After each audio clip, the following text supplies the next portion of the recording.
Sup, my fellas, don't forget to leave feedback and enjoy the story. We see a busy city street. Electric discharges sparkle around the traffic light. People walk calmly along the sidewalk. We see someone's legs, and now hands. The traffic light continues to sparkle. Two eyes are shown. The young man raises both hands in bewilderment. He wonders what this place is and where he is. The guy notices something to his left. He sees his reflection in the bus window. Now it is shown closer. The young man is standing on the sidewalk, wondering who he is and what his name is. The chevron on the sleeve of his black t-shirt attracts attention. It may seem that the guy is making an indecent gesture, but he is trying to make out the emblem. The young man puts his hand on his shoulder. He is trying to understand where he got this clothing, which is so similar to military. We see the sky. The guy does not remember anything from what he did before. He looks up and realizes that he cannot remember his name. We see the upside-down face of the young man. The bell rings. The guy raises his hand to hit someone. His fist flies towards the target. The young man hits a tree trunk for some reason. Birds fly above the iron stand. The guy clenches both fists. The tree he hit flies far away. The young man looks at the smoking fist in surprise. He understands that he reflexively reacted to the sound that came from his ear. The guy examines his palm. He does not understand where this strength came from. The young man freezes in surprise when he hears that he is called an agent and that they are very happy to meet him. The guy turns his head. He hears that the combat support artificial intelligence implanted in his body is talking to him. We see the hero's right eye. The young man asks again about the implantation in the body. The AI confirms that it was really built in there. We see a half-empty road. The hero asks where he is now and what year it is. Here we have several advertising banners indicating the year of the events. The artificial intelligence says that according to its data it is 2024 and they are in Seoul, after which it states that it was developed in 2082 for military and combat support. A drop of sweat runs down the cheek of a young man. He does not understand how an artificial intelligence developed in 2082 can be inside him. The young man, arms folded on his chest, stands on the sidewalk. He says that, as far as he can understand, he arrived in the past from the future. The traffic light is green. The guy's interlocutor says that after checking the database it was established that a memory reset occurred and it is impossible to obtain additional information. The traffic light goes out. The young man states that the AI, as it turns out, lost its memory like himself. The driver in the blue cap drives the car. Fear appears on his face. He sees that something incomprehensible is happening with the traffic light. The man presses the brake pedal. His minibus brakes sharply. We see the profile of a young man. Artificial intelligence warns of danger. The hood of the car is already approaching the guy. AI urges him to dodge. The guy looks at the source of danger. The red car knocks down the fence. We see a long object with a sharp tip. The system warns of the approach of a dangerous object. The hero looks at this projectile. The guy dodges, and what was flying at him hits the stomach of a man behind the guy. The hero looks around in fear. He hears someone screaming that an iron rod has been stuck in a man's stomach. The victim is lying on his back and screaming loudly in pain. Someone is calling for an ambulance. Above the wounded man, a notification about the discovery of a wounded civilian is visible. One of the passers-by asks if everything is okay with the victim. He also asks to open his eyes. In front of us are vague outlines. The young man rubs his eyes. He says that he only saw something red and blue. The AI replies that this is an image projected onto the visual organs, and it is a feature of the R lens. The hero brings his fist to his face. He thinks that thanks to this system he easily managed to avoid danger. The wounded man lies on the ground with an iron rod in his stomach. The hero thinks that in this case an innocent civilian can die within 5 minutes. The guy looks ahead and says that it is impossible to deliver the wounded man to the hospital in this time. He asks the system if there is a way to save him. The AI replies that it can offer to conduct an urgent field operation.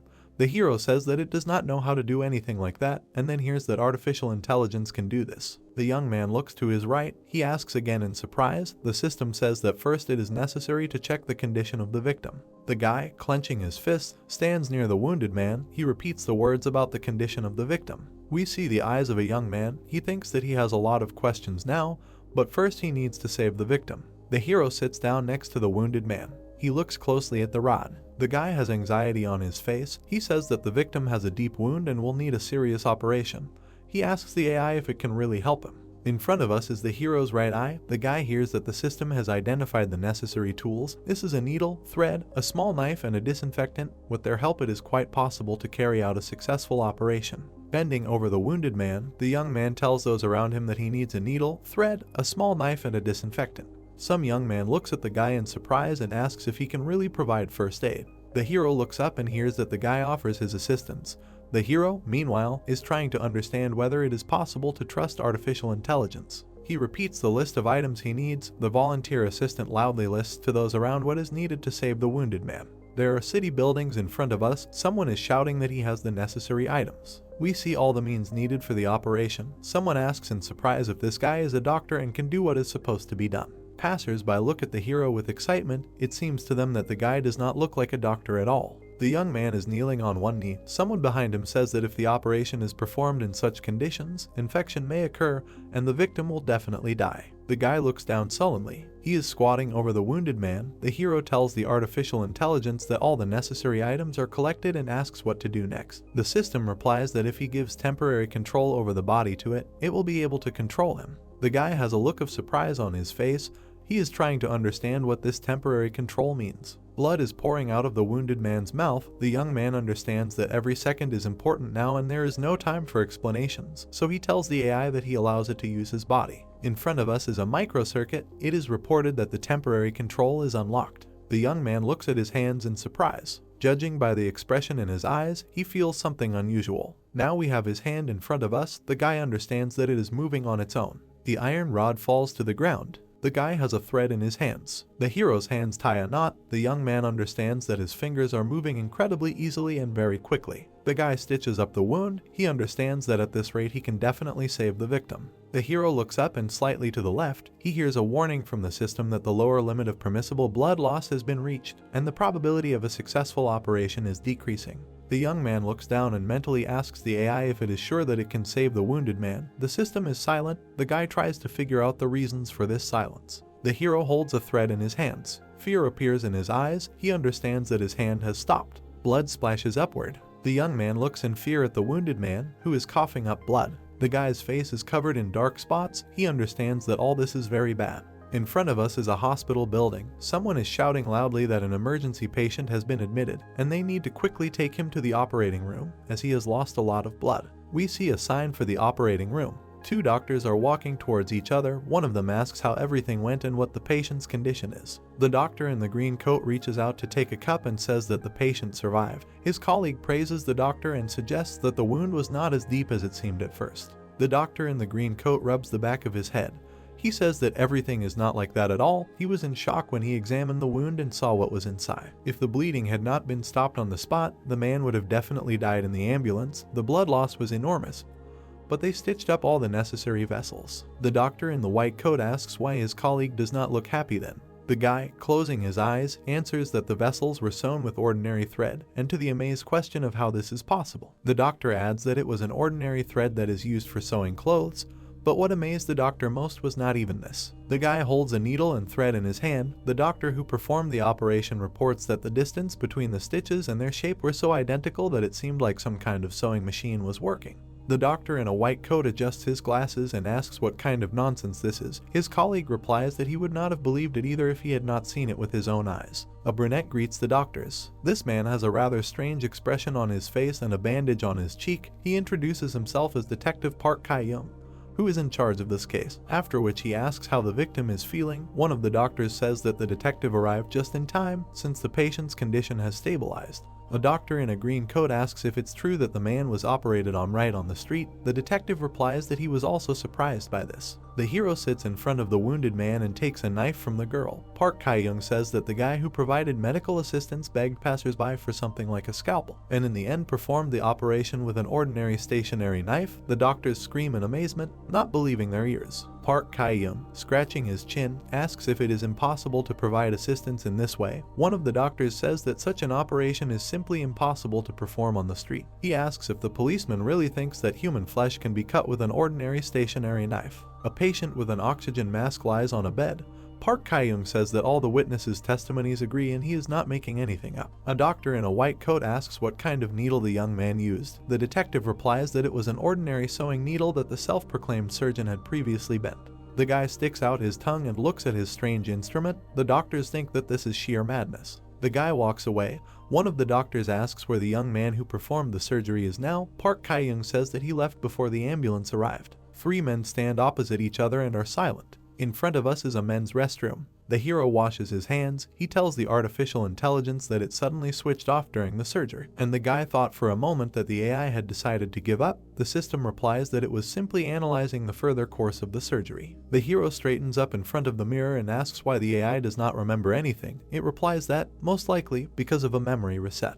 We see the profile of a young man. He asks if the system remembers her name. She replies that she does not have a set name. The hero looks at his reflection in the mirror. He says that in this case he will give a name to his assistant and asks to remind him again what he is. The answer follows that inside the guy sits an artificial intelligence of military and combat support implanted in the body. The guy thoughtfully rubs his chin, repeats the words he heard and says that he will call the artificial intelligence by the name Jian Jian.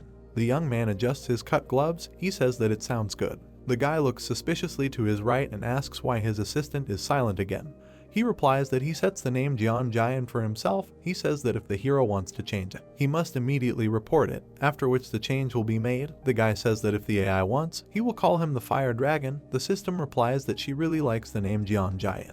The door to the toilet opens. The hero says that this time the artificial intelligence did not delay with the answer. The guy looks at the emblem adorning the sleeve of his t-shirt.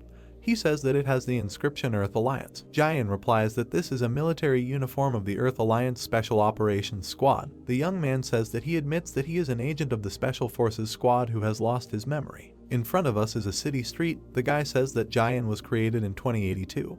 But then another question arises: why did they end up together in 2024? Jian replies that he does not have enough information, so he cannot say anything about this. The guy offers to collect data from the internet. The system says that this is impossible. In front of us is a silhouette of a person and a DNA strand. Jian says that due to the threat of hacker penetration, restrictions on the input and output of information are established inside him. The guy asks how new data is received by the system. We see a visual illustration demonstrating the path of information transfer. Jian states that the data comes only through the hero's 5 senses. For example, if he tries delicious food, the system will be able to feel this taste. It will use the guy's body and voice to output information. But for this you need to get permission to establish temporary control. The young man makes combat movements. The system says that it helps the guy determine the necessary actions on the battlefield. The hero's hand holds a gun. Jian says that there are, however, some actions that he cannot perform on his own. For example, he can aim, but cannot shoot and attack. The young man thoughtfully rubs his chin. He says that the system really does provide support in combat, and in order to find out the reason for his arrival here, he must personally collect information. The AI replies that everything is so. The young man looks into the distance. He thinks that this, apparently, is his first task. In front of us is a brick building. The hero looks up. We see a sign for a computer club. The guy says that if he goes there, he can get a lot of information. Jian asks if the young man has regained his memory. The hero looks up. He says that his memory has not returned, but searching the internet is the most reasonable and logical solution, and to get into the club, he needs money. The young man turns out his pockets. He says that now he is penniless, so he must earn at least 10,000 won. The hero goes forward. He asks if the AI can control his vocal cords and sing for him. Jian replies that, given that such a skill can be necessary on the battlefield, he can help with this task. The guy does not understand how singing can help on the battlefield, but still allows the artificial intelligence to control his body. The young man has a spoon in his hand. He is standing on a green lawn. The guy holds a spoon to his mouth and says that the AI has prepared so thoroughly that it even grabbed a spoon. After which he decides to ask how the ability to sing can help on the battlefield. The system replies that this skill can raise the morale of comrades. We see the hero's eyes above the mask. He admits that all this is really so, but asks why they are singing here. A girl in black tights is straining herself on stage. The hero asks how he can even outsing those performers who have arranged a concert nearby. A whole crowd has gathered in front of the stage where the ensemble is performing. Dissatisfied spectators are visible behind the hero. Jian says that if the guy shows decent singing skills and outsings his competitors, then this will attract the attention of the existing audience. The hero thinks that people can pay attention to him for a completely different reason. The guy stands with a spoon to his mouth. He says that he understands perfectly well that his assistant is an unrivaled artificial intelligence, but he shouldn't overdo it, since it's not the AI that will be the one to suffer shame. Jian says that he starts singing. We see a cardboard box. The hero stands in front of it with a spoon. The guy's eyes are closed. Passers-by look at him in bewilderment. Young people hear singing. We see 2 girls, and they really like what they hear. The hero raises his index finger and immediately understands that the movements he demonstrates look unnecessary. Jian says that they are necessary to attract the attention of the audience. The young people listening to the ensemble's performance talk to each other in bewilderment. The guy says that some singer is showing off his class nearby without an instrument and without a microphone. His companion suggests going to listen to this weirdo. The members of the group performing on stage look at what is happening in bewilderment. The audience is moved to tears. The guy performs popular songs of the country where he is staying with feeling, and it seems to him that he is doing quite well. The audience smiles. Someone asks how the guy manages to hit the notes so accurately. The opinion is that he is a very cool performer. He is a man, but he takes high female notes. It seems that the admiration of the audience knows no bounds, but someone still notices that the songs being performed for some reason begin in the middle. The hero hears this line, and Giant explains that he heard these songs on the street on the way here, so he does not know their beginning and end. Band notes fall into the box. The AI reports that minimal funding has been received for further activities. The hero looks into the box. He praises Giant for trying hard and says that it is time to leave here. The hero breaks away from the spot and runs away. The audience demands to sing at least one more song. A girl who is above the scene is watching what is happening. We see her in the window. The blonde is delighted. A girl in shorts is mopping the floor. Someone calls her Yunseo and asks her to take instant noodles to computer number 15. The girl replies that she will do it right now. The beauty, smiling, rubs the back of her head. She says that she would really like to listen to this guy one more time. The hero holds a box of band notes in his hand and calls out to Jaein. With a box in his hands, he goes forward and says that if they go to the computer club, they might be able to get information about the Earth Alliance and their purpose for being here. He asks the AI what will happen if they still fail to find out anything. He replies that then first of all they will need to infiltrate society and adapt, and also find a way to contact headquarters. The guy looks at the sign of the computer club and repeats the words about infiltrating society. The young man approaches the building. He sees an ad that the computer club is looking for an employee. The candidate needs to bring documents and a resume. Preference is given to those with the necessary work experience. The hero looks at the ad in surprise. He says that he seems to have found a way to infiltrate society, and, in addition, the workers are fed for free in the computer club. We see a sign with images of dishes. Giant says that if the guy gets a job here, he will solve the problem with collecting information and food, and advises him to do so. The hero goes up the stairs. He passes another flight and says that if he is hired, he will have to ask if there is a place to spend the night. He must find one at least for today. Giant replies that as soon as the guy provides himself with housing, the problem with food and clothing will be immediately resolved. The hero looks to the right in surprise and asks Giant where, in his assistant's opinion, he should get clothes. The AI replies that it knows one way. The young man's clothing is shown in white. Giant reports that the hero's current clothing has the property of changing appearance. Thanks to a special photochromic fiber with shape memory, it can be transformed into various objects. We see the details of the hero's clothing. The system reports that the clothing is assembled from different modules that can be disassembled into several parts. The transformation of one item into another is shown. Giant states that you can then change and reassemble the clothing, giving it a different shape. The guy touches his t-shirt. He states that this must definitely be tried. In front of us is a flight of stairs. We see the lower part of the young man's face. He declares that he seems to have finished. It turns out that the guy has chosen a rather eccentric costume for himself. Standing on the landing, he feels one of the details of his attire. The guy says that the singers they saw in the park were all wearing such costumes. Not hearing a response from the system, he asks why it went silent. Two guys are walking up the stairs. One of them asks the other where he got these rags and whether he could have dressed normally. His comrade declares that the other man's clothes are no better. The young men look at the hero in amazement. The guys are amazed. The hero calmly looks at them. The young men pass by the surprised hero. They go up the stairs. The hero looks after them. We see the profile of the young man. Standing on the landing, the guy asks Giant if he noticed that the guys turned pale when they saw his clothes. The AI replies that it is highly likely. The guy praises the system for its honesty, and then says that he will try changing clothes again. We see the computer club from the outside. The hero goes up the stairs in completely ordinary clothes. He asks Giant if he is satisfied now. The system replies that the guy looks perfect, and considering that he is an agent, the decision to wear a baseball cap was excellent.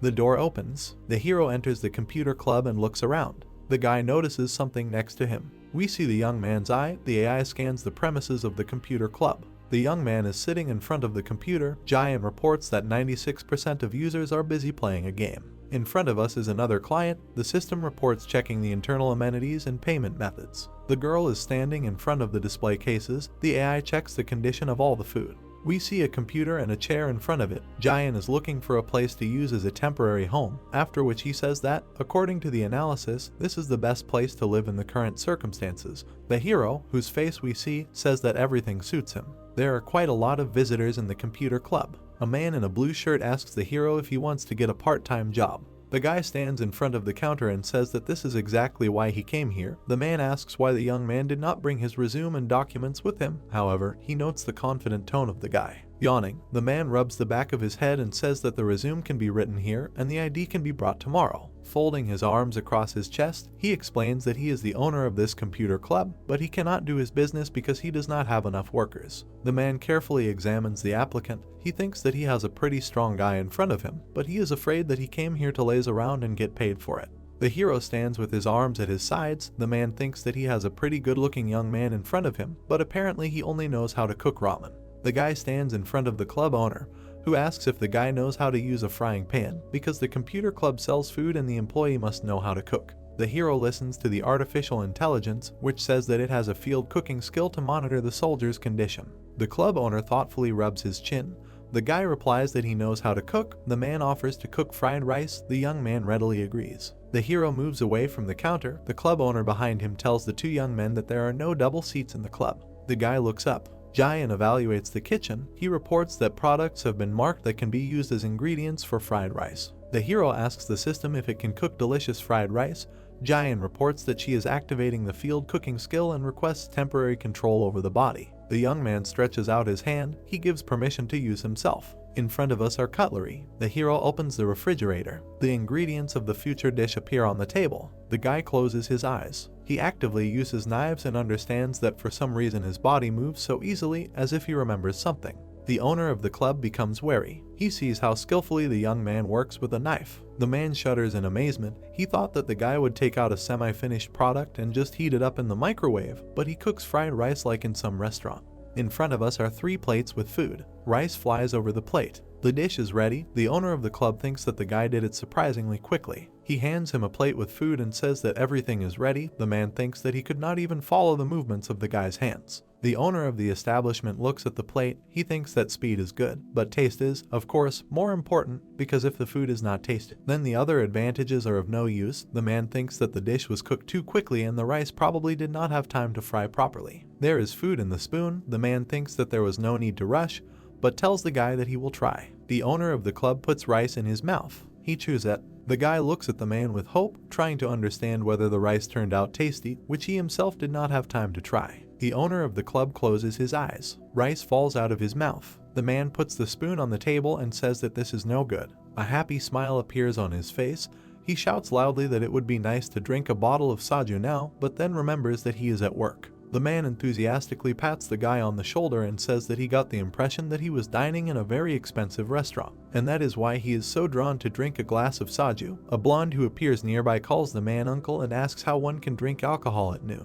The man points at the girl and says that this is his niece Cha Yun-seo, who also works here part-time. The owner of the club expresses the hope that the guy and the girl will become friends. Seo recognizes the guy and says that just recently he was singing on the street. The hero looks at the girl in surprise, not understanding how she recognized him. The young people stand opposite each other. Seo asks why a person with such an incredible singing talent wants to get a job at a computer club. The hero answers that he is good not only at singing. Jayan reminds him that it is not the hero who is good, but the artificial intelligence that does everything for him. The guy asks the system to shut up. The girl asks again in surprise. The hero apologizes, stating that he did not tell her that.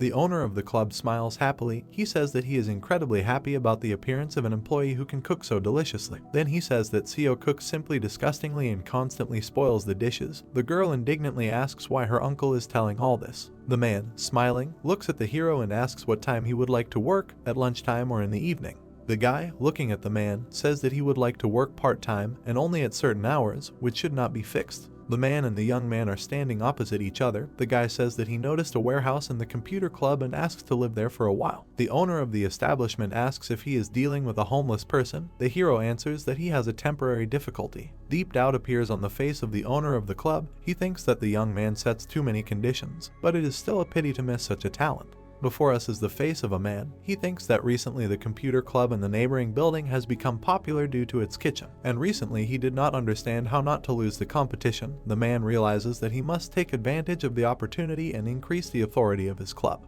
The owner of the establishment raises 2 fingers.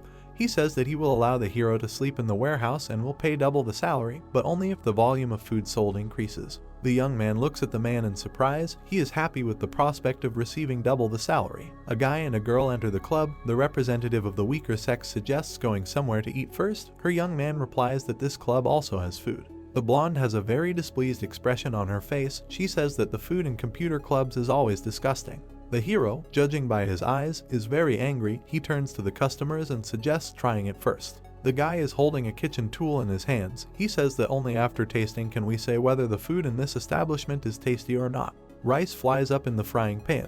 Yunseo and her uncle look with wide eyes at how the hero is cooking. The guy asks to bring him a plate and the girl immediately runs up with her. We see a very appetizing dish. The girl wonders if the guy really managed to cook everything and even decorate the dish so beautifully. The owner of the club points his finger at the client and demands that his niece take the food there. The client takes off his headphones. He asks his girlfriend if she saw what a self-confident chef there is. The young people are sitting in armchairs. The blonde says that she does not believe that they can cook delicious food in a computer club. The guy notes that, apparently, the owner of the establishment is simply desperate. He says that it is good that they ordered only one dish. Now they will try it, and if they do not like it, they will go eat in a normal place. Yunseo brings a tray and loudly announces that the fried rice is ready. The guy asks in bewilderment if it is really possible to cook it so quickly because he did not even have time to go to the game. The young people look at the plate. The girl wishes them bon appetit. The guy looks at Yunseo and says that they ordered regular fried rice, and this one looks really expensive. The waitress says that this is what was ordered and advises the young men to try it quickly. The guy mentally hopes that Yunseo didn't drool all over the plate while bringing it here. The customers look at each other. The blonde suggests trying it anyway. The young men taste the food. The girl's face becomes amazed. The club's visitors seem to be carried away. They imagine themselves as fat people trying to lose weight. Two figures run after a cyclist. A hand reaches for a piece of meat. One of the runners manages to grab the delicacy. The young men eat under a tree. The girl's mouth opens in amazement. Both she and her boyfriend cry. They think it's delicious. The other customers look at what's happening in amazement. The lucky ones who got fried rice shout that they've never eaten anything so delicious and immediately order 2 more servings. There are 2 guys in front of us. One of them points behind his back and says that they serve something delicious there. The second offers to order and try. Hands rise above the computer tables. Several more orders for fried rice come in. We see the legs of a girl. She happily runs into the kitchen and shouts that there is some kind of excitement in the hall. 12 tables simultaneously ordered fried rice. The owner of the club asks again, unable to believe his luck. He turns to the hero and asks if he can handle such a number of orders. The young man turns away from the man and asks Jian if he can make 12 servings. We see the hero's face. The artificial intelligence answers him that, of course, he can cook the specified amount, because his field cooking skill is brought to perfection, taking into account the fact that he will have to cook food in large quantities. It is also important for him to feed people deliciously, otherwise it would be difficult for the soldiers after the battles in which their lives were at stake. A kitchen knife appears in the guy's hand. The hero says that he likes this skill. He transfers temporary control to Jian and asks to make 15 servings of fried rice. The AI replies that it will do everything. In front of us is a terminal for processing orders. It is reported that 3 hours have passed. The owner of the club is beside himself with happiness. He asks the guy to tell him his name. The man rushes between the terminal for processing orders and the hero, trying to understand how much they earned today from selling food. The guy asks if the owner of the club can give him double the payment for the week. He replies that, of course, he can, since he is an honest person, and asks the hero to continue working in the same spirit.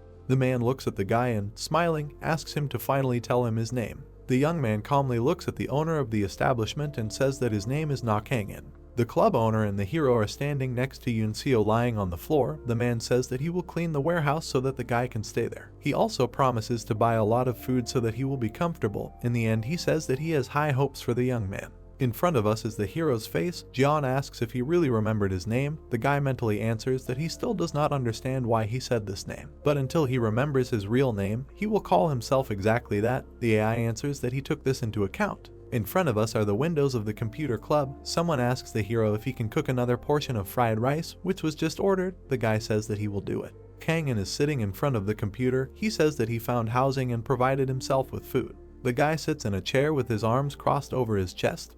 He states that in order to receive his salary, he needs to provide the owner with an ID. Then asks the AI if it can hack the network. Jian states that its system has built-in information about the methods of hacker attacks that were used from 2000 to 2082. Kangin looks to his left incredulously. He asks if in this case Jian will be able to hack the bank system. He replies that this is impossible since his hacking skills are only related to local penetration. The young man, leaning back in his chair, closes his eyes. He says that he almost felt happy. Kang-in looks up thoughtfully.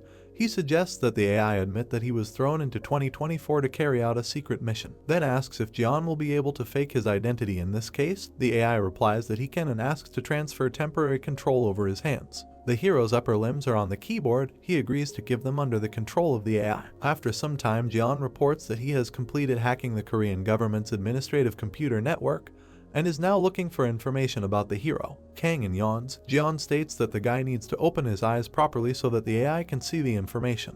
The guy peers at the monitor. He asks his assistant not to grumble. The hero notices something and orders Jian to stop, after which he asks what is in front of him. We see a citizen's registration card for Na Kang-in, issued in the province of Gangwon. The AI reports that an incomprehensible problem has arisen since personal data for a person with the mentioned name has already been registered. A fingerprint is shown. The AI reports that it completely matches the hero's fingerprint. Kang-in looks at his hands in surprise. The young man is amazed. He asks if this is possible, because he is a special agent of the Earth Alliance who came here from 2082, and the AI was also created at the same time. Work with the computer continues. The hero asks if it is possible that the Earth Alliance already existed in 2024. Jian states that he is checking available information on the internet, in the archives of the UN and major countries. In front of us is a triangle with an exclamation mark.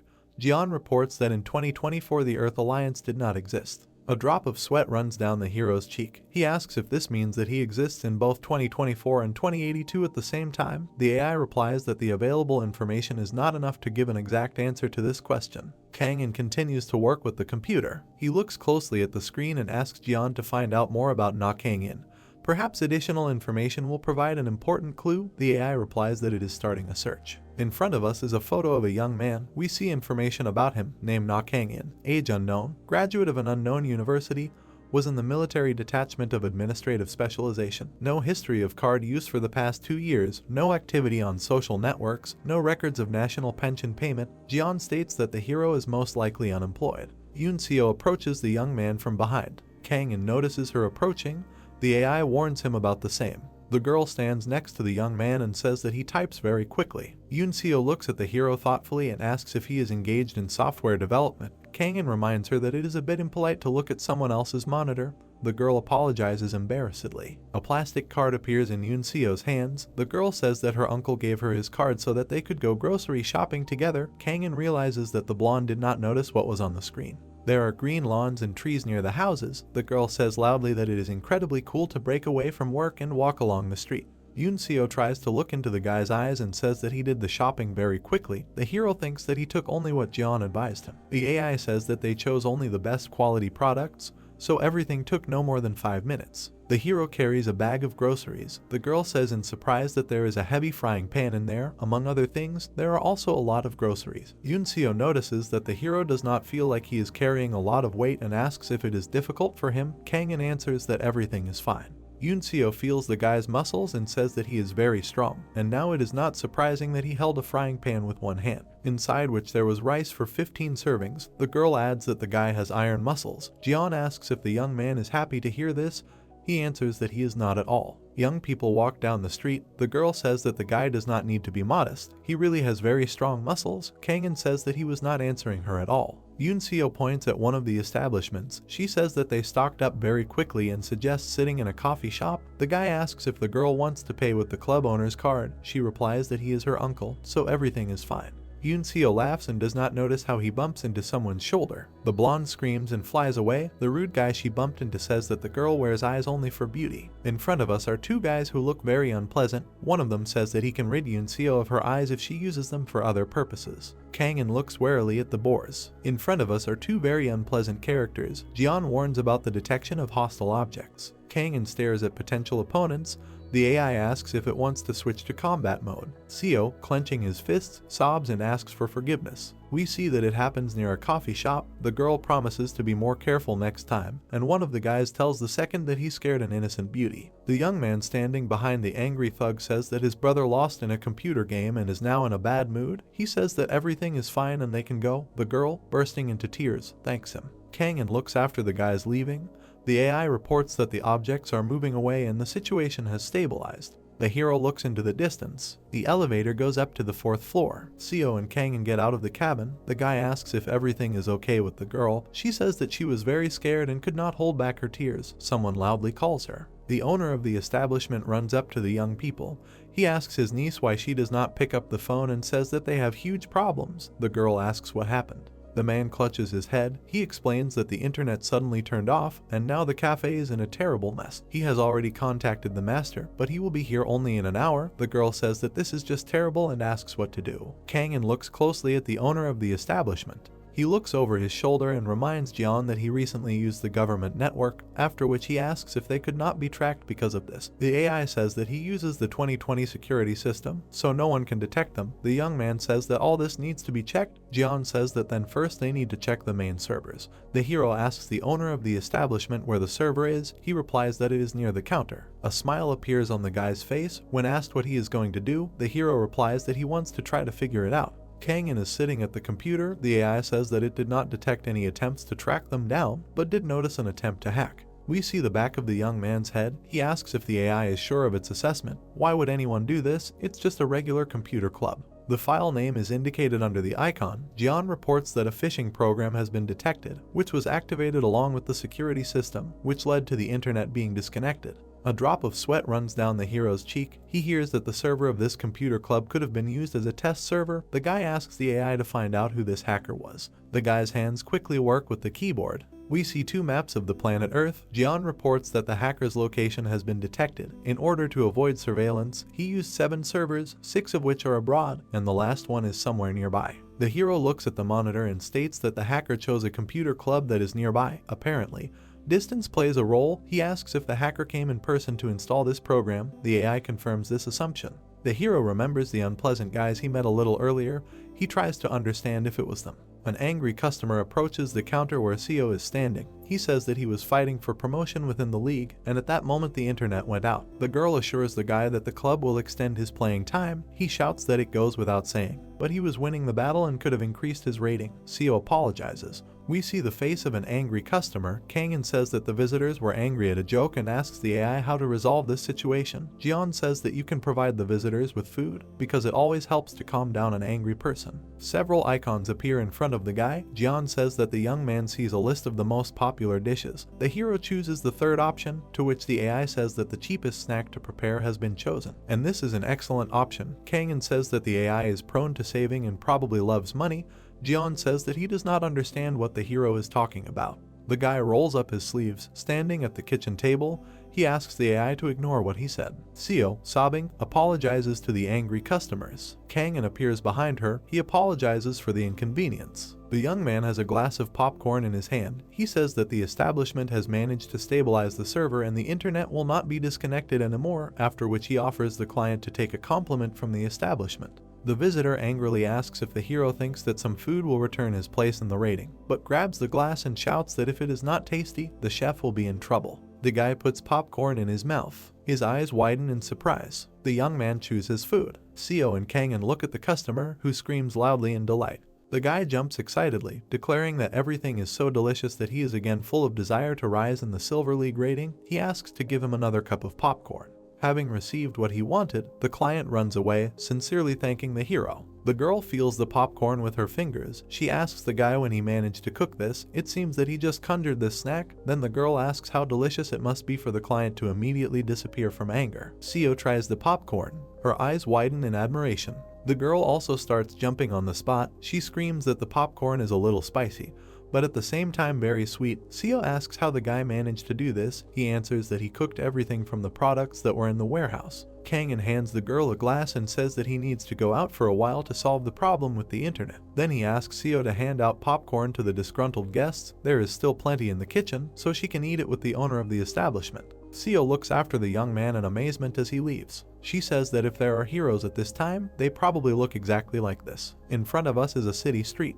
The hero, on whose face is a black mask, hears from the AI that they need to get rid of the enemy who dared to attack the place of their deployment. Kang says that this is why he is going to catch the hacker and asks to show him the way. In front of us is a series of system windows located one after another. The AI informs that the navigation mode is activated.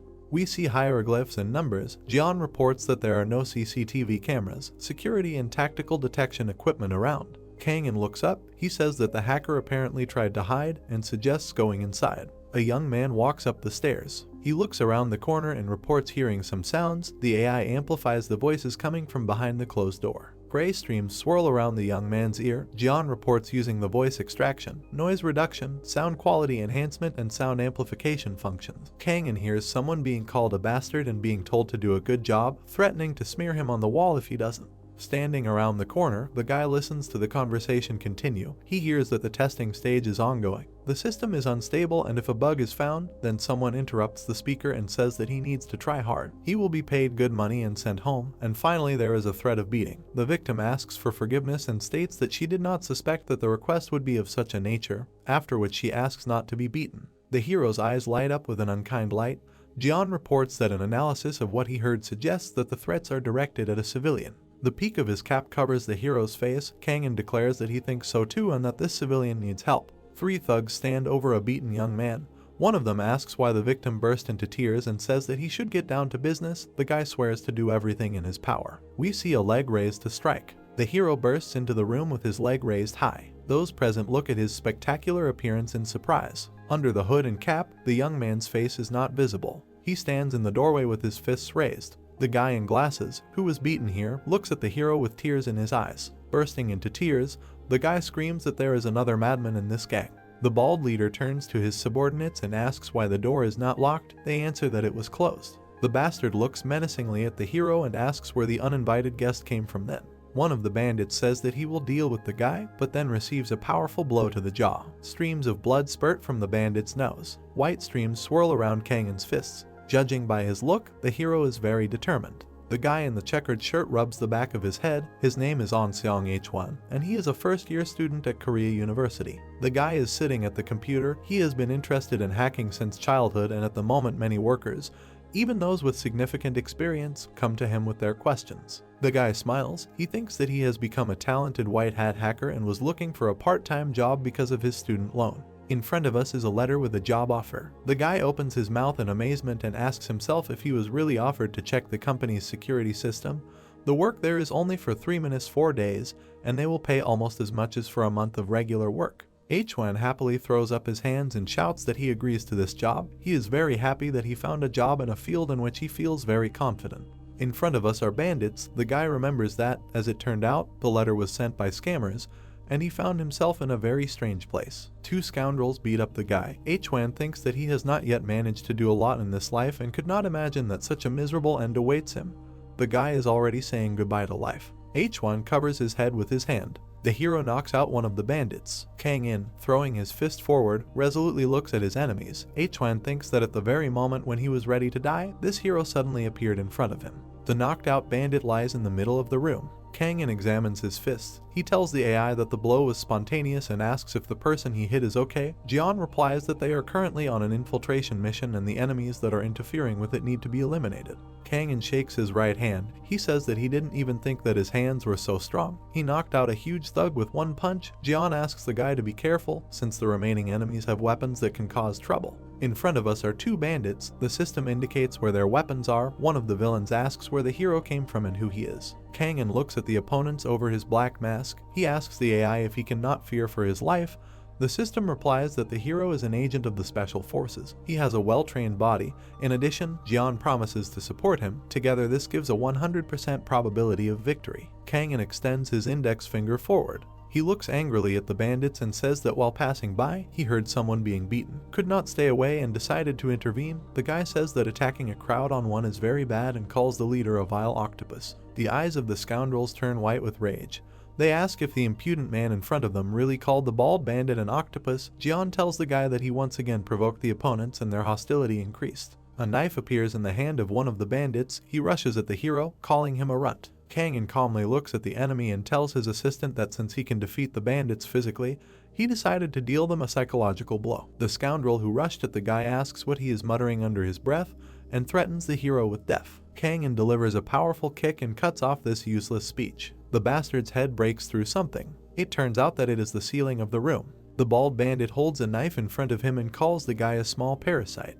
The guy looks resolutely at the enemy. He delivers another kick. We see a trace of a powerful blow. Apparently, it hit the bald bandit's head. All three villains are defeated. Kangin examines his fist. He admires the power of his kicks and realizes that he moves just like a robot. Jian reports that the guy just delivered blows, the force of which is 5 times greater than the limit that ordinary people can withstand. The hero expresses doubt, stating that it felt like he just lightly kicked them.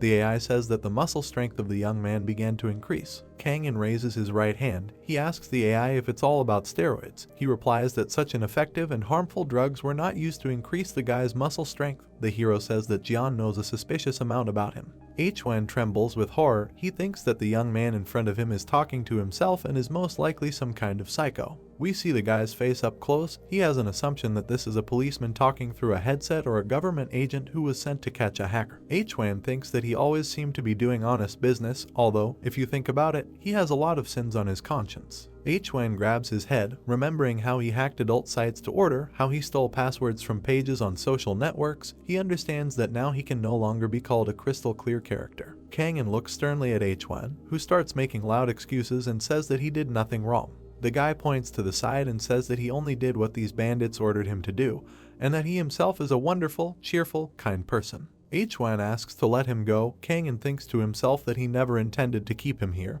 The AI tells the hero that there is a 90% chance that H-Wan is telling the truth. Most likely, he is a white hat hacker. Kangin looks at the overly noisy young man and hears that he came here to fulfill an order to check the security system.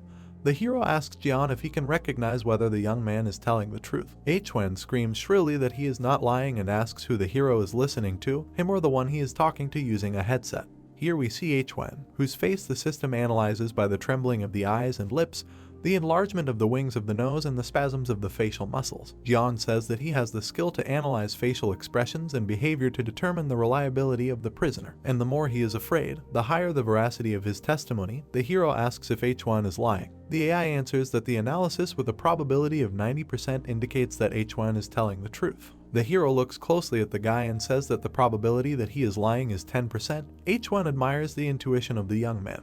The recent prisoner covers himself with his hands. The hero asks him why he is here. H-Wan, kneeling, says that he came here only to check the security system, but the order turned out to be false, and he has been held here for 4 days already. The guy says in fear that the bandits turned out to be real villains. He completed the initial task, and they still continued to force him to commit bad deeds. The hero asks what exactly the bastards forced the young man to do. He answers that they wanted to manipulate stock prices. The hero, looking at his interlocutor, asks again in surprise. The bandit, stuck in the ceiling, continues to hang there. Kangin says that these thugs look too stupid to do something like that. H-Wan, looking to the right of himself, says that he was asked to make a program with which it would be possible to manipulate comments on stock exchange websites. For this, they went to install the program in a nearby computer club. Kangin remembers his meeting with the bastards and understands that all this happened exactly then.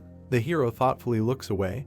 He says that, most likely, someone is behind these bandits, and they themselves are just pawns. Kangin says that so far they have found out that the bandits' target was not his temporary shelter, so they can relax on this account, but he cannot let them go either. Kangin demands that H-Wan call the police. He, looking at the hero in amazement, asks why he should call anyone, because his savior seems to be from the police himself. The hero says that the guy should report his kidnapping, and when the police arrive, he should tell them everything that happened here. H-Wan twiddles his fingers and asks if the mister in front of him will be punished for such behavior. Kangin asks why he was just called mister. The hero smiles under his mask and asks if H-Wan saw his face. He replies that he has not, because the hero is wearing a mask. Kangin sits down in front of the young man and says that he was just passing by and heard someone being beaten here. Seeing what was happening, he decided to help, and that is how he saved the guy. Kangin waves goodbye and leaves. H-Wan asks if the hero is just going to leave him here. H-Wan asks if he should wait for the police with the young man. The guy puts his index fingers together in front of him. He points at one of the bandits and asks if he can hit these thugs a couple of times. Kangin doesn't understand why he needs to ask permission if he can do whatever he wants to the offenders. The guy asks to stand nearby just in case. Kangin says that the bandits won't wake up, and even if they do, they won't be able to answer the young man. H-Wan happily clenches his fist and asks again in surprise. The young man swings. He hits the bald bandit in the head, calling him a scumbag. The bald bastard gets up from the floor. H-Wen jumps up in horror. Police cars are parked in front of the store. Two police officers are looking at something in amazement. One of them asks what happened to their faces. Three bandits are lying on the floor. One of the police officers says that at least they are alive. His colleague is interrogating H-Wen and asking what happened here. The guy, folding his arms in front of his chest, says that these scumbags kept him here for 4 days and forced him to create a program to manipulate stock exchange websites. And when he resisted, they beat him, and they also threatened to kill him if nothing worked. The police officer, looking at the guy, asks why he disfigured them like that and whether the young man is into martial arts. He says that it was not him at all, but a person who was passing by, heard his cries for help and decided to help. In front of us are two police officers. One of them says that it is unlikely that only these three bandits are involved. It seems to him that they have some kind of leader. His colleague answers that, most likely, this is indeed the case. The orderlies carry away one of the bandits. The policeman says that as soon as the bastards wake up in the hospital, they need to be interrogated. Under the influence of painkillers, they can provide important details. The policeman with a bandage on his cheek, who is most likely Park Kyung, asks who beat them so badly. His colleague says that, according to the victim, it was done by a passerby who heard the cries for help. The unshaven policeman, with a cigarette in his teeth, asks if the lives of the beaten bandits are in danger. Park Kyung says that they have fractures, but this usually does not cause death. He adds that the bandits were the first to take out knives. The detective with a cigarette in his hand, when asked what to do next, suggests getting the CCTV footage and finding the person who beat the bastards. There is no need to arrest him, but this case cannot be ignored either. We see blue sky. The hero goes forward. Jian warns that there is a security camera ahead, so it is worth turning right. Kang-in adjusts his cap. He asks if the AI is sure that there were no cameras in the building. He says that there were none, and he always checks such details. The hero says that he was scared when the bandit jumped up from a gentle blow from that guy. We are reminded how it happened. The AI states that this bandit had excellent reflexes. Kang-in takes off his mask and asks if the AI has a call function. He replies that it is not provided for him. Kang-in massages his shoulder. He says that in this case he will have to buy a phone, and since there is no money yet, it can be bought in installments. The guy is riding on a bus. It is reported that 3 days have passed since that incident. The road sign says that there are 2 kilometers left to Gangwon-do. The day after saving that hacker, Kang-in went to the address indicated on his registration card to get information about himself. The sun is shining through the trees. The guy found himself on a completely empty plain of Gangwon-do. According to rumors, what was here burned down in a large fire. The hero looks up. He tries to understand who he is and what he did before. We see a powerful flash.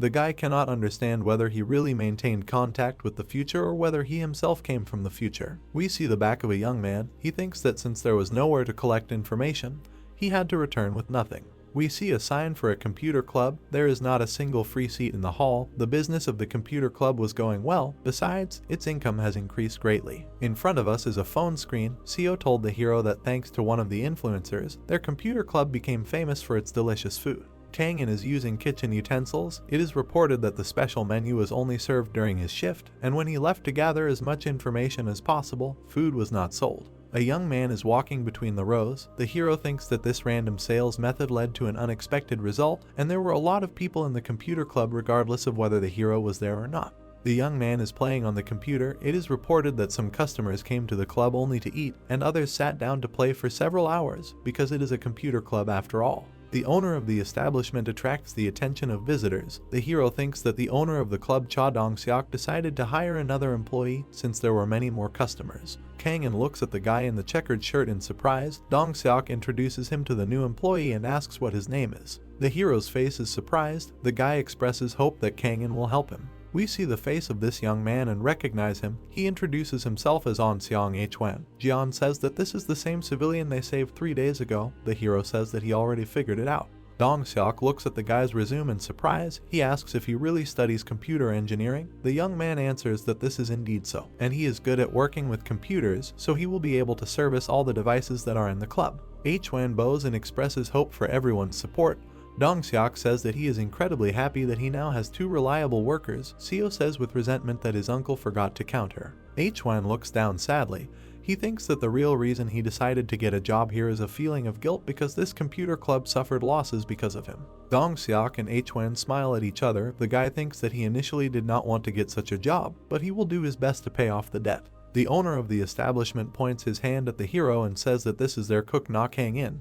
thanks to whom, in fact, this computer club became famous. He works in the kitchen, but also copes well with computers. Dong Seok expresses hope that the young people will become friends. Kang-in and Hwan look at each other. Amazement appears on the face of the new employee. A drop of sweat runs down the hero's cheek. Hwan points at him with both hands at once and says that his interlocutor seems to be older than him. The hero sighs with relief and says that, probably, yes. Hwan extends his hand. He says that he is glad to meet you and introduces himself again. Kang-in understands that the young man seems to not recognize him. The guys shake hands. The hero introduces himself. Jian says that working with this person may lead to the hero's identity being revealed. The AI recommends telling the club owner to fire him. Kang-in sadly closes his eyes. He accuses the artificial intelligence of cruelty and says that he would not dare to say such a thing and ruin the guy's happy mood. We see a large building.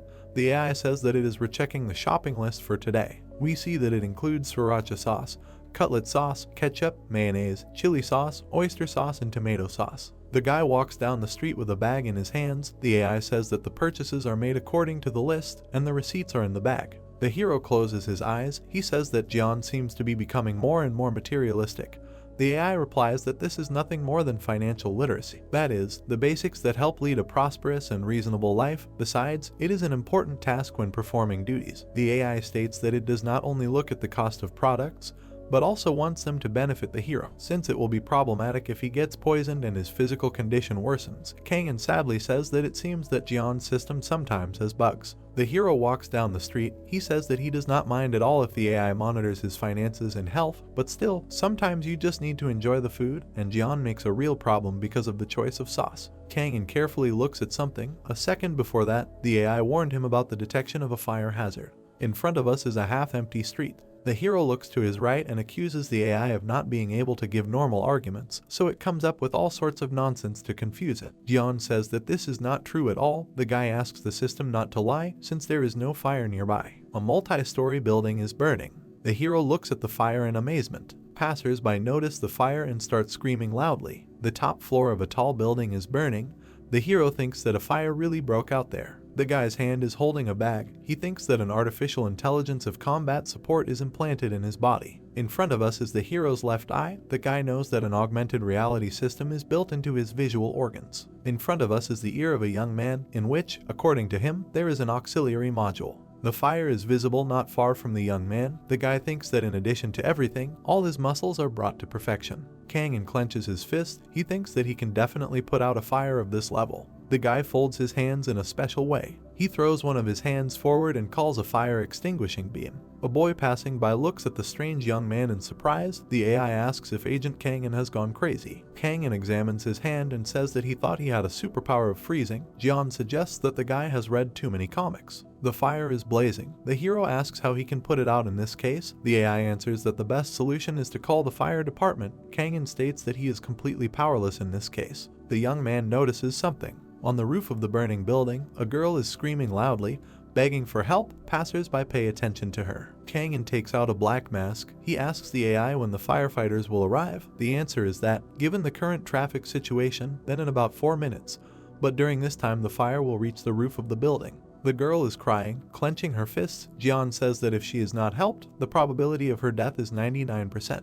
Kang-in pulls the mask over his face. Resolutely looking ahead, the guy tells the system to plot a route up. In front of us is the supposed path of movement. Jian says that there are no accessible passages inside the building, and he can offer an external route that will help avoid harmful gases from entering the hero's lungs. After making several jumps, Kang-in rises to the second floor. Passers-by point their fingers at him and shout that this is just some madman. Someone still notices that the guy wants to save the girl. Kang-in looks at the flames blazing next to him and asks the AI to check if there are other people inside. Jian replies that the sounds of other individuals moving in the building were not detected, since all the people evacuated before the exits were blocked. Kang-in hangs on the ledge and says that everything is fine. The guy continues to climb up the building.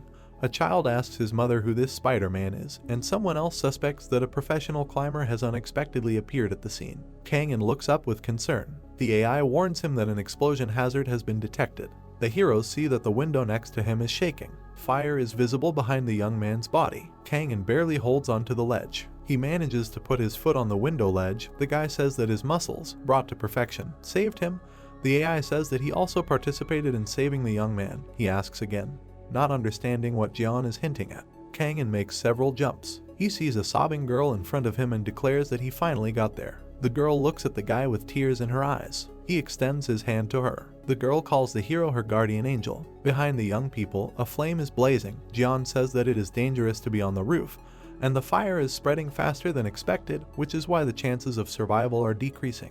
Kang-in, looking slightly to the right, wonders if they will die here. The girl in horror asks why the guy is saying such things, because he came to save her. Kang-in asks her not to scream, because it interferes with thinking. The fire is shown from afar. The hero reminds the artificial intelligence that it once said that the guy has a very strong body, after which he asks if it will withstand an attempt to jump onto the roof of a neighboring building with the girl. Dozens of people are watching the fire. The AI says that there are too many witnesses around, and if they see the hero's superhuman skills, this will cause obvious suspicions, which will lead to the failure of the mission of adaptation and introduction into society. The guy reasonably notes that this is still better than burning alive here. The young man pays attention to the hanging laundry. We see the hero's eyes. He understands that the rope will help them go down. Kang-in takes the rope and asks if it is possible to go down with its help. The girl, sobbing, declares that she cannot do it. The fire surrounds the roof from all sides. The AI reports that at the moment the lower floors are engulfed in flames, and this method of movement will be difficult. Moreover, all escape routes seem to be cut off.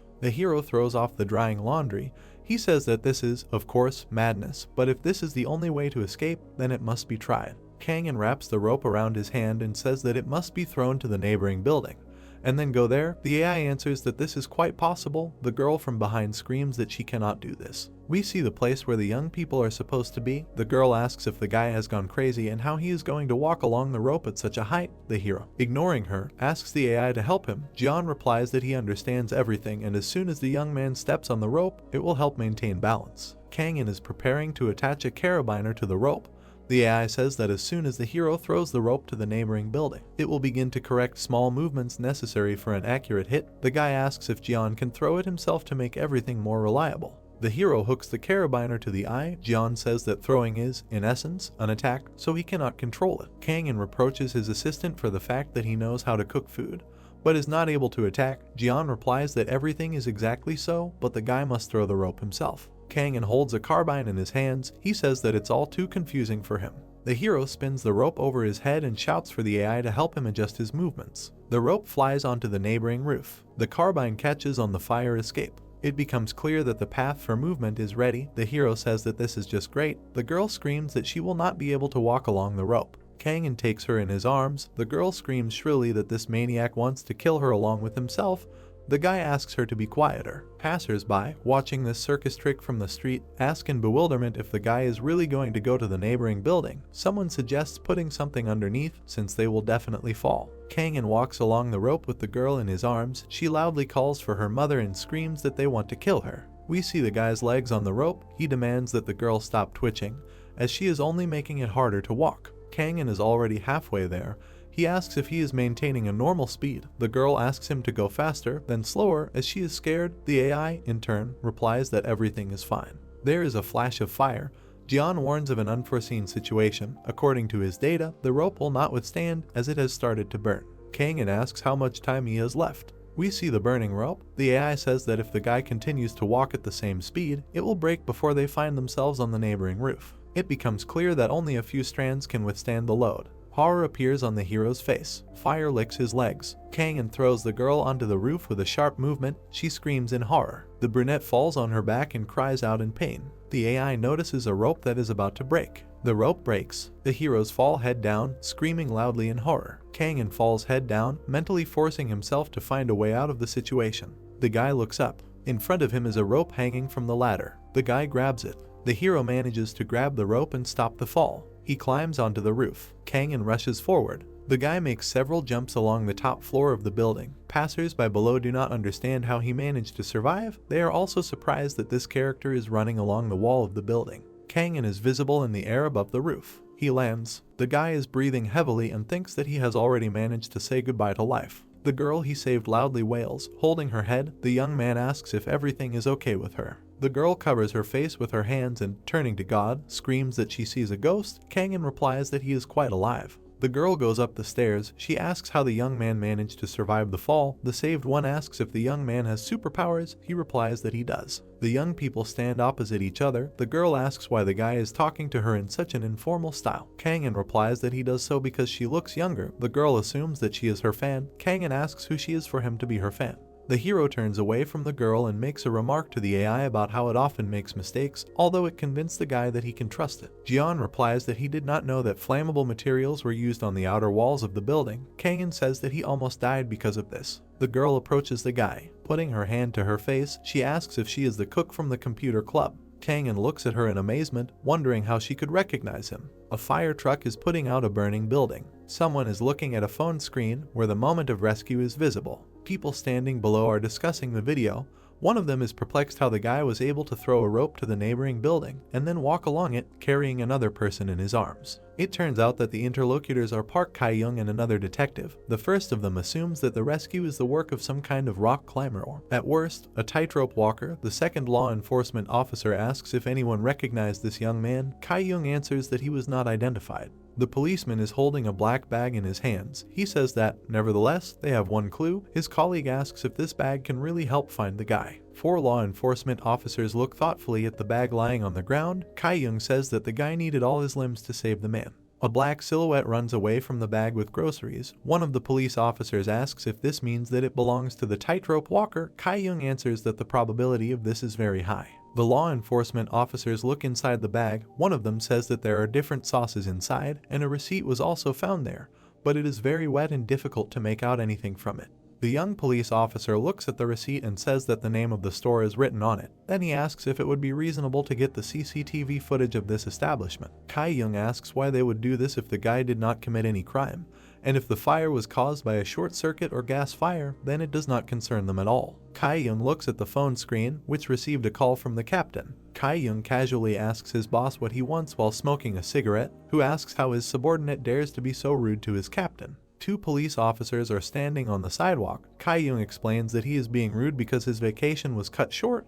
The boss tells him that they are in deep shit. Kai-young asks why they can't get out of there, then asks if the fire was a short circuit or a gas fire. The captain says that he hasn't found out about that yet, but they have another problem now. Water is pouring onto the building. The captain says that a body was found on the 3rd floor. Kai-young discontentedly clears his ear with his finger. He curses and says that they hope that no one was hurt. The detective, still smoking a cigarette, says that he understands everything and now hopes to find the tightrope walker. In front of us is a sign for a sauna. Kang-in and the girl he saved leave the establishment. The latter says that she feels much better now. The guy reminds that he actually saved her, and she just asked her benefactor to pay for a bath. He asks where she lost her conscience and suggests that it burned down along with the building. The girl indignantly clenches her fists. She declares that her house completely burned down.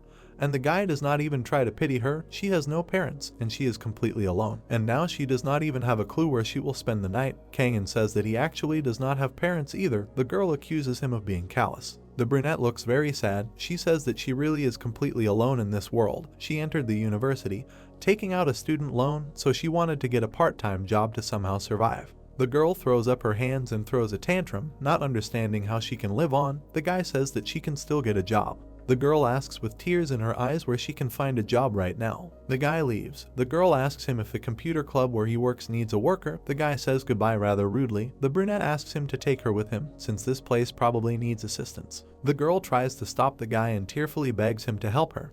He says that she needs to negotiate with the owner since he is just an ordinary worker there. The girl asks him to put in a good word for her when she writes a resume. Kang-in, angrily looking into the distance, says that he does not want to do this and then asks how she even recognized him. The girl, smiling, raises her index finger and says that she often goes to the computer club for her job. Kang-in asks again in surprise. The interlocutor says that she is a game streamer. The girl sits at the computer and showers comments, receiving donations. She tells the guy that she does not have a computer at home, so she goes to the club. The guy looks at the brunette in surprise and asks how popular she is. She answers something unintelligible. The hero asks if she plays well. The girl says no. Another question sounds, this time about how many subscribers she has. The brunette answers that about 30. In front of us is a city street. Kang-in calls the girl to follow him, stating that he felt sorry for her and she really needs a job. We see the building of a computer club. Someone greets the hero. Seo looks at the guy and tries to ask why he is late, but stops short. The blonde's attention is drawn to the girl whom the young man brought with him. She asks who is with him. The brunette says hello, introduces herself as Yoon Rem, after which she says that from now on she will work here. Seo looks at the guy in surprise and asks why he came empty-handed if he went to buy sauces. Kangin replies that he lost his bag while watching the fire. The girl remembers that there really was a big fire nearby recently. Seo, squinting, smiles. She asks how much one had to stare at the fire to lose the bag, which, most likely, someone has already taken. Kangin says that nothing can be done about it and asks that the cost of purchases be deducted from his salary. Jeon attracts the attention of the guy. He looks up. We see passers-by standing in front of the burning building. The AI says that it analyzed the situation that happened an hour earlier and concluded that there is a high probability that many people filmed what was happening. The hero moves away from Onseong Hwan and Rem. Jeon says that the guy needs to go online and collect information. He agrees. Here is an internet article that says that a tightrope hero saved a man. The AI says that it found a video of the incident. Kangin notices that there are surprisingly many comments. We see emoticons under the article. Jeon says that, judging by the reaction of readers, this video is spreading quickly across the internet. The hero says that there is nothing to worry about since the AI can erase all traces of the incident, to which Jeon replies that he does not have such skills. Kangin looks at the monitor in surprise and asks why Jeon can't do this.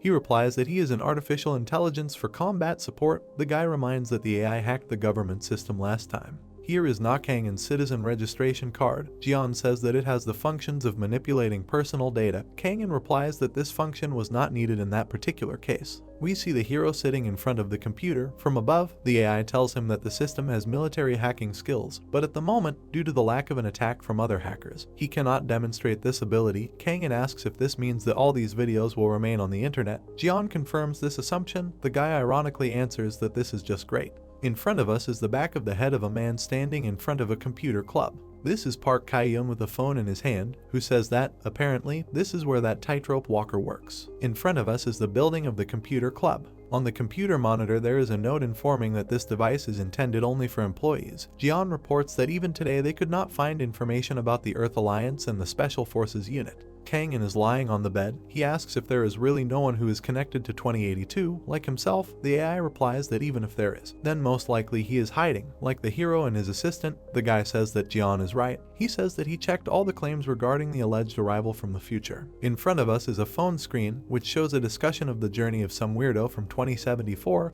The AI says that none of these posts turned out to be reliable. Kangin looks at the phone screen. He says that everywhere they write only about 2024. Jeon says that the technology of 2024 does not allow the creation of an AI, which he is. Kangin confirms that artificial intelligence implanted in the body cannot be created at the current level of science. The hero, looking somewhere into the void, says that nothing can be done about it. No matter how hard they try, they are still in 2024. The guy says that he would like to know what happened to the building that burned down yesterday. In front of us is a news report about a fire in which one person died. Jeon reports that a corpse was found in the burned down building. Kangin looks at the phone screen worriedly.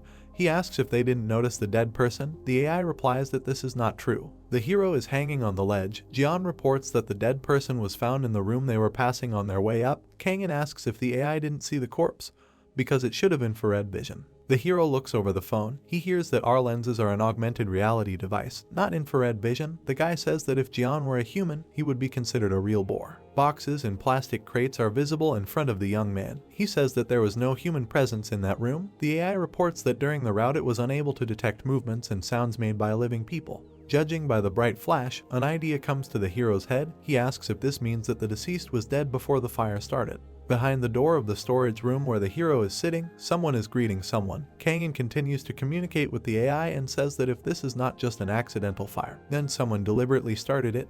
Jeon replies that the probability of such a development of events is high. The hero hears how someone is surprised by the arrival of the police behind the door. Kangin looks at the door. Behind it, a male voice says that the card belonging to the computer club was used to buy this. Kyung is holding a black bag in his hands. He asks if it belongs to an employee of this establishment. Seo is in front of us. She understands what is being talked about and calls Kangin. The hero approaches the interlocutors. The girl tells him that the policeman brought a bag of sauces that the guy lost while watching the fire. Kyung understands that he got into a mess. The detective thoughtfully rubs the back of his head. He asks the young man if he really was looking at the fire. Seo shouts admiringly that the police of this country are the best. She could not even imagine that law enforcement officers are looking for the owners of lost things. Kyung embarrassedly says that everything is exactly like that. The guy looks at the detective with honest eyes and thanks him. Kai-young holds out a business card in his name and asks to take it. He says that if the hero has something to say about that event, he can call the specified number. Kang-in examines the business card, and Seo, smiling, says goodbye to the detective. The hero thoughtfully tells the AI that in order to find the killer, it wouldn't hurt to find a detective, and then asks if he should meet Kai-young again. Jian replies that he has an ID, so the guy can easily make an appointment. Seo approaches the guy and asks if he has any business today. If not, she would like to stay with him and get to know him a little better. Jian tells the hero that his connections with the police can be useful in further operations. Seo, with his mouth wide open, looks at Kang-in, who says that everything suits him and that's what they'll do. The girl jumps with joy and asks if the young man's words mean that they're working together today. Kang-in sullenly says that nothing of the sort, he has business today. He'll leave now, but will be back soon. Seo looks at the strange young man in bewilderment. It seems that the girl has fallen in love. She admires the guy's unpredictability. In front of us is the police station building. We see the sign of the criminal department. Kai-young points at the hero and says that he recently brought him a bag. The guy confirms that everything was exactly like that. The detective, with a glass in his hand, says that the hero should not have brought food to thank him for such a trifle. Kang-in looks at his interlocutor in bewilderment, and he understands that the guy came empty-handed. Ashamed of his careless remark, Kai-young looks at the hero, who says that he did not come for this. The detective asks what he owes his arrival to. Kang-in says that, in his opinion, yesterday's fire was part of a murder plan. The detective asks again in bewilderment. Kai-young looks away and, sighing heavily, says that a corpse was indeed found there, so anything can be suspected, and this case is now at the investigation stage. Kang-in says that he is almost sure that it is a murder. Kai-young looks at his interlocutor in bewilderment and asks what grounds the guy has to make such statements, because if all sorts of civilians come with their ideas, then the case can drag on and reach a dead end. Kang-in states that when he was climbing the building, he did not see or hear anything inside. Kai-young takes a sip from his cup. He opens his mouth and shouts loudly for the guy to repeat his words. The hero raises his thumb up. Kai-young shouts in amazement that this means that the tightrope walker is in front of him. The detective, looking at the guy demonstrating the gesture, asks why he did not say anything when he came to him in the restaurant. Kang-in states that the detective did not ask anything. Kai-young answers that this is indeed so. The policeman jumps up and down excitedly, waving his arms, asking how the guy managed to do all those stunts, because he climbed up the wall like some kind of Spider-Man, and then walked on a rope holding a girl in his arms, and finally ran along the wall like some kind of super spy. Kang-in seriously asks if they can get to the question why he is here. The detective realizes that he really went a little off track. Kai-young takes out a notepad and pen and demands to know the reason why the hero thinks that this fire was part of the crime. In front of us is a sign for the first squad for investigating especially serious crimes. The hero says that during the fire he did not hear any sounds from inside and no one from there called for help. In front of us is a corpse and blood stains. Kang-in says that either the deceased died before the fire or was drunk or on drugs. The interlocutors are sitting at a round table. Kai-young asks if the guy wants to say that someone set the building on fire to hide the traces of the murder. The hero replies that this is exactly what he is hinting at, because yesterday he went up, checking each floor. A young policeman approaches the interlocutors. He asks if Kai-young has received the results of the forensic examination, after which he recognizes the hero as the same tightrope walker. And the hero calmly greets this man. Kai-young replies that the autopsy will take time, but he has already been warned that it may not be possible to find out anything, since the fire was very strong. A girl comes to the table. She calls out to the detective and says that she has just been informed that the cause of the fire with a high degree of probability was a short circuit. Kai-young asks if this was established with the help of CCTV recordings. The girl replies that there are none in that area. Kai-young asks his colleagues what they should do in this case, and suggests hanging up announcements. An idea comes to the hero's head. Covering his mouth with his hands, he asks the AI if it remembers the faces of the people he saw yesterday. Jian replies that he saved the data obtained before the fire. He asks if it should be played back, and Kang-in answers yes. In front of us is the interface of a video player. The hero looks at it in amazement. Sitting in front of Kai-young, he says that he saw 3 people walking from the direction of this building. The detective asks again in surprise. The young man is holding a phone in his hands. The hero says that the first suspicious guy came out of the alley next to that building. He was holding the phone in his right hand and talking to someone. He was wearing a bracelet on his left wrist. His shirt, which was missing 2 buttons, was checkered. Under it was a white t-shirt, and the phone case was gray. Kai-young is amazed that the guy is describing everything as if he is seeing it all now. The detective's face is visible against the background of the media player. The hero thinks that he is really describing what he is seeing with his own eyes now. The interlocutors are sitting at a round table. Kang-in is describing the second and third people. Kai-young raises his index finger.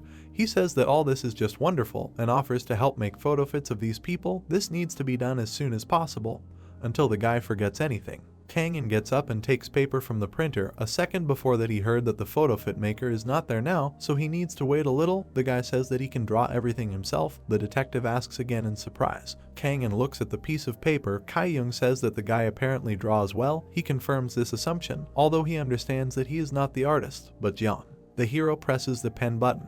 He raises the writing instrument over the sheet of paper. Kang-in looks a little to the left of himself and asks the AI to bring the suspects into his field of vision. In front of us are the faces of 3 people. The guy asks Jeon to enlarge them a little. He does so. After that, the guy demands to improve the quality. The AI fulfills the request. The police look at each other in surprise. They hear Kang-in demanding to put the window under the sheet of paper and move it a little to the left. The young policeman says that the guy is talking to himself and he seems to be a little out of his mind. Kai-young says that this is unlikely to be the case. Kang-in tries to trace the contours. He says that now all that remains is to draw these people. The pen slides along the paper. We see the back of the guy drawing. He picks up the folded sheets and says that he is finished. The police look in surprise at the sheet that the guy is holding in his hands. It turns out that the drawings turned out to be simply disgusting quality. One of the detectives asks if the young man is making fun of them. Kang-in crumples the sheets with the drawings. Sitting at the table, he looks over his shoulder at the detectives and says that he was just warming up his hands, and they need to wait a little longer. The police agree to do this. The police look at the hero, thoughtfully sitting at the table. Kang-in is clearly unhappy. He asks the AI why it doesn't draw instead of him. Jeon replies that the guy should give him temporary control over the body and only then he will be able to draw something. Kang-in says that he gives his permission. The young policeman looks at his colleague and says that the guy seemed to claim that he can draw. Kai-young looks at his phone and says that he should probably call an expert so that he can hurry up. A powerful flash occurs next to the hero. The police look in surprise at the guy who bowed his head. The guards of law enforcement are amazed. A decent quality drawing appears under Kang-in's hand. The portrait is almost ready. In front of us is the suspect with a phone to his ear. The police shout that this is simply impossible. The entire department runs to look at the drawing. Someone says that the guy works just like a printer. Another law enforcement officer calls him a genius. A third asks if the young man is an artist. Jeon says that this guy works as a special agent for the Earth Alliance. The hero asks the AI what is the point of reporting this now. Kang-in shows the police 3 portraits. He says that only these 3 were coming from the direction of the burned building and the arsonist is probably one of them. The law enforcement officers make sounds of admiration. We see a fist. The head of the unit approaches the assembled group and raises his index finger. He says that we need to immediately begin checking the identity of these 3 guys. His subordinates make it clear that they understood the order. There is a sign between the 2 doors. It is reported that the event is happening the next day. A deep plate is filled with delicious food. The hero's comrades are sitting at the table. Seo says that the hero has prepared an incredibly delicious soup. Im shows a thumbs up and says that it is simply fantastic. Hwan claims that he even cried from the incredible taste sensations. Seo looks at the brunette and says that, as she was told, the building where the girl lived was deliberately set on fire. Im screams in amazement that she thought the fire was an accident. Hwan says that he also saw the news about the arrest of the suspect. The hero, with a frying pan in his hand, listens to the conversation. One of his comrades says that drugs were found on the criminal. The guy does not believe what he heard. He was just at the police station yesterday, and today the arrest of the culprit has already been announced. Kang-in looks at his hand and understands that he was able to help the police only thanks to AI skills. Kang-in looks at the screen of his phone. The guy answers the call and greets Detective Park, who thanks the guy and says that thanks to him they were able to find the criminal. In front of us are 3 portraits drawn by the hero. Kai-young says that 2 of them were residents of that area, but the third one turned out to be an outsider and he was also a friend of the deceased. In front of us is a bag of white powder. Kai-young says that the details will still be established during the investigation, but drugs were found in the wallet of this bastard. Kang-in says that he already knows about it. 2 guys argue with each other. The detective says that, most likely, the criminal went to borrow money for illegal substances from his friend, but he refused to lend him money and the scoundrel simply killed him for this. The police arrest the criminals. Kai-young states that the most shocking thing about this situation is that the police immediately raided the place where the villain bought the drug, catching everyone at the crime scene, and among those arrested was an actor named Na Jung-jin. Causing a big commotion, Kang-in hums thoughtfully since he does not know this artist. The guy puts the frying pan on the dryer and states that it seems that the case is not the easiest. Kai-young sadly says that everything is exactly like that, and he will have to move his vacation again. Kang presses the phone to his ear. The detective states that thanks to the photo fits drawn by the hero, they were able to solve this case much faster. He asks for permission to publish the drawings. Jian warns that any publications presented to the public can interfere with the young man's mission. The guy thinks that hiding them also does not make much sense, so he asks the detective not to tell anyone that he was the one who made the photo fits. The hero's comrades look at him in surprise. Kai-young asks if the guy really doesn't want to reveal his identity. He says that this is a truly heroic act. Kang-in, standing with his back to his comrades, says that he did what was necessary. Kai-young, sighing, says that he understood the guy, after which he wishes him a good day and thanks him again for his help. The young men clench their fists. They ask who called and what kind of conversation it was. Seo asks if Kang-in really drew something for Detective Park. The guy, calmly wiping a ladle, says that he really did sketch something. Seo suggests that it was just a terrible drawing. The hero says that his comrades can think whatever they want about this. The young men look at the hall in amazement, from where some screams are heard. One of the players jumps up from his seat and shouts that the idiot next to him spilled his ramen. He says that he is a real klutz, so it is no wonder that he played so badly.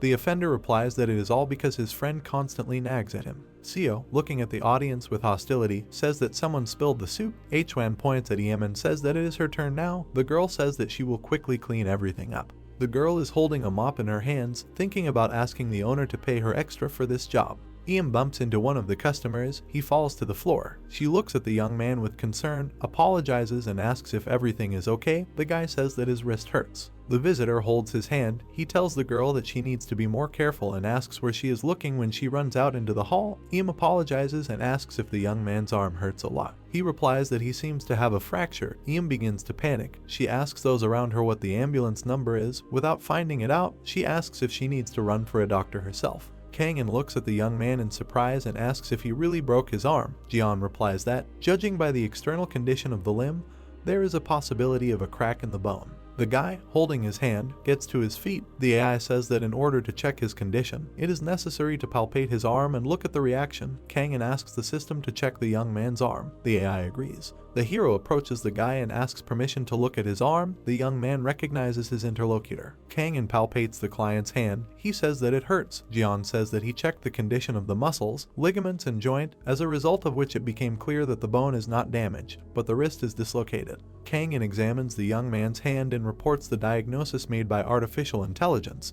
The guy says that it hurts a lot. The hero says that he will help him. Seo, behind whom stands Hwan, looks at the hero with loving eyes. The injured young man says that the pain has decreased. Hwan is shocked to think that Kang-in also has the skills of a doctor, and the girl dreams of hurting herself too. Jian, meanwhile, says that it will take 24 hours to recover and any overexertion can aggravate the injury. Kang-in looks at the injured man and tells him not to use this hand until tomorrow, otherwise the injury will take a long time to heal. The guy throws up his hands and asks what will happen to his job in this case, because he has to cook tomorrow in the Gangwon area. Em asks if the young man is a cook. He answers that he cooks in a van. We see the young man at work. He says that some film company urgently conducts additional filming, and they invited him as a cook. Em happily shouts that she is ready to go with the guy and help him. The injured young man looks at the girl and asks if she can cook. Em answers that she can cook ramen, even 2 portions at a time. The young man sighs heavily and says that he cannot feed the film crew only instant soup, and it would be much better if a person who really knows how to cook went with him. The guy looks at the hero with a pleading look. We see the young man's face up close. Jian tells the hero that this look says only one thing. The guy really wants to hear a positive answer. Kang-in turns away, closing his eyes, apologizing and saying that he has some business to attend to, and the guy promises to pay him 300,000 won for 1 day of work. Kang-in opens his eyes. The young men stand opposite each other in strange poses, mouths agape. Kang-in looks at the guy in the green t-shirt and asks him to confirm whether he really only needs to cook rice and salads, and the young man realizes that the hero has agreed and shouts that it is a great honor for him. The guy stands with his mouth open, declaring that he came to this computer club after hearing that it is popular for its excellent food, and after trying it, he began coming here almost every day. The young man holds his stomach and says that he hoped to learn something about the dishes that the hero cooks, but if he keeps him company, he will certainly be able to teach the young man something. Kang-in covers his mouth with his hand. He says that he has learned enough about this place, and now it's time to explore other locations. Jian says that by working in a food truck, the guy will be able to earn money for his expenses, as well as get new information. The hero reproaches the AI for thinking about money all the time. Cars are driving along the road. It is reported that this is happening in the morning of the next day. The guy whose wrist is bandaged tells the hero that he drives great. He could not even imagine that his car could be so obedient. Kangin replies that he has driving experience. The AI reminds that, in fact, he is driving the car. The young man raises his index finger up. He expresses hope that they will be able to surprise the actors and staff with delicious food, after which he thanks the hero once again. Kangin says that there is nothing to thank him for. The AI reminds that, in fact, he is helping the young man who injured his wrist. The truck is driving along the highway. The hero's interlocutor asks him if he heard that one of the actors was detained with drugs at a party. Kangin confirms it. The guy says that they are now going to the place where this drug addict was filming.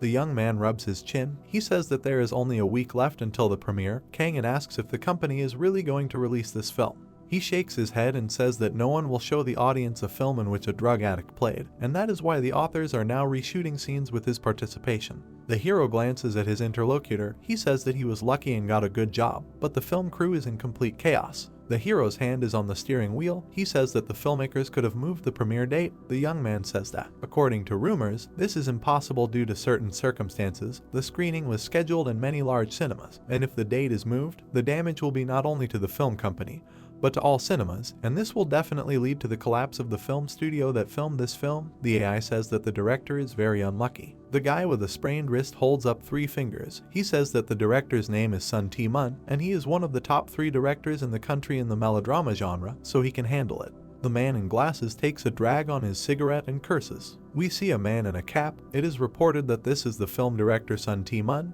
He says that he does not like anything they filmed. An assistant standing nearby asks if they need to reshoot the scenes. Tae-mun replies that they don't have time, so they'll have to leave the whole horror as is. The man grinds his teeth in rage. He says that all this is because of a nasty drug addict. Tae-mun throws his hands up and screams hysterically that if he gets his hands on this bastard, he will turn him inside out. A girl runs up. She says that the food truck has arrived. The assistant approaches the director and suggests that they first eat and calm down, because the members of the group are also very tired. Tae-mun extends his index finger forward and starts screaming loudly. He asks if the guy really thinks that some food is going to go down his throat now, because if the film fails, they will all go bankrupt. The man orders to send the food truck to hell. Saliva flows from the corners of the director's mouth. He asks what this divine taste is. Tae-mun and his assistant are having lunch at the table. The director says that a minute earlier he had no appetite. The assistant says that the food is incredibly delicious and jokingly says that they might have slipped some drugs into it. In front of us is a parking lot where a food court is set up. Tae-mun demands that his assistant shut up and not remind him about the damn drugs. The guy says he was just joking. The injured chef and the hero work together. The assistant tells the director that the owner of the food truck hurt his hand, so another chef helps him. Tae-mun says that the guy is young but cooks excellently. The assistant admiringly tells the director that there is a gorgeous view and clean air. He suggests thinking positively and relaxing. The film crew eats food. The assistant tells the director that they are very lucky that other actors are not involved in this matter. At this very moment, someone from afar shouts that another problem has arisen. Tae-mun and his assistant look in surprise in the direction of the source of the sound. In front of us is a girl named Shin Yoon-ha. She shouts that the stunt double tripped and sprained his ankle. Tae-mun screams in amazement. Chopsticks fly into the air. 3 members of the film crew run up to a young man writhing in pain on the ground. The guy in the green shirt is holding his leg, asking for forgiveness. The lower part of his leg is red. The guy says that he should have been more careful. People are visible in the clearing. Someone calls for an ambulance. He is told that they are in the mountains, and no ambulance will come here. A third voice asks if someone can provide first aid. Tae-mun, limply dropping his hands, curses. The guy with the injured wrist says that these cultural figures have definitely been jinxed, and that is why they have such bad luck. He asks if Kangin can help this man.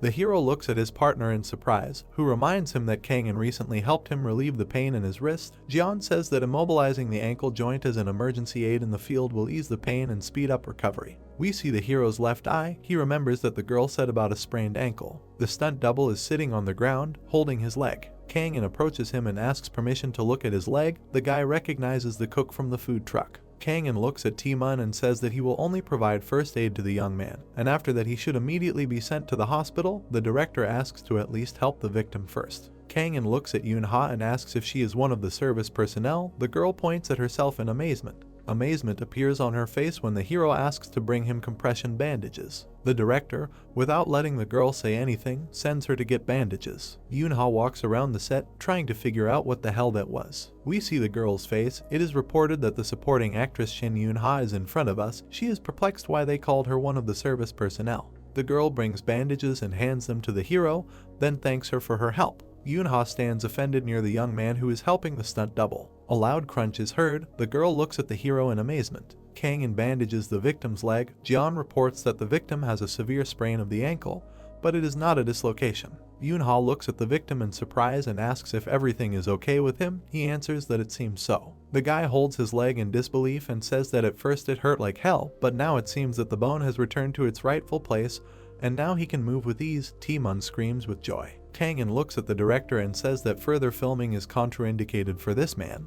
He says that he only provided temporary assistance, but until the young man fully recovers, he cannot walk. Taemun faints. His assistant asks the director to come to his senses. The assistant, pulling a forced smile on his face, says that they will contact another stunt double. Taemun asks when they will do it. The director holds his head. He asks where they will find a person with the same physique as Kim Yu-chan and when he will have time to come here to the mountains. Taemun screams at the top of his lungs, asking when this new stunt double will learn the moves, and declaring that they are finished if they don't film everything before the premiere date. Someone asks if Yu-chan can do the fight scenes and stunts himself. A cute guy holds up 2 fingers. It is announced that this is the lead actor Kim Yu-chan. He declares that he will do everything himself. A question is heard about what will happen if this young man gets hurt himself. Taemun, sobbing, screams that this actor is so clumsy that a single sprained ankle will definitely not do, and if something happens to him, the film will definitely be doomed. Yu-chan says that the man's words were like a bullet hitting the heart. We see the set from a bird's eye view. Someone suggests choosing a stunt double from among the other members of the film crew. Suggests putting a mask and glasses on him so that his face is not visible. A question is asked if there are any volunteers in the film crew. Taemun is on his knees. He calls on the Lord and asks why he sends him such tests, after which he declares that he is ready to pay not even double, but triple the rate. Kang resolutely looks at the director and tells him that he was sent by the Lord himself. The hero rubs the back of his head and says that, of course, he was joking, but he promises to really help the film crew. Someone asks how, because the guy is just a cook. Yoonha angrily clenches her fists and shouts that this cannot be allowed. Turning to the director, she states that even if he urgently needs a replacement, this is not an option, because in front of them is not an actor or even a member of their team, but an ordinary cook working in a food truck. Taemun stands, confused, with his hands down. In front of us are Kangin and Yu-chan. The director notices that, if you look closely, they have almost the same build. Taemun runs up to the guy and starts shaking him. He asks if he knows how to do martial arts. Kangin says that he knows a little. The members of the group ask their director if he is serious about involving this young man in the filming. Taemun clasps his hands in front of his face and asks the hero to help them because they have very little time. He says that the guy will need to change clothes and put on makeup, and even if the movements are awkward, he cannot worry. The director will try to fix everything with the help of computer graphics. Taemun asks if the guy really agrees. In front of us are 2 houses. Kangin says that he agrees if he is paid triple. The director confirms that he will give this money. Yoonha and the assistant director think that this film will definitely not make it to the screens.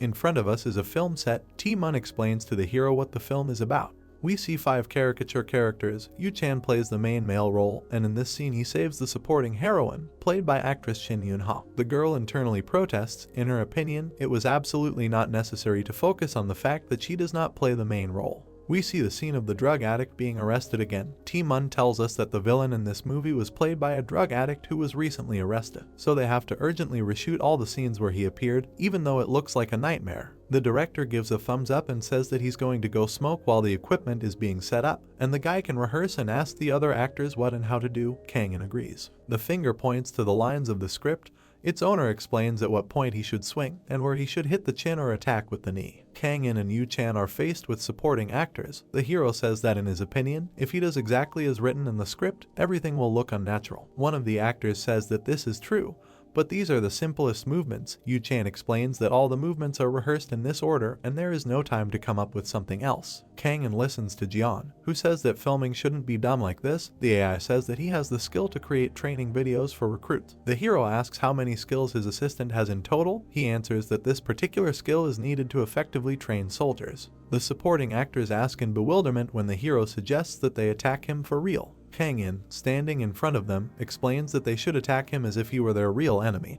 and he will try to defend himself so they can film more realistic footage for the movie. The guys try to object. They say that the movements should be coordinated. Someone says that if they do as Kangin suggests, someone might get hurt again, and the director said that the fate of the entire film depends on this scene. Yoonha snorts in irritation.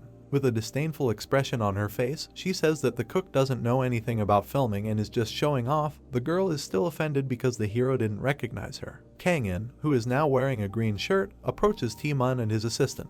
The director looks at the guy in amazement when he suggests filming the entire scene in one take. With his hands behind his back, Kang-in says that the actors want to start filming right away and this will help save time. Tae-mun says that he would be only too happy to film everything in one take. However, he doubts that this is possible. Kang-in calmly looks at the artist and asks him to trust him. He promises to do his best to fully work off the money that he is paid. Jeon says that, in his opinion, the hero is simply obsessed with money. Kang-in moves away from the director and his assistant. He asks not to stop filming under any circumstances and to film until the very end. Tae-mun hesitantly answers that he will. The director looks at the young man in surprise. A drop of sweat runs down his cheek. Kang-in goes forward, putting a mask on his face. Tae-mun thinks that his many years of directing experience tell him that he can completely trust this man.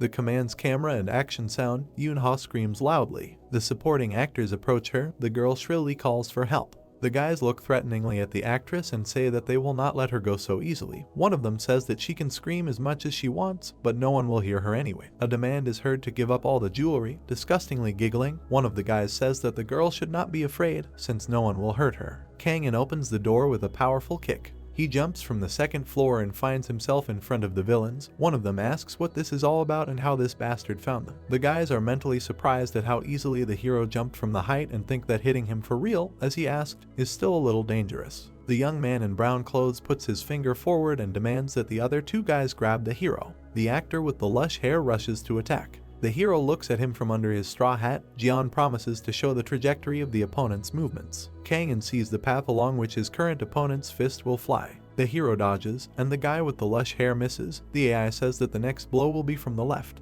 Kang-in successfully avoids the blow again. A hint follows that danger should now be expected from the right. The hero jumps up, preventing the enemy from hitting him while he was trying to kick him. Kang-in realizes that his body is reacting even before he hears the AI prompt. Jeon tells him to jump. A crosshair appears on the enemy's chest. The AI tells him that he needs to grab the enemy by the specified place so that the camera will capture this moment. Kang-in grabs the enemy by the clothes. The enemy thinks that this was not in the script. Jeon tells him that the third camera angle perfectly captured this cool shot. Kang-in throws the guy in leopard shorts up. He delivers several sensitive blows. The people around think that this maniac has gone crazy because everything was supposed to be pretend. Kang-in jumps over the next enemy, preparing to strike. The young man in brown clothes opens his mouth wide. He mentally begs Kang-in to do everything according to the script. The hero strikes and hits the back of the enemy's head. The guy in the green t-shirt looks at what is happening in horror. He understands that none of this was in the script and wonders why the director does not stop filming.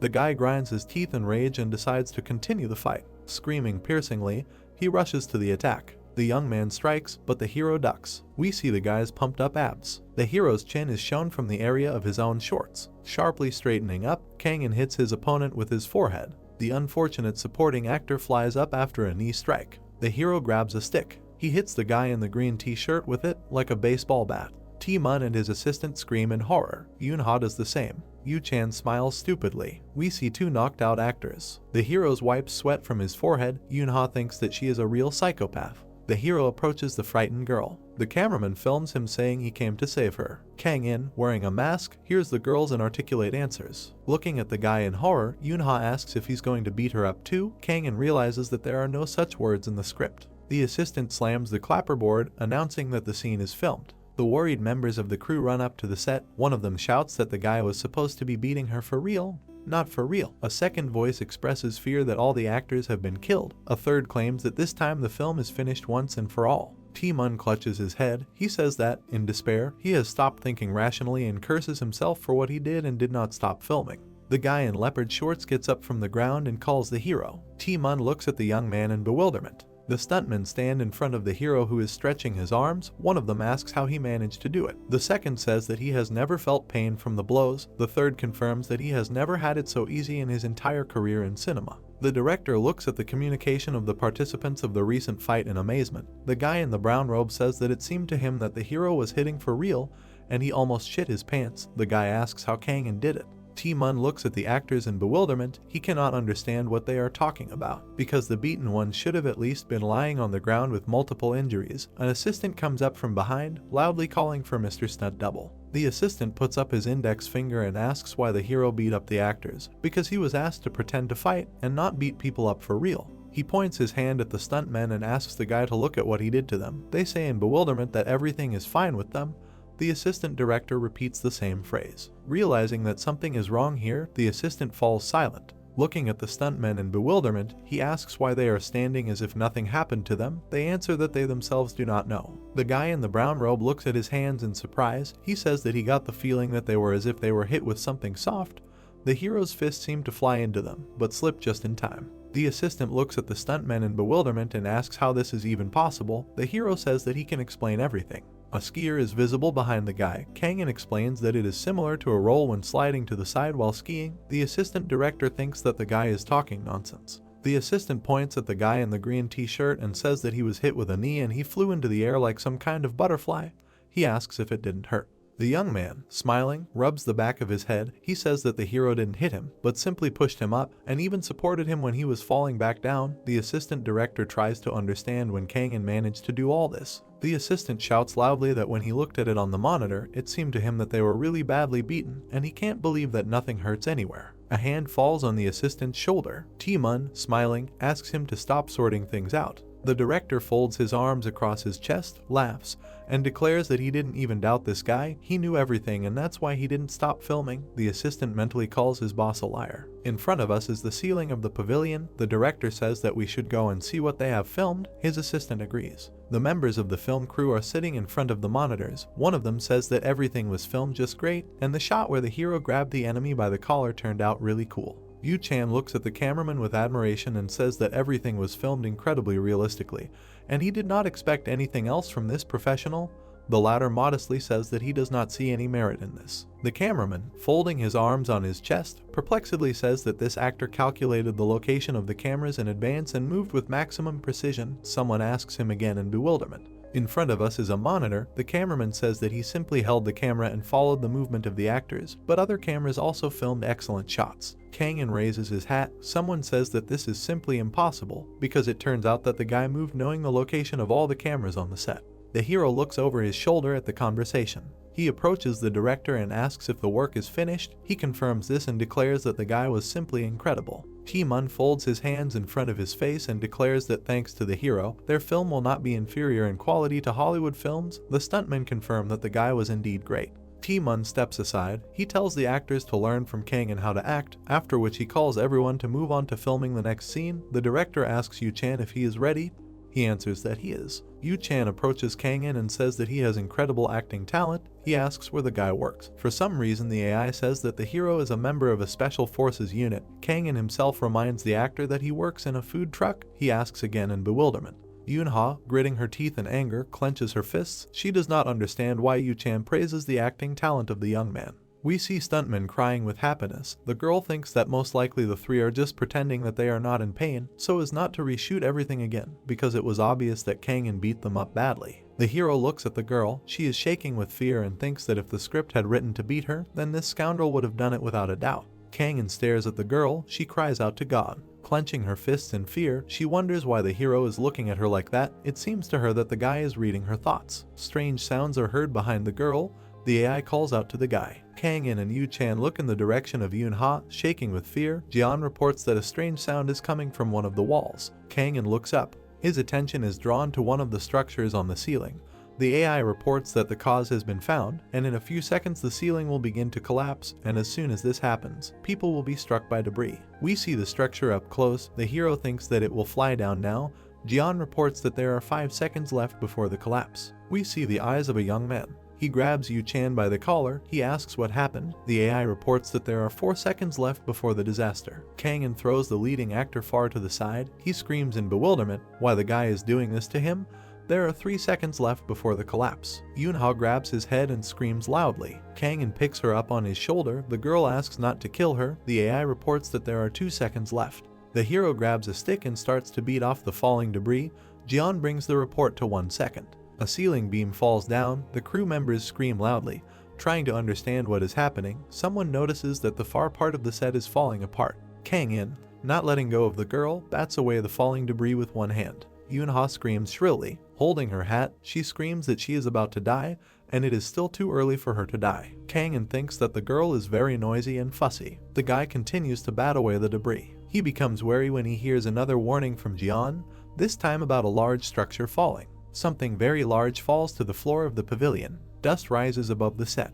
The director and stuntmen, open mouth, look at the collapsed site. Nothing can be seen through the dust. Someone calls Yoon-ha and asks if she is okay. We see the girl's hair. Someone hysterically asks her to answer how she feels. Yoon-ha is lying on the hero's shoulder. The girl opens her eyes. She comes to and screams shrilly for someone to save her. The hero calmly replies that the girl is alive. Kang-in looks at her over his shoulder and asks if she was very scared. Yoon-ha looks at the guy with disgust and asks what's wrong with him. Why did he throw Yu-chan away? And does he want to throw her away after that guy? Kang-in replies that he has no such intentions. We see the hero's eyes. He explains that the set collapsed and he saved her. The hero stands in the middle of the rubble of the structure with the girl on his shoulder. Yoon-ha covers her mouth with her hands. She again calls out to God and asks what happened here. The young man replies that the structure was not securely fastened. In front of us is the girl's right eye. She sees Yu-chan holding his head. The beauty understands that the hero saved them both, and if not for him, they could have died under the rubble of the heavy structure. Yoon-ha folds her hands in front of her face and asks the guy if he really saved them. He says he's glad the girl finally realized it, then he asks if she could finally get off of him. Yoon-ha jumps off the guy's shoulder. Yu-chan, rubbing the back of his head, apologizes to the hero and says that he thought he made him angry and that's why he threw him off. Kang-in asks why he should be angry at the actor, then asks how Yu-chan feels. The guy thoughtfully says that at first it seemed to him that it would hurt, but now there is no discomfort. T-mun runs up to the guy from behind, shouting loudly, asking if everything is okay with Yu-chan and Yoon-ha. The director squats a little. He begs the actor to say that he is okay. He replies that he feels great, and Kang-in literally saved him. T-mun asks the same question to the girl. She looks at the hero in bewilderment. The guy looks back at her. The girl grabs a lock of hair and, looking down, says that she is also fine. Yoon-ha thinks that there is a very good person in front of her. T-mun puts his hand to his chest and sighs with relief. The man thinks that he almost had a heart attack. The director imagines Yu-chan and Yoon-ha splattered with blood. He thinks that his actors could have died under the rubble of this structure. Sweat runs down the man's cheeks. He thinks that if this had happened because of poor construction of the set, then not only the film would have ended, but his entire career. Kang-in, whose pumped up abs are visible from under his shirt, holds his hat. T-mun thinks that this is a real hero. The assistant approaches the director and asks if everything needs to be fixed to continue filming. T-mun asks if his assistant has gone crazy. How can all this be fixed in such a short time? And what will happen if the structures collapse again? The assistant asks in bewilderment what to do then. A cameraman runs up to the director from behind. T-mun and his assistant look at him in surprise, and he declares that the moment the structure fell was caught on camera. The interlocutors unanimously ask again. The cameraman declares that he did not turn off the camera just in case, and what was recorded there must be seen. A finger presses one of the keys on the keyboard. Before us is a series of heroic deeds of the hero, who holds a girl in his arms, beats off falling structures with his hand, and then carries her out from under the rubble. The director and his assistants look at the monitor. T-mun jumps up and screams in bewilderment at how they managed to film such a thing. The cameraman says that it is actually his merit. The assistant says that if it were not for Kang-in, none of this would have happened. The people sitting in front of the monitors become wildly excited. Some of them scream that Hollywood movies do not even come close to all this. And this is despite the fact that everything happened unplanned. Someone assures that this footage must be used. Saliva flows from the corner of T-mun's mouth. He declares that this will be a real sensation and everyone will go crazy from such footage. His assistant sadly says that he does not want to spoil the mood of his boss, but everything is not so simple. In front of us is a computer monitor. The assistant says that everything looks incredibly cool, but this is a recording of an incident, not a movie shoot. T-mun and his assistant stand opposite each other. The latter asks what will happen if people find out that this was not in the script and it all happened in reality. The director assumes that this will cause a huge wave of discontent. T-mun raises his hand and says that no one was hurt and suggests finding a way to resolve this problem. And if everything gets out of control, they can use the film company's lawyers, who work very well. The assistant asks if T-mun really wants to go through with this case to the end. He replies that it would be a shame to lose this incredible footage. The conversation between the two artists continues. The assistant asks what will happen if Kang-in asks not to show these recordings. T-mun runs up to the hero and asks him to stop. The director, with his hands clasped in front of his face in supplication, says that he would like to thank the young man for saving both Yoon-ha and himself. Jian, for some reason, says that saving civilians is considered the main task of a special forces agent, and that the Earth Alliance, as well as natural robotics, consider the safety of civilians an absolute priority. Kang-in, with his eyes closed, declares that he did only what he had to do. Tae-mun exclaims that these are the words of a true hero. The director, pursing his lips, declares that the moment of saving Yoon-ha was caught on camera, and besides, the hero looked incredibly cool there, so he would like to ask the guy's permission to use these videos. The man even promises to include the hero's name in the credits. Kang-in rubs his chin thoughtfully. The AI tells him that if the guy's face becomes known to the public, he may have problems completing the main mission. Tae-mun at this point shouts that he will pay the guy more than he promised before. Jeon, hearing this, tells the guy that he was wearing a mask, so there should be no problems. The interlocutors shake hands. Kang-in gives permission to use the recording. The director sincerely thanks him. The manager comes up to Yoon-ha.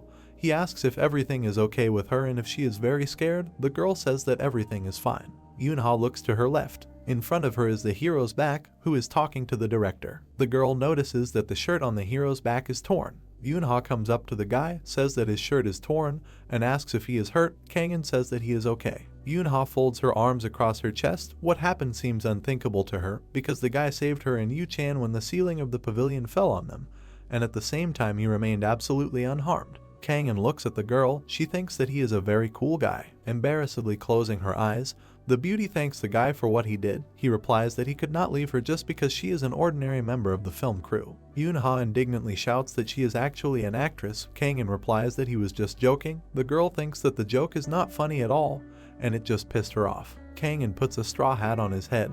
He declares that if his function here is fulfilled, then he goes back to the food truck. Tae-mun happily thanks the guy for everything.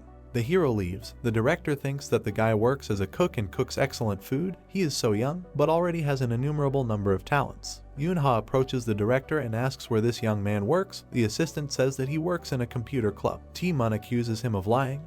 The guy says that at first he also could not believe it, but Kang-in really works as a cook in a computer club. Yoon-ha, looking at the director, asks if the hero will not come to the shooting anymore. Tae-mun answers that he will definitely be there, since he will call him tomorrow, and the day after tomorrow, and on all subsequent days. The director says that with the help of this young man they will bring the film to an ideal state and win an award for the best action movie.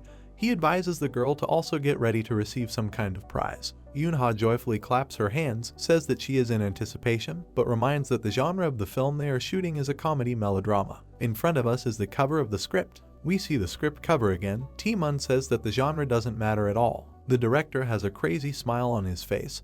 He says that if they remove all the scenes where the drug addict appeared and replace them with action, then they will definitely solve all the existing problems. The assistant asks if the director really wants to change the genre of the film to an action movie. The young man pokes his finger at the screen of his phone and says that then they will definitely not have time, since they will not have enough time to at least hire a martial arts master. Tae-mun asks why they need such a specialist, because they all saw how Kang-in did stunts, calculating the location of each camera. Yoon-ha, Yu-chan, and the assistant look at the director in surprise. The latter asks them what difference does this make. Tae-mun puts his left hand to the side and says that every minute counts now, and no one will help them except for the young man who has already helped them out several times. The assistant reminds that this guy is not even an actor. Tae-mun continues to insist on his own. He states that the actor does not need a diploma and everyone has seen his muscular body, which is much better than Yu-chan's. The said character cries bitterly, covering his face with his hands, and says that these were very cruel words. The assistant, thoughtfully scratching his cheek, asks what will happen to the food truck, because the guy came here to replace the main cook who injured his hand. The director says that the assistant does not understand him at all. The man folds his hands in front of himself and says that there is no point in wasting time any longer. He will go right now and solve this problem, and his interlocutors should just wait for him here. Tae-mun runs away, trying to shout to the hero. His assistant thinks that this film is definitely over now. The hero leaves the building and says that at first it seemed to him that the whole structure was built very reliably. He looks to his left and asks why it started to collapse during filming, and in the very place where the actors were standing, it's very strange. Jeon analyzes the collapsed beam and sees that the probability of intentional damage is very high. He tells the hero that, according to the results of the analysis, sabotage is more than likely. The guy asks if the AI really thinks that someone could do this intentionally. In front of us is Yoon-ha. Jeon reports that the fragments of the iron structure fell towards the girl, and if the attacker had a script, then it would not be difficult for him to predict her location inside the pavilion. Kang-in, whose hat we see, says that the attacker potentially wanted to either harm the girl or interfere with the release of the film. The guy hears someone calling him. Tae-mun runs up to the hero and asks for a minute of attention. Kang-in asks what happened this time. The director grabs the young man by the hand. He hugs her to his chest and tearfully begs the hero to save the film. Kang-in and Tae-mun stand in front of each other. The director explains to the guy in detail all the problems associated with the release of the film. The AI states that the landscape of this area is almost no different from the description in the databases, and the value of the information obtained here is low. Kang-in calmly says that he has important business in Seoul, so it will be inconvenient for him to come here. The director shouts that this is a happy coincidence, because from tomorrow all additional filming will take place in this city. Tae-mun raises his index finger. The hero does not know what to answer him. The interlocutors stand opposite each other. The hero finally says that he still has things to do and will not be able to be on the set the whole day. The director says that there is no need to worry about this.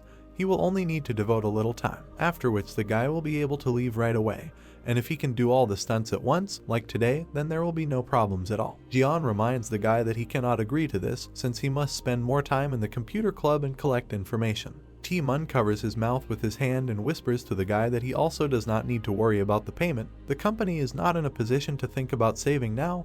AI says that if the filmmakers pay good money, then a little time can still be devoted to earning money.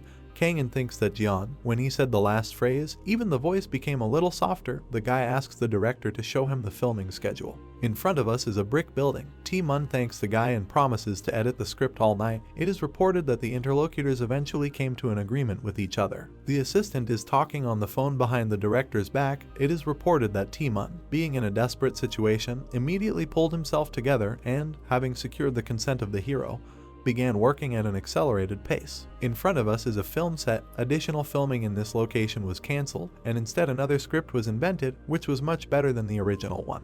The young people are smiling. They are happy with everything. It is reported that until lunch everyone involved in the production worked without a break, and after eating, the atmosphere on the set became ideal, and everything was fine with the motivation of the people. A white car drives up. The head of the department, Kim, working for Though Entertainment, runs out of it. The man runs up to the director editing the script and calls him. Tae-mun looks at the manager and greets him, who yells that now is not the time for cute greetings and the director must save them all. Kim grabs Tae-mun by the shirt and states that he knows full well that if this film is released in its original version, it will cause great hostility from the public, the film will fail at the box office, and this will cause great damage to the company. The manager shouts that it is impossible to move the screening date anyway. They used all the company's connections to have this film shown in all the cinemas in the country, and now the director can ruin everything, after which he will not be able to fix the situation in any way. Tae-mun calmly puts his finger on the lips of the panicking manager and asks him to shut up. The director covers his mouth with his finger and asks Kim to trust him, promising to solve all their problems. He screams in amazement.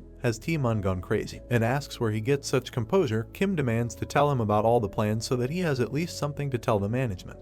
The director removes the lid from the felt tip pen, asks to listen to him carefully, and then says that the film will be of a different genre. Tae-mun shows the script to the department manager and says that from today on this film will not only be a comedy melodrama but also an action movie.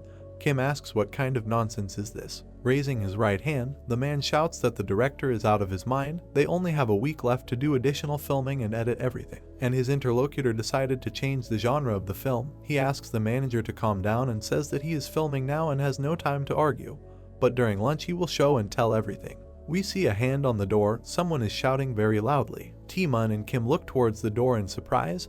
The director asks what kind of bastard slams the door and raises dust. A man in a suit approaches the interlocutors. Tae-mun says that it is already impossible to breathe here. Horror appears on Kim's face. He remembers the Lord. The manager bows and calls the man standing in front of him the director. He says that he never thought that he would come here in person. We see the eyes of the man who entered. He looks to his left with displeasure. It is said that in front of us is Lee Tae-ho, the director of Though Entertainment. The man approaches the director and says that he did not want to escalate the situation on the set and come here in person. In front of us are collapsed structures. Lee Tae-ho states that, nevertheless, he could not sit in his office when he heard that the film crew's pavilion had collapsed. Manager Kim, folding his hands behind his back, states that various unforeseen circumstances may arise during work. The director states that it is his interlocutor's duty to foresee all such moments and prevent them in advance. He begins to justify himself, blaming the drug addict who was caught by the police for everything that happened. Lee Tae-ho frowns at his subordinate and asks if this is his only excuse and if he is going to continue blaming the drug addict for everything. Kim says fearfully that he did not mean this at all and asks for forgiveness. In front of us is someone's leg. We see a little girl asking her father if he is angry. It is reported that in front of us is the little actress Lee Min-jae, Lee Tae-ho's daughter. The father happily greets his child. The happy parent sits down on his knees in front of the little girl. She says that she heard him arguing with someone and that's why she came. Lee Tae-ho says that, of course, Daddy is not angry, it's just that all the voices sound very loud in this room. The girl says that she understands everything. Tae-mun greets the child. The little girl greets the man in return. Lee Tae-ho calls out to the director. The man looks at the filmmaker sternly and asks if he will finish filming and editing the movie in a week. He says that he needs a precise answer. Tae-mun thinks that his interlocutor has some kind of split personality. He assures that the film will turn out much better than originally planned. Yoon-ha and Yoo-chan run up to the child. Lee Tae-ho, with his arms folded, expresses hope that Tae-mun will justify his reputation as the best director in this country. He says that in fact their savior is a man named Na Kang-in, who has incredible talent in the field of martial arts, and Hollywood films cannot even compare to what they will end up with because this guy shoots all the stunts in one take. Lee Tae-ho is surprised and says that he has never heard this name before. The two men stand opposite each other. The director asks how incredible this guy is if the director speaks so highly of him. He also asks if this man came from abroad, and if so, when did Tae-mun manage to call him from there if there is only a week left until the end of filming. And finally, the question is asked where this unique guy is now. Tae-mun and Lee Tae-ho leave the building. The director asks the director to follow him. Tae-mun points to the food truck and says that the guy works there. Lee Tae-ho is amazed. The truck is parked behind the tables. The hero is wearing a transparent mask. He looks to his left, tossing rice in a frying pan. Lee Tae-ho asks in surprise if the cook who is preparing a huge portion of fried rice is really the martial artist. In front of us is Kang-in, whom the director just mentioned. Tae-mun looks at his boss happily and says that this is the man he was talking about. Lee Tae-ho asks why a martial artist cooks fried rice, and so professionally. The director replies that it is because he works in their food truck.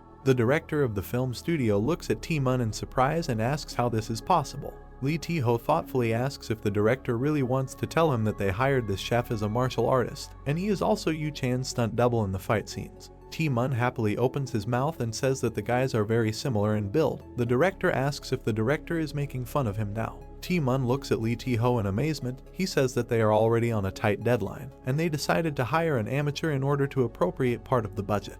The director's face turns angry. He asks again in confusion. Lee Tae-ho says that Tae-mun probably wants to make money on a film that can't be saved anyway. The director starts to protest violently. He says that this is not true at all, and when the director sees the result, he will probably understand everything. He demands to draw up documentation on the filming expenses. The members of the film crew crowded around the open door. Lee Tae-ho says that he needs a report where every cent is accounted for. Manager Kim looks at the interlocutors with excitement. Tae-mun tries to shout to Lee Tae-ho.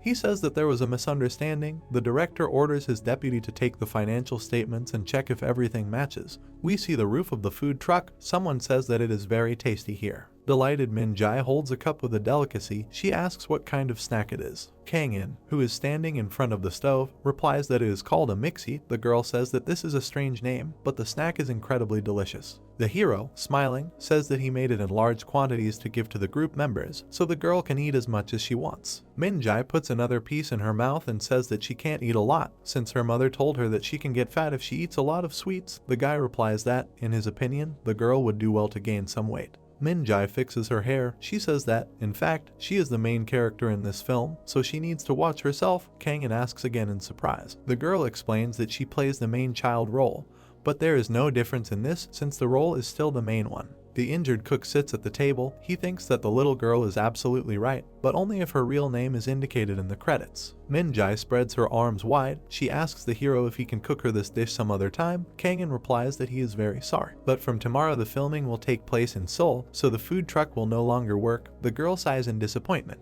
The little girl looks sadly at her glass. She asks if she can take some crackers with her and hide them in her father's car. The hero says that if she is in the area of the computer club where he works constantly, then he can treat her. The guy offers to come there with his parents. A phone appears in the girl's hand. She hands it to the young man. Kang-in holds the device in his hands. Min-jae asks the guy to enter his number there. The girl offers to save the contact as Uncle Mixie. Kang-in does what the child asks. The assistant director runs up to Lee Tae-ho and tries to stop him.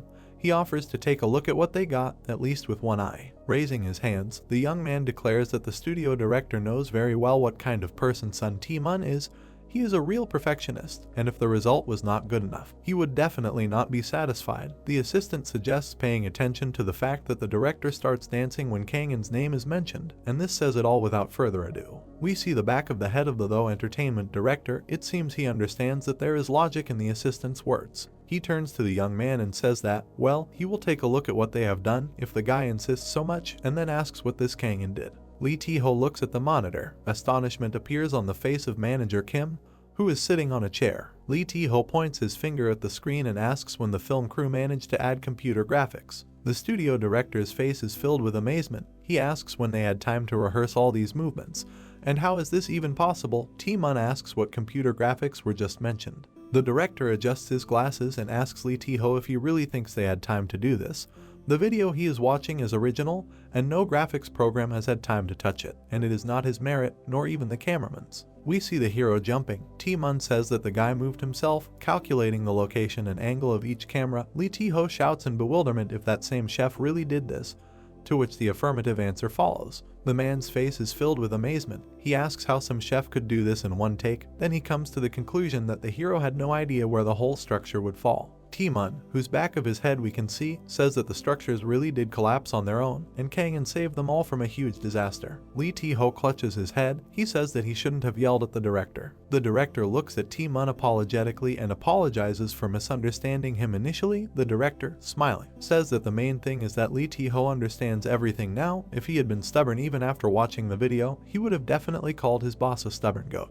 The sun is shining over the trees. Lee Tae-ho says that he will go thank the cook. Another portion of the dish is cooking on the stove. The director of the film studio, embarrassedly rubbing the back of his head, greets the hero. He hands him a glass with a snack and says that he just did it. Lee Tae-ho says that he did not come to eat. The man says his name is Lee Tae-ho.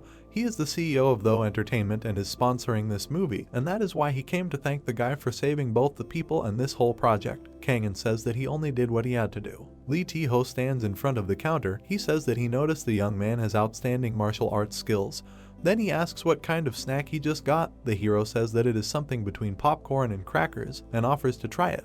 The director looks into the paper cup. He takes one piece and remembers that the last time he ate crackers was when he served in the army, and they do not bring back particularly pleasant memories for him. However, he decides to eat some anyway so that Kang-in will not be offended. It seems that Lee Tae-ho has experienced gastronomic shock. A man stands in front of the food truck, raising his hands, shouting that this simply cannot be. The dish is salty, sweet, and spicy at the same time. It even seems to be fried, but the taste of oil is not felt at all. Lee Tae-ho, with tears streaming from his eyes, looks at the hero and declares that his daughter adores such delicious delicacies. The guy says that if he means Min Jae, then she has already been here and tried this dish. The director of the film company wipes tears from his eyes. He expresses the hope that his daughter greeted the young man properly. The man thinks that he is eating something incredibly delicious. The director raises his hand and calls his daughter, offering her to enjoy this incredible taste with him. People are sitting at the tables. A little further away, Lee Tae-ho is jumping near the food truck. The man looks around sadly and asks where his daughter went. A surprised expression appears on the hero's face. Kang-in asks Jeon where Min Jae is now. We see a part of the parking lot.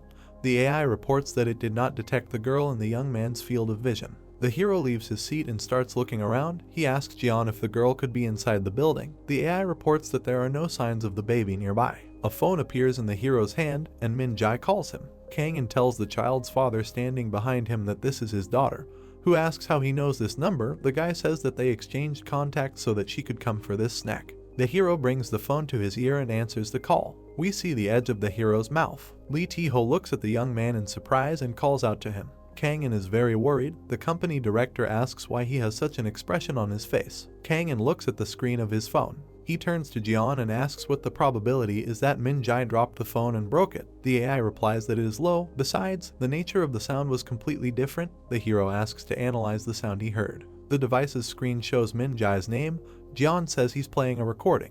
We see the back of the hero's head. The AI says that the analysis recorded a sound coming from a soft object surrounded by a shell. There was also the sound of plastic covered with a steel plate and a sound reflecting in some closed space. The hero looks down thoughtfully. Kang-in, closing his eyes, mentally analyzes the original data that Jeon reported. He stands in the parking lot in front of the child's father and, judging by the expression on his face, understands what it could be. Most likely, they called from a car. Some dots are visible in the air. Minjai, whose mouth is taped, trembles with horror. Someone nearby is called an idiot and accused of allowing a kidnapped child to call someone. The answer follows that no one could have thought that the girl had a phone. In the car, besides the girl, there are 3 thugs. The one in the front passenger seat says that he quickly took the phone and smashed it, so now everything will be fine. The guy in the blue shirt calls his accomplice an idiot and says that it is unlikely to work, because if you do not answer the call back, people will definitely suspect something. The thug turns to the girl and asks who she called. From the front seat they report that the subscriber was identified as Uncle Mixie. The villain in the blue shirt asks the little girl if this man sells anything edible, and then promises to buy her some goodies if she is hungry. The car is parked in the far corner of the parking lot. The main thug tells the driver to slowly drive away from here before anyone notices them. He makes it clear that he understands. Lee Tae-ho, who is standing behind the hero, calls out to him and asks what happened. Standing next to the cars, the director of the film company asks why the guy was silent when his daughter called him. Does this mean that something happened? He asks to say something, because he is starting to worry. Jeon says that the hostage rescue protocol has been activated. On the ground lie a bag and a cup of crackers. Kang-in approaches these items. The AI says that all of this can belong to Minjai. From the cup to the car parked nearby, a trail stretches. Jeon says that the crumbs lead to this car. Kang-in carefully looks at the car. The guy starts to run. Lee Tae-ho tries to shout to him. The father of the kidnapped child is standing with a cup in his hands. He takes the pink bag in his hand and realizes that it belongs to his daughter. Cold sweat runs down the man's face. He thinks that this simply cannot be. The driver of the car notices something. Through the windshield, they can see the hero running towards them. The driver reports this. Someone from the side shouts that he is a brainless idiot. Covering the girl's mouth with his hand, the guy in the blue shirt asks why the hell the driver is calmly watching all this and orders to step on the gas. Kang-in sees that the car is tearing away. Jeon says that now there is no doubt that there is an enemy in the car and he noticed the pursuit. Kang-in irritably replies that he already understood everything. Next to the wall, a road sign in the form of a triangle is visible. The AI advises to use it to stop the vehicle. The hero grabs an iron pipe. He pulls the sign out of the ground. Taking it in his left hand, the guy chases the car. The driver notices the pursuit in the rearview mirror. He tells the other bandits that a young man is running after them. They laugh and try to understand what this crazy person is holding in his hands. The leader of the bandits laughs cheerfully. He says that some psycho is trying to catch up with the car on foot and declares that he never ceases to be amazed at what kind of idiots there are in this world. Literally right there, he shouts at the driver to step on the gas just in case. Minjai looks at the villain and remembers his father, mother, and his new acquaintance. The driver shouts to the leader that the pursuer has disappeared from sight. Tears appear in the little girl's eyes. The guy in the blue shirt laughs loudly. He says that the pursuer must have been running until he fell to the ground from fatigue, after which he tells the driver not to get distracted and to look at the road. We see the hero's leg. It turns out that he is still chasing the car. The leader of the bandits notices the silhouette of the guy in the rear window of the car. Kang-in lands on the roof of the car. The triangular sign he pulled out of the ground quickly spins in his hand. The young man pierces the roof of the car with it. The bandits scream in horror. The car zigzags. The villains ask each other what the hell this is, where this psycho came from and how he ended up on the roof. The driver hears once again that he needs to step on the gas as hard as he can. Dust rises around the car. The hero, holding a road sign, asks the AI to find a way to stop the car. Jeon advises him to look at the hood. The crosshairs are visible there. The AI says that hitting this point will lead to a loss of engine power. Kang-in raises the road sign to hit. He holds the iron pipe tightly. The guy jumps onto the hood and sticks the sign into the point indicated by the AI. Jeon says that the young man hit the target right on target. One of the bandits points his finger at the young man standing on the hood. The hero looks menacingly at those sitting inside. One of the villains calls him a monster. The leader grabs the driver by the shoulder and says that the guy is not holding onto anything. The thug demands that the driver press the brake and get rid of this bastard. The driver's foot presses the pedal. Kang-in flies far forward. Minjai looks at him with tears in her eyes. Lee Tae-ho, Tae-mun, and the assistant director look at what is happening in horror. The car rushes away. The father calls his daughter and also Kang-in. The thug in the blue shirt laughs loudly. He calls the hero an idiot and shouts that he should not have been standing on the hood of the car without holding onto anything. Kang-in does a few somersaults and lands on one knee. The villains cannot believe what they saw. The hero looks menacingly ahead. Jeon reports that he managed to get the car to brake. Minjai looks at the hero in amazement. The thugs call the guy a bastard and ask each other how he managed to remain unharmed. The driver is scared and angry. The leader shouts at him to run over the hero and get away from here quickly. The driver makes it clear that he understood everything. The car, with a road sign sticking out of the hood, cannot move. The guy in the blue shirt leans forward and shouts at the driver that he told him to step on the gas. The driver shouts that the car won't start. There is a road sign sticking out of the hood of the car. The leader cannot understand whether the guy really planned all this from the very beginning. The bandit in the blue shirt hits his accomplices on the heads and calls them stupid idiots. He asks why the hell they are still sitting in the car. They need to quickly get out and finish off this bastard. The driver asks what will happen to the child. The leader takes the girl by the face and says that she will be under his supervision. Two bandits get out of the car and turn to the hero, calling him a scumbag. The one sitting in the front passenger seat sticks out his finger and asks who is in front of them. Kang calmly looks at the villains and says that he is a cook. They ask again in surprise. We see traces of jumps. One of the bandits tries to ask where the hero came from, but he is already preparing to strike. Kang kicks him hard. He makes several jumps and ends up on the hood of the car behind the second bandit. The driver, holding a knife, understands that his opponent is too fast. The driver does not even have time to follow the movements of the young man. The hero strikes again with his foot and hits him right in the jaw. The bandits are lying on the grass. The hero approaches the car. He looks out the window. The leader screams hysterically, begging God to save him. Min-jae looks at the young man with huge eyes. She tries to say something, but because of the taped mouth, nothing comes out. Kang-in and Min-jae look into each other's eyes. The guy, smiling, puts his hand on the glass and asks the little girl not to worry as he will soon save her. We see the huge eyes of the child. Kang-in, looking over his shoulder, asks the AI how he can catch the kidnapper. Jian says that he can offer the following options: break the car window and grab him, stall for time and convince with words, lure him out of the car. Kang-in takes a step back. He says that it will be best if the villain can be lured out of the car, otherwise Min-jae may get hurt. Jian says that in this case you need to move further away. This will weaken the villain's vigilance. The hero slowly backs away. The AI says that the bandit will not get out of the car until he is sure that he is safe. The artificial intelligence advises to move away another 15 meters. The bandit presses his cheek to the door glass. He tries to understand why the hero moved away from the car and whether it is really not going to attack him. The kidnapper looks out the back window of the car and sees a large number of people there. He understands that he needs to run away from here before this whole crowd overtakes him. The door opens. The bastard puts a small knife to the girl's throat. He orders the hero to drive another car here. He also demands that the guy does not call the police, otherwise he will stab the hostage. Kang-in looks at the villain with hatred. He understands that he is a real moral monster. Lee Tae-ho grabs his head and loudly shouts the name of his daughter. He points his finger at the bandit and demands that manager Kim give this bastard another car as soon as possible. He asks the director of the film company to calm down first. Lee Tae-ho runs to the bandit who is holding his daughter hostage. He shouts that he will give the bastard a car. The director of the film company, his mouth wide open, shouts that if this guy harms his daughter, he will wipe his entire family off the face of the earth. A wide smile appears on the kidnapper's face. He understands that he is talking to the right person. The bandit demands that the child's father drive the car here himself. Lee Tae-ho runs to the cars in the parking lot. Director Kim tries to stop him. The members of the film crew are incredibly worried. One of them asks if they really can't call the police.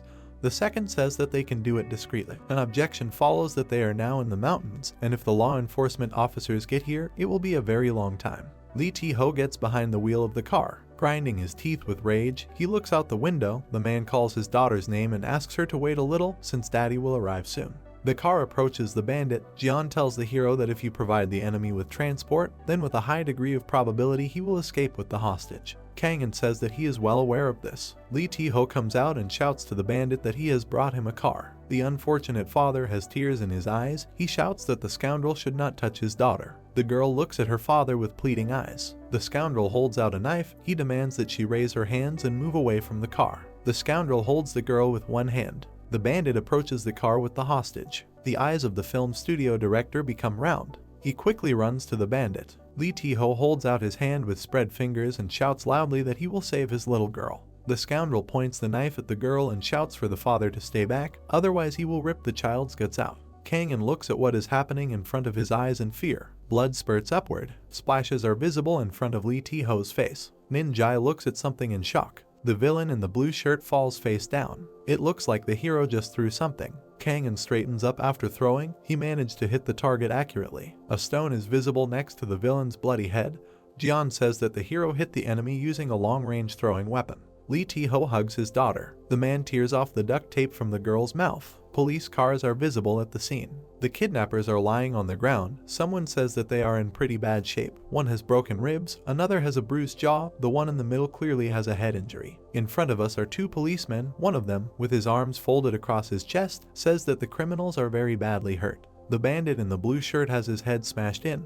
The police officer says that this character seems to have a fractured skull. Someone says that an ambulance should be called here quickly and taken to the hospital. Lee Tae-ho approaches the police and asks why all the attention is being paid to these bastards, because they are not random victims. Min Jae and Kang-in are standing behind the director of the film studio.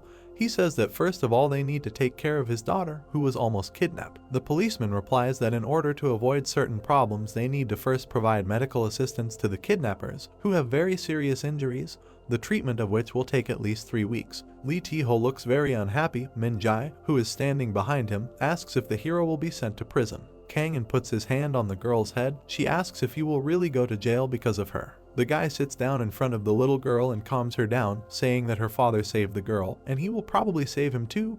Jeon says that now is the best time to hide from the police. Lee Tae-ho looks at the young man. The AI says that it is activating the escape protocol. Kang-in thinks that Jeon is being overly dramatic, and if the director of the film studio has a conscience, then he should protect the guy using all his connections. Lee Tae-ho looks at the guy in surprise. He thinks that this is simply unbelievable. The young man is raising the authority of the father in front of his daughter and attributing the credit for saving her to him. The man approaches one of the police officers and angrily says that Kang-in is a hero who saved his daughter, and even if he killed those bastards, it would not be his fault. The police officer asks if Lee Tae-ho has any evidence that it was self-defense. The man asks again in surprise. The representative of the authorities says that they cannot turn a blind eye to this, so they need evidence, for example, some recordings from CCTV cameras. Lee Tae-ho looks at the police officers in surprise and asks how there could be any cameras in the mountains. Tae-mun, who is standing behind the boss, whispers to him that there are plenty of cameras here. The director is holding a laptop. The policeman recognizes the famous artist, who says that he has recordings much better than those that would be filmed by a surveillance camera. Tae-mun shows the police the recordings he has. The guards see how the bandits attack the hero. One of them says that this is simply impossible. Tae-mun states that, nevertheless, they filmed everything that happened a little earlier, and the faces of the kidnappers are clearly captured.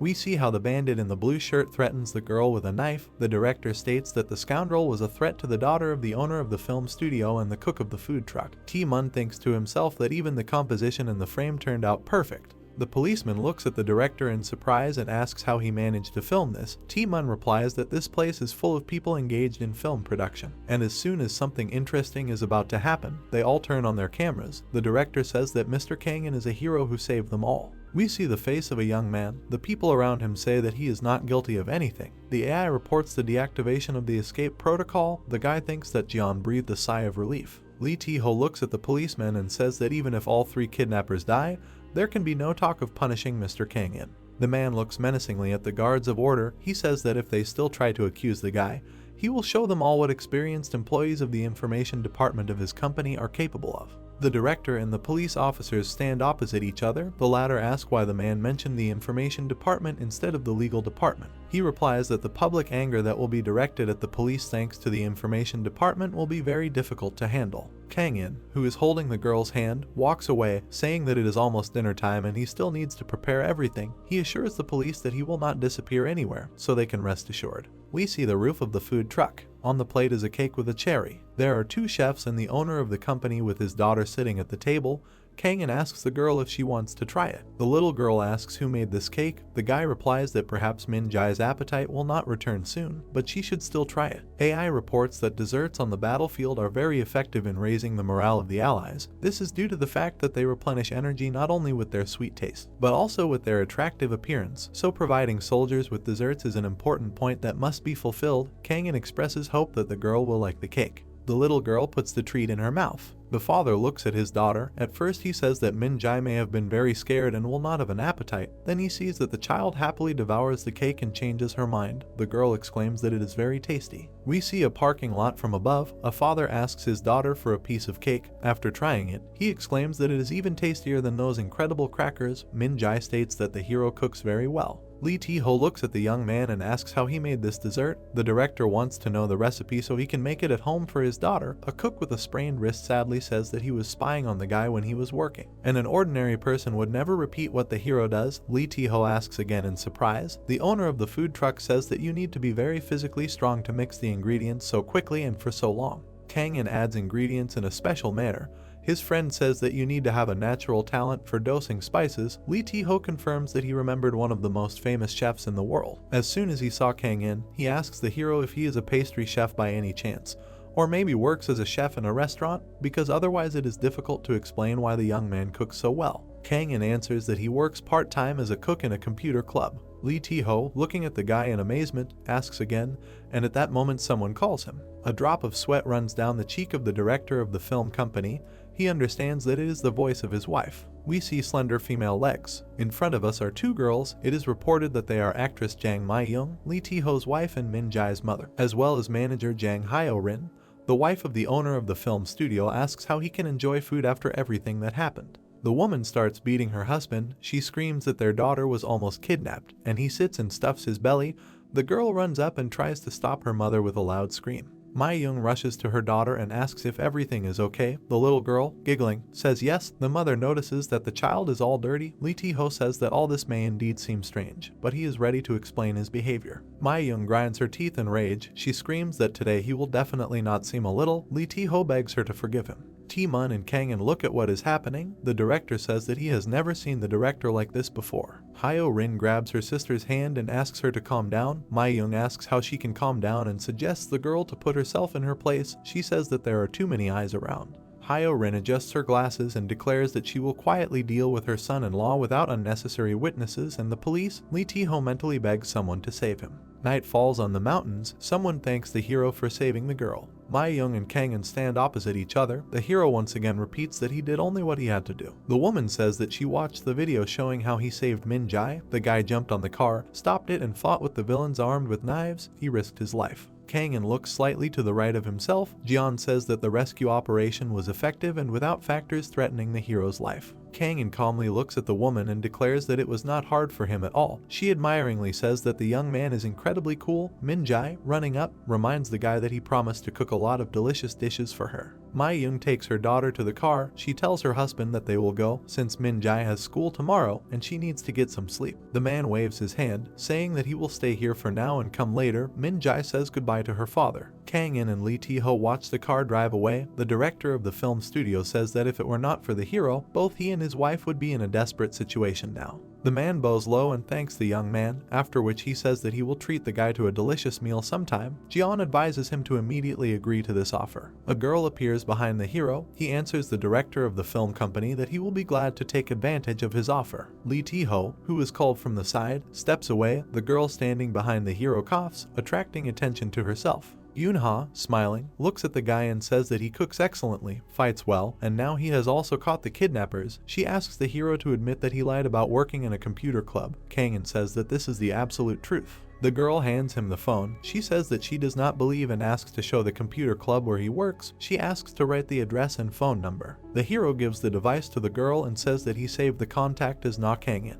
Grabbing the phone, the girl smiles happily and thanks the hero. Yoon-ha looks at the back of the young man who turned away and asks him not to be mistaken. She did not want to find out his phone number at all. She just wants to go to this very computer club sometime. Kang-in says that he understands everything and he does not mind giving her his number. The guy looks back at the girl. He thinks that he does not know the landline number of the club, but everything is for the best, since the more visitors there are, the more income. The girl looks at her phone and gets angry because the guy turned his back to her. She thinks that he thinks too highly of himself. She is actually an actress and has a pretty high standard when it comes to guys. Kang-in and Yoon-ha look around in amazement at the voices that are coming from around them. Someone asks how this could leak onto the internet and who dared to do this. Lee Tae-ho, seething with rage, points to his phone screen. He screams that someone uploaded the video of his daughter being saved onto the internet.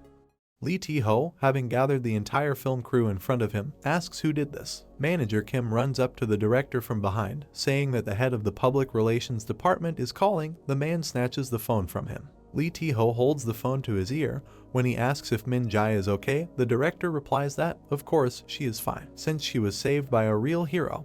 But the most important thing is that the videos that leaked onto the network need to be deleted as soon as possible. In front of us are many electronic devices. The head of the public relations department says that the distribution of the recordings is difficult to stop, since they are carried out on social networks and the internet, and not through news channels. In addition, they have already appeared on foreign sites. Lee Tae-ho clutches his head. He asks in this case to find the one who allowed this leak. The interlocutor promises to do everything in his power. In front of us is the night sky. Tae-mun is shouting loudly to his crew members that whoever did this should confess, and in this case he will spare his life. The assistant director asks his boss to calm down. A white car is driving along the highway. Mi-young and Min Jae are sitting in it.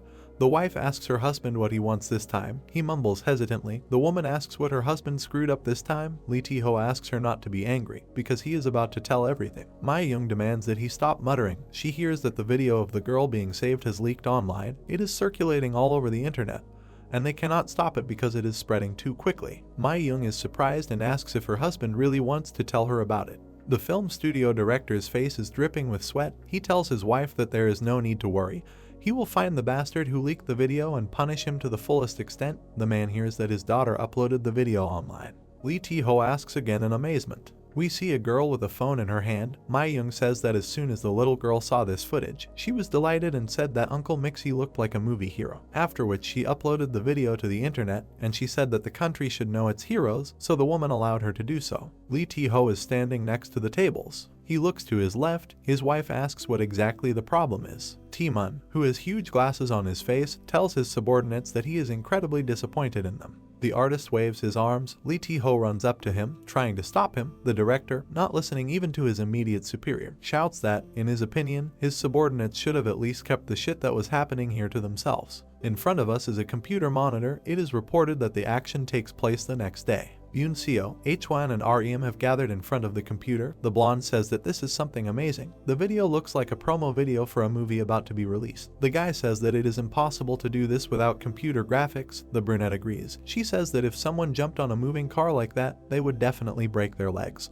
The young people happily clench their fists. Yoon Seo invites his friend to go watch this movie together when it comes out. The brunette happily agrees. The guy asks to take him with her. One of the girls points her finger at the screen. She asks her friend if she thinks that this guy looks a little like Kang-in. Yoon Seo puts his hand to his face. She says that the quality of the video is too low to see it properly, but the guy's figure seems familiar. Then she rejects this possibility, arguing that the hero has no reason to be filmed in such a video. The girls do not pay attention to Hwan, who is jumping next to them with a mop in his hand. The brunette says that this would really be too much even for Kang-in. The blonde agrees with her. She says that she misses the hero very much and cannot wait for him to return. Kang-in, who has a mask on his face, is staring at someone. He actively swings his legs, throwing his opponents to the sides. The guy hides behind a pole. We see white marks from the jumps. Kang-in punches another opponent in the jaw. The guy in the white t-shirt approaches the girl sitting on her knees. She, blushing, looks at the young man. A command to change is heard from behind the frame. Yu-chan runs out from behind the hero. The command to start the next scene sounds. The young man puts his finger on the black mask. Yoon-ha looks at the guy who put his hands on her face. He asks if the poor princess is hurt. We see the set. Someone shouts that the scene is filmed and thanks everyone for participating. Tae-man thoughtfully rubs his chin. He says that the scenes with Kang-in were flawless, but Yoon-ha at the end looked in the wrong place. The girl indignantly asks what's wrong. The director says that when the heroine looked from Kang-in to Yu-chan, it noticeably changed. Yoon-ha puts her index finger to her face and closes her eyes. She shouts that Tae-man is probably overtired after a sleepless night.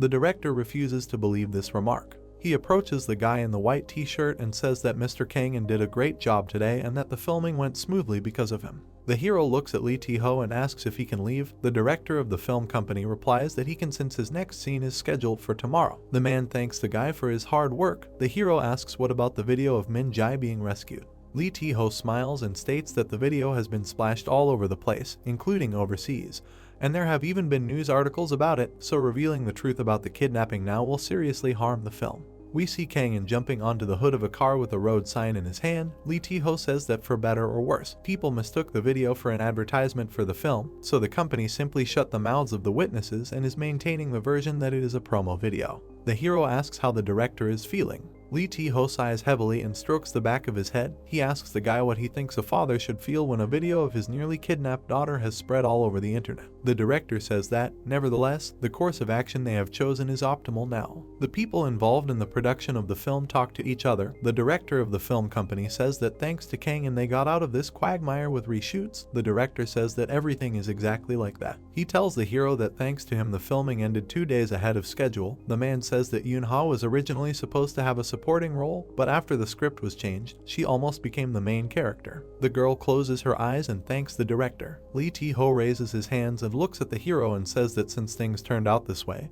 he would like to buy the guy a drink today. The director and 2 actors behind the director's back ask if he is really inviting only Kang-in to dinner. Lee Tae-ho looks at his staff and says that Yoon-ha and Yu-chan did a great job too, so they can join in, and the director has to supervise the editing process, so he will go next time. Jeon says that this looks like the fancy dinner that was promised yesterday and advises the hero to agree. Kang-in smiles widely and says that he will. There are many different dishes in front of us. The AI says that the place looks very expensive and the drinks look attractive, so the guy can drink as much as he wants. Kang-in, who has a white chicken on his clothes, thinks that Jeon, surprisingly, has a wild side. Someone at the table is holding a pitcher. This is Yoon-ha, who asks the hero for permission to fill his glass. Yu-chan, who is sitting next to him, asks the girl to give the vessel since he should be the first to pour for Mr. Kang-in. The actors begin to quarrel. The girl shouts that she will be the one to pour. The guy asks why she decided so, because he is the one indebted to the hero. The girl says that in fact Kang-in saved not only him, but also her, and if she had fallen under the collapsed structures then her career in this film would have come to an end. Lee Tae-ho takes the jug and pours the guy into a glass. He thanks the director of the company. The hand holds the glass. Lee Tae-ho looks sad. He says that he always dreamed of becoming a film director, and while studying in college he was aware of all the events in the world of the film industry. He even shot several auteur films, but in the end they all failed. After several failures, he realized that he did not have the talent of a director. Yoon-ha and Yu-chan fight each other. Lee Tae-ho reveals that his father told him that he should just come to work at his company, but he didn't want to leave the film industry and became a film producer after that.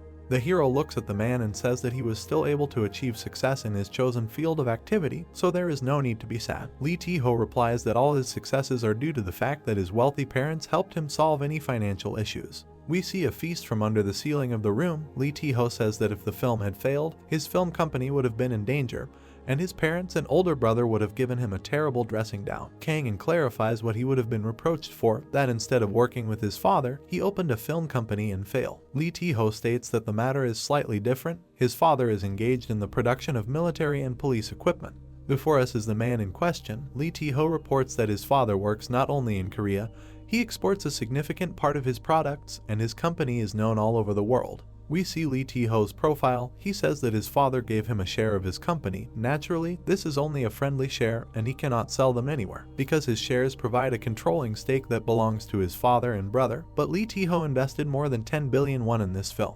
Kang-in looks closely at the man. He says that he used his shares as collateral to raise funds. Yoon-ha, surprised, asks if he is talking about the shares of the company owned by the director's father. Lee Tae-ho confirms this. He says that if the film fails and he has to ask his father for help, he will most likely find out how the shares were used and grab a golf club to talk to his son. The girl looks at Lee Tae-ho in amazement. She asks if there is really a person in this world who can beat the director with a club, because he is already over 40 years old. The man answers that he should not have touched his share of the shares. Yu-chan smiles and says that the director is a completely fearless person, and if the film fails, Lee Tae-ho interrupts him and asks for what reason. Yu-chan says that indeed, if it weren't for that drug addict, they would have attracted at least 5 million viewers. Lee Tae-ho drinks from his shot glass. He says that this is why he decided to play big and invested his own capital in the production. And just thinking about that bastard still gives him goosebumps. He asks what is the name of Lee Tae-ho's father's company. Kang-in, meanwhile, is eating calmly. He seems not interested in this conversation. The guy thinks that the restaurant serves excellent tuna. Lee Tae-ho says that this company is called Cheolin Engineering. A surprised expression appears on Kang-in's face. The AI tells him that the database contains information about this company. Cheolin Engineering produced combat equipment that was used in some regions of the world even in 2082. We see the back of the young man's head. Jeon reports that, according to available information, the models produced in 2024 were the last ones. Kang-in, in front of whom Yoon-ha is sitting, asks his assistant to explain in more detail. The girl does not understand why the guy is talking to himself. The AI, meanwhile, reports that although this equipment is outdated, it was still used as the main one in some battles. The price for it was quite high in 2082, since Cheolin Engineering produced weapons only of the highest quality. The hero looks down thoughtfully. He does not understand how such a successful company can stop producing new equipment in 2024. Maybe it should go bankrupt soon. We see the hero's left eye. The guy tries to understand if this could be a coincidence. The director of the film company smiles. The hero thinks that the drug incident, the collapse of the film studio structure, and the kidnapping of Min Jae are probably somehow connected. Kang-in looks down thoughtfully. Lee Tae-ho says that the guy looks a little upset and asks what's wrong. The hero replies that he's thinking about the problem the director told him about. Lee Tae-ho asks again, surprised. The diners sit at a low table. Kang-in says that if the movie flops at the box office, The shares that Lee Tae-ho owns will be lost, and this could jeopardize his father's rights to run his company. The man looks at the guy and says that this will only happen if he can't get them back, that is, if he tells his father about everything. He will be thrown out of the family business, but the company's assets will be safe. The guy replies that this is not true at all. The hero says that, in his opinion, the current situation is not that simple. We are reminded of how the hero beat off the structures falling from above with a stick. Kang-in says that one thing has been bothering him for the past few days. Namely, that on the first day of additional filming, the pavilion structures collapsed. Someone could have staged this accident. Since this incident does not look like an accident at all, Lee Tae-ho agrees with the guy. He says that the police conducted a thorough investigation, and some of the debris is still being examined by the National Forensic Service. Chopsticks take a piece of meat. Kang-in says that most likely the experts will answer something like that the possibility of intervention is not excluded, but there is no exhaustive evidence. Lee Tae-ho asks again in surprise. We are reminded of the scene of the drug addict's arrest. The hero says that a week ago the leading actor was arrested during a drug party, and it looks very strange. Yu-chan tries to put in his word, but no one listens to him. We see cartoonish descriptions of the events that happened earlier. Kang-in says that during the investigation of the arsonist who was caught in Seoul, the police accidentally found out about this party and raided it. Yu-chan asks how this is connected with their film. The hero, smiling, says that the killer who started the fire was an unforeseen circumstance and was not part of anyone's plans. The people sitting at the table with Kang-in unanimously ask, not understanding what the guy is getting at. He states that because of that police raid they had to reshoot the film in just a week, but what would have happened if it had not happened a week ago? Yoon-ha and Yu-chan look at the guy in amazement. He asks to imagine what would have happened if all this had surfaced right before the release of the film, say, the day before the premiere. Lee Tae-ho looks at the young man in amazement. We see the table again, where the people are sitting. The hero asks what would have happened if the perpetrators had made the information about the party public right before the premiere. Yoon-ha and Yu-chan are shaking with horror. The guy says that then their film would simply not have reached the cinemas. The girl suggests that it could also have been pulled from the screening right after the premiere. Kang-in looks at Lee Tae. He asks if the director of the film studio was really going to turn to his father if the film failed. He answers that his parent would have lent him money to save the shares. The hero states that if all this was set up by someone, then in the event of a fiasco of the film, Lee Tae-ho's father's company would also be in danger. Cheolin Engineering might not have been in a position to support Though Entertainment. Lee Tae-ho looks at the guy in amazement and tries to understand what he is getting at. The company director raises his right hand and says that even if it came to that, he would use all his connections. Perhaps he would even have to sell his film company to save his father's shares. The hero interrupts the man and asks what would have happened if Min Jae had been kidnapped at that time. Lee Tae-ho looks at the guy in amazement. Kang-in states that in that case, his interlocutor would hardly have been able to concentrate on saving his assets. The young man thinks that Lee Tae-ho would not only have lost 10 billion won due to the refusal of cinemas to show the film, but would have stopped worrying about the collapse of his company altogether, since he would have concentrated on saving his daughter, which means that Cheolin Engineering could have gone bankrupt in the blink of an eye. Cold sweat runs down Lee Tae-ho's face. He tries to comprehend everything he just heard. Yu-chan says that the perpetrators kidnapped Min Jae so that the hero does not let him finish and says that it was necessary so that the director of the film company could not think rationally, and this would make it easier to seize the shares of Cheolin Engineering. Lee Tae-ho spreads his hands to the side and says that his arrival on the set that day was not planned. He was supposed to be at his daughter's photo shoot. Kang-in asks if the man would not have gone to the filming location if he heard that some kind of accident had happened there. Lee Tae-ho's mouth falls open. We are reminded of what the director looked like when he arrived at the film set immediately after the incident. The hero says that the perpetrator who caused this collapse knew that the director would come there with his daughter, and this was probably the original plan. Yoon-ha jumps up from her seat and, leaning on the table, asks if this means that the bastard who caused the collapse of the structures wanted to harm her. Kang-in replies that the villains were more interested in making a noise than harming her health, but if someone had been hurt, it would only have increased the chaos. But even if there were no victims, the chaos that would certainly have arisen on the set would have allowed them to kidnap the girl. The hero says that, most likely, the attackers believed that this plan would work under any circumstances. The girl clenches her fist in anger. Yoon-ha, in front of whom the hero is sitting calmly chewing, asks if they will be able to get to the one who is behind all this if they beat testimony out of the kidnappers. The guy says that the organizer is unlikely to allow such a possibility. In front of us is a police station building. Someone inside asks in amazement if these bastards really do not know anything. We see 3 beaten bandits. 2 police officers are sitting in front of them discussing the situation. One of them asks if the kidnappers really say that they kidnapped the girl that day just because they heard she was coming to the playground. The second one says that the baby's father is a billionaire and he dotes on his daughter, so the bastards thought that the parent would easily pay if she was kidnapped. The police officers are in front of a computer. One of them states that the bandits thought they could avoid capture because it is a mountainous area where there are no security cameras. The second one asks who they heard this from. The police officer lifts the peak of his baseball cap. He states that none of them really remember anything, they only say that they heard about it in some bar. In front of us is a wall stand. One of the law enforcement officers asks where this bar is and orders his colleague to look into the matter. Then he replies that they have already checked everything and there is not a single camera there either. The senior police officer shouts loudly that he is going to go crazy. The hero, smiling, says that, naturally, all the horrors he described could only happen if the film failed. The dining table is again shown from under the ceiling of the room. Kang-in asks to treat his words simply as an interesting story. Yoon-ha says that she believed the guy. Yu-chan states that Kang-in is good not only as an actor but also as a screenwriter. He asks to write the main role for himself if he decides to write a real script for a film. The girl states that the main role should go to her and Yu-chan can be content with a supporting role. Lee Tae-ho looks down thoughtfully. We see lanterns in front of the buildings. Someone says that the party ended too early and suggests going somewhere else. Yu-chan raises his hands and bids farewell to the hero. Yoon-ha asks the actor if he is going home.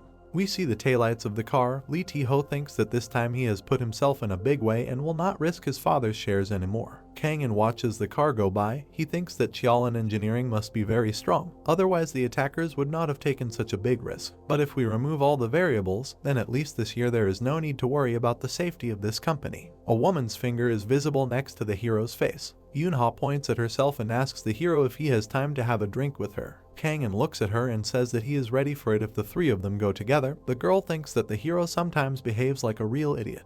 In front of us is a room with a rather elegant decoration. Someone calls someone an idiot. We see an angry Lee Young-min, Lee Tae-ho's father and CEO of Cheolan Engineering, asking how his son could use their company's shares to produce a movie. Lee Tae-ho sits on the couch in a guilty pose. He says that this time he is confident in the success of the film if it becomes a hit. The film company will grow and it will improve their corporate image. The father tells his son to shut up. The man sitting next to him in a white shirt sighs heavily. We see him up close. It is Lee Tae-sung, Lee Tae-ho's brother and the general manager of Cheolan Engineering. The man says that he is already in a bad mood, and now his brother is making it even worse. Lee Tae-ho asks what's wrong. The head of the film company looks at his brother with concern. He says that as far as he knows, Cheolan Engineering has developed an amazing product, and the negotiations for exporting the equipment seem to have reached the final stage. Lee Tae-sung says that because of this, there have been rumors about an attempt to take over their company, and he suspects that someone is trying to create chaos in the company to disrupt foreign tenders. The man says that they have solid assets, so he thought that the enemies have already given up on this idea.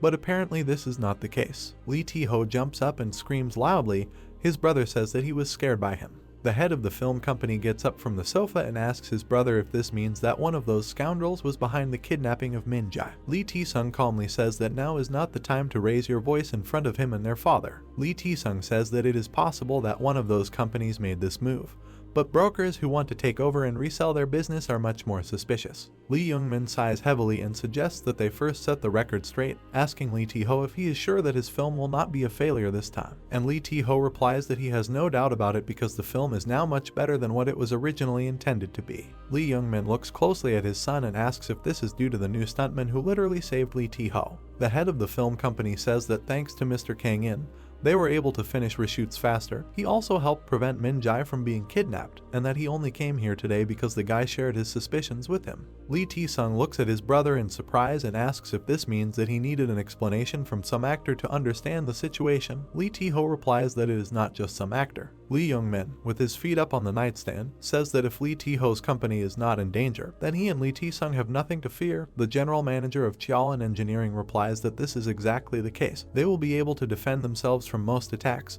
but now that they know about the current situation, they will strengthen their defenses even more. Lee Young-min says that everything suits him. The father calls out to his son, who is standing at attention in front of him.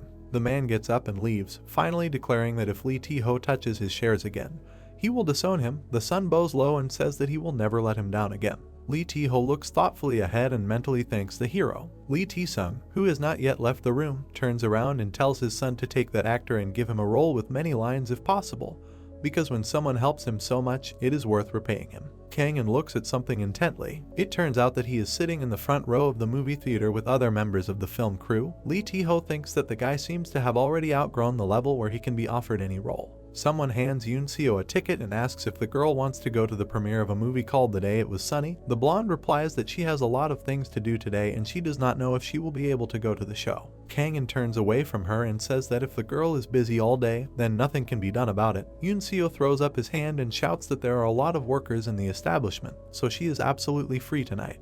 Hwan and Rem look at the hero with hope. The girl asks if he will give her a ticket. The guy says that he also has a lot of free time. Kang-in asks what to do with work, because as far as he knows, they have a night shift today. Rem winks cheerfully. She says that everything is fine. A few days ago they got a part-time job with several more people. Besides, now most of the work is done by the electronic cash register. Hwan adds that the robot vacuum cleaner copes with cleaning better than him. Kang-in asks what his interlocutors do in this place in that case. Rem says that she was just very surprised since the promo video that she recently saw turned out to be for the very same film in which Kang-in starred. In front of us is a poster of the film in question. The hero's comrades joyfully clench their fists. He himself understands what caused their delight. We see the scene again where the hero jumped on the hood of a moving car. One of the young man's friends says that now it's not surprising that the guy looked so much like Kang-in. One of the girls says that this is the guy's debut work, so she simply has to go see it. Even if she has to miss her work shift for this, Kang-in says that he was just a stunt double in this film. The hero's comrades simultaneously show their horns and declare that all this is true, but they must show their devotion to the young man. Kang-in asks if this means that they are not looking for reasons to skip their work shifts. One of the three asks if they will be able to see real stars tonight. In front of us is a movie theater building. The audience recognizes the actors and greets them. Someone asks Yu-chan to look at him. The actors smile. Standing next to the advertising stand, a request sounds for Yoon-ha to show a heart. The girl does as she was asked. Quite a lot of people have gathered in front of the actors. Someone notices that there are a lot of celebrities here and the stars of the highest caliber have come to see the film. Yoon Seo, raising his left hand, asks if Kang-in should not be standing there too. The guy replies no, since his face will not be shown in the film. Yu-chan recognizes someone. Jeon reports that the actor has paid attention to the agent. The hero looks at the man he dubbed in the movie. Yu-chan waves to the guy. Rem, who is standing next to Kang-in, screams with delight. The girl, blushing, clenches her fists and asks those around her if they saw Yu-chan wave and smile at her. Hwan suggests that the actor most likely greeted the reporters. Yoon-ha is happy that she noticed Kang-in's brother. It is reported that she decided to call the guy this way after they visited the second bar that day. Hwan, with his mouth wide open, looks at the actress and screams with delight. The guy excitedly clenches his fist. He yells that the goddess Yoon-ha herself waved to him. Rem makes a face and declares that most likely she greeted the reporters, and not him at all. Kang-in looks at Hwan and Rem sorting things out and says that if they've seen enough, they can go into the hall. He asks them where Yoon Seo went. It turns out that the girl is calmly talking to Yoon-ha, and this surprises the hero. Rem approaches the blonde and asks if she's taking an autograph from the goddess, which is Yoon-ha. Kang-in looks at the girls in bewilderment. He asks if they know each other. The beauties greet the guy. Looking at the blonde, Yoon-ha asks what's going on and how Yoon Seo knows Kang-in's brother. She replies that her uncle owns a computer club where the guy works. The actress asks in bewilderment if this is really so. The guy is interested in why the two girls are talking like old acquaintances. He says that he will be very surprised if they turn out to be sisters. Yoon Seo looks at the guy smiling and asks him to explain why they have different last names then. The girl explains that they lived in the same area as children and she knows all the shameful stories of Yoon-ha from those times. The movie star shuts her friend's mouth and demands that she not tempt fate. Yu-chan comes up to Kang-in. He says that his arm is about to fall off because he waved it for a long time. Trying to attract the hero's attention, he asks if the crew members can approach him in such a place, making it clear that they know him because there are so many reporters around. Yu-chan replies that he was just trying to take advantage of the opportunity to make the face of his dear teacher known to the public. Rem, covering his mouth with his hand, says that Kang-in communicates with the great Yu-chan as an equal. Hwan asks who this Yu-chan is. The girl says that Yoon Seo, meanwhile, easily chats with the goddess Yoon-ha as if she were an old friend. Hwan tells her that he also wants to follow the hero's example and become an actor. Rem sticks out her tongue at his friend. He says that her facial expression hurts his heart. Min-jae appears, joyfully greeting the hero, calling him uncle. Kang-in takes the girl in his arms and asks her how she is doing.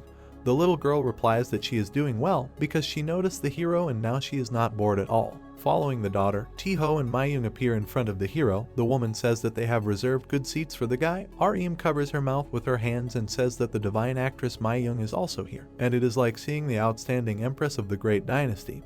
Hwan advises the girl to spend less time on the internet since she just expressed herself like some old granny. Kang-in, Not letting go of the baby, tells the director of the film company that he already has a seat. The man says that it can remain empty since the guy did take part in the filming of the movie. REM shouts that this is incredibly cool. The characters are presented in a caricatured form. Hwan asks Yoon-seo if he should also learn how to cook and do some part-time work. He says that he really wants to sit next to celebrities. In front of us is a cinema hall. Tae-mun looks at the hero and says that it would be great if the guy joined the actors who will go on stage after the show.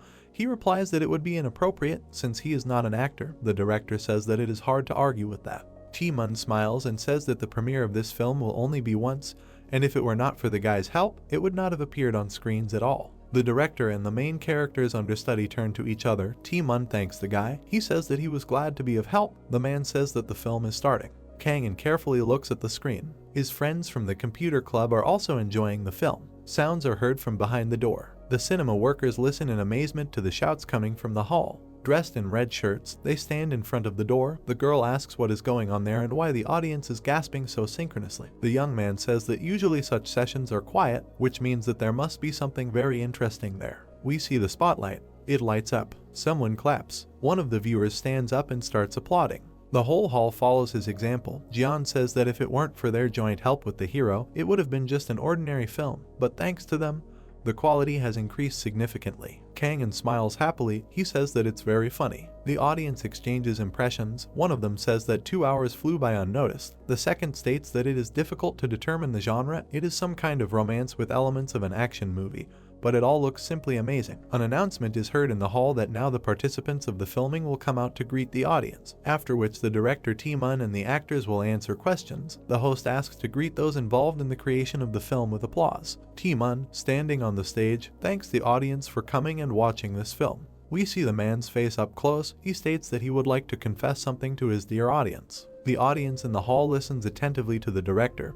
He says that in fact the scene with the structure falling was a real incident, and upon hearing this, some viewers will most likely say that it should not have been included in the film no matter how significant the film turned out to be in the end. Tae-mun assures the viewers that they did not stage this incident specifically for the sake of spectacular shots. Yoon-seo, Hwan and REM look at the director in surprise. He states that they simply used the footage of the cameras that captured this moment and included it in the film with the consent of all participants. Tae-mun says that, of course, no one was hurt in this incident. Before us is the face of the hero. The director states that if the incident had any consequences, he would never have included this scene in the film. Tae-ho puts his hand to his face. He thinks that public opinion may condemn the authors of the film, but the company's PR department will calmly deal with this later. The hero thinks that he warned the director about the possible consequences. A young man with a camera around his neck gets up from his seat. He introduces himself as reporter Kim from the White newspaper and says that he has a question for Yoon-ha. The guy asks if the girl underwent any treatment after that incident. On the screen she looked shocked, so there is a suspicion that she could have suffered mentally. The girl takes the microphone and, winking, says that she is completely fine. She did not feel any consequences for her health, including mental. The journalist asks if Yu Chan saved her. The aforementioned actor takes the microphone and says that if he tried to do this, he would no longer be alive. The reporter asks whose merit it is then. The answer follows that it was done by the uncle from the food truck who served the film crew. Kang-in sits with his eyes half closed, finding it strange that Yu Chan, who looks like he's the same age, calls him uncle. Yu Chan, who Min Jae is standing next to, says that he and this man have almost the same physique. So the director asked him to be the main character's understudy, after which he did a great job. Kang-in mentally begs the actor not to look in his direction. The audience leaves the hall. Someone asks the reporter to cut out the information from the article, since the person in question is not a public figure. Here is a message in one of the internet groups. The author is interested in whether everyone has already seen the film The Day It Was Sunny, which was filmed by director Tae-mun. The answer follows that a lot of scenes were reshot just a week before the premiere, so nothing but outright nonsense can be expected from the film. The author of the answer suggests that Tae-mun will simply disgrace himself. People who were at the premiere claim that they enjoyed it immensely, but usually paid extras go there. The author promises to personally go to the film today and leave a review. Now here are the comments to this message. Here it is also claimed that the viewers were paid, since a quickly edited film could not have turned out to be successful. Someone suggests that visiting the cinema will be a waste of money. Another commentator reports that recordings of a real incident were inserted into the film, so this is most likely some kind of fierce trash. The next message in the group belongs to a member who watched the film. He takes back all the arrogant nonsense he said earlier and recommends the film to everyone who sees his message. As it is now his favorite film, The author praises the realism and amazing special effects, after which he repeatedly calls director Taemun the god of cinema. Here are the comments to this message. Someone writes that its author usually whines unbearably, and here he suddenly showered praise. Another viewer who was at the film replies to him, he calls the film wonderful, and director Taemun a real master. REM shows the screen of a smartphone. It is reported that this happens 2 days later. The girl tells the hero that right now their film is at the top of the ratings. Kang-in, who is wiping a frying pan with a towel, asks the girl why she calls this movie theirs. REM says that the guy is like a family member to her, and what a family member does also belongs to her. The hero asks when they manage to become related. The girl urges him not to cling to words. She asks the guy why he doesn't become an actor. She is ready to bet that he will achieve great success in this field. Kang-in looks down and says that he starred in one movie and that's enough for him. REM expresses regret, stating that she really hoped to see other celebrities. Kang-in stands behind the kitchen equipment. He says that he has enough other things to worry about. REM says that the guy spends most of his time doing completely useless things.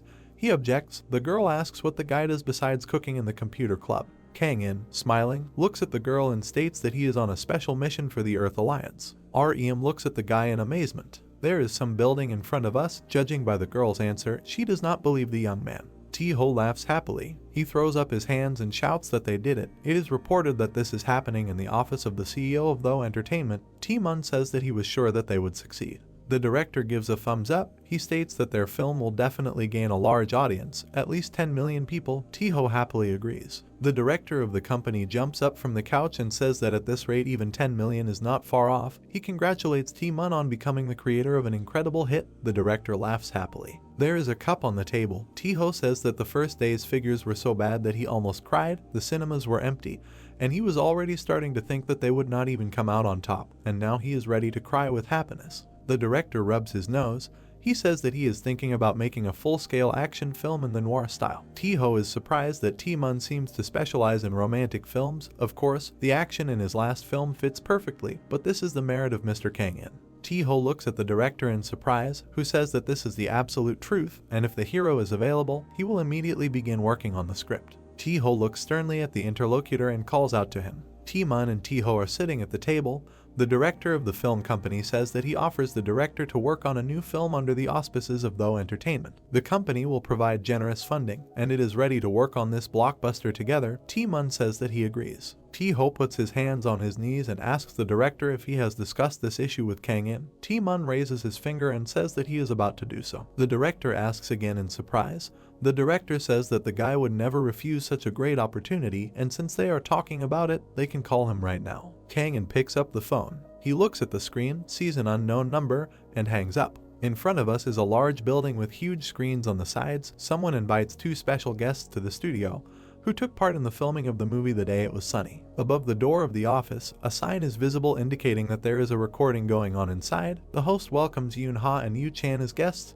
The actors greet the radio listeners. There are 2 monitors in front of the host. She says that the film in which the young people starred is very popular now, and asks how this affected her guests. Yoo-chan says that he is currently inundated with offers for interviews and filming commercials, and he is very grateful to the director. The host says that this is just great, after which she says that she was surprised by the news that the collapse of the structure on the set actually happened. She asks Yoon-ha if it is true that the video of this incident was used in the film. Yoon-ha, smiling, rubs the back of her head. She confirms that all this is true. However, there was one very reliable person on the set, thanks to whom she got off with a slight fright. Since the stuntman blocked all the metal debris flying at her, the host says that from the description, all this looks very dangerous. She asks Yoo-chan where he was at that moment. The guy smiles, starts mumbling something, and then says that the stuntman threw him far to the side right before the structures fell, but his flight was not very graceful, so the footage with him was not included in the film. Yoon-ha, who is sitting opposite the guy in front of the microphone, thinks that he should watch his language, because the audience can misunderstand everything. The host says that this stuntman is simply incredible. It seems like he instantly calculated everything and reacted on the spot.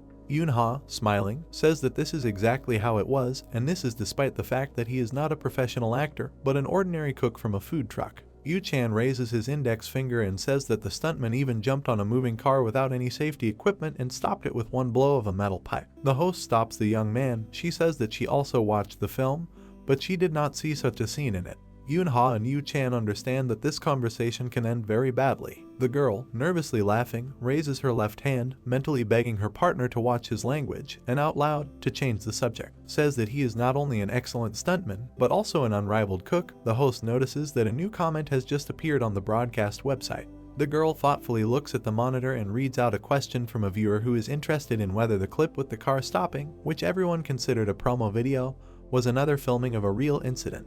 Yu Chan smiles, Yoonha panics on her face. They understand that this is a real disaster. The viewers of the broadcast are going crazy in the chat. They do not believe what they just heard. T-Ho, who is apparently listening to the broadcast, shouts that Yu Chan is a real moron. Next to T-Ho, sitting at the computer, stands the head of the PR department of Tho Entertainment. The head of the company angrily shouts at him that they must immediately develop some kind of strategy. The man frowns. He says that most likely they will just have to reveal the truth 20 days earlier than planned. T-Ho raises his hand and asks if there is another way out. His interlocutor answers that they need to take control of the situation as soon as possible. If they delay, it will be much more difficult to fix what happened. A drop of sweat runs down the cheek of the company director. A phone appears in his hand. T-Ho puts the device to his ear. The subscriber says that he is listening. The man greets Mr. Kangin and says that this is director Lee T-Ho. The hero listens to his interlocutor and says that everything came to light earlier than expected. He asks if it was really impossible to report everything on the day of the incident, after which he calls the director lucky. T-Ho is crying but smiling. He says that Kangin, like a hero, always thinks positively. The man states that in any case, there is only one way to deal with this problem. They will make people look at that video as an impressive feat and not as a serious incident. Kangin wipes the plate. He hears that instead of pity for Min Jai, they will focus on the coolness of the hero. The head of the company asks if the guy agrees to this. He answers that he does, but just do not mention his name. We see several skyscrapers. T-Ho sincerely thanks the young man. In front of us is the remote control. The host suggests taking a short break and then moving on to the second part of the interview. She tells the radio listeners that it is time to take a musical break and listen to a romance about a white eagle. Yu Chan presses his head against the wall, trembling with fear. He apologizes to the head of the PR department and says that he is very sorry. It is pitiful to look at the guy who is talking on the phone. He declares that he is ready to help the interlocutor in any way, and asks only that he not be deprived of his acting career. The head of the PR department demands that the actor tell the truth. Yu Chan has a puzzled expression. He asks what the man is talking about. The man angrily shouts at the idiot to gather all his wits and describe the incident in the brightest colors during the broadcast. Yu Chan says that if his interlocutor is sure of it, then he will do it. The head of the PR department is sitting on a bench. He says that the disclosure of this information should have taken place in 20 days.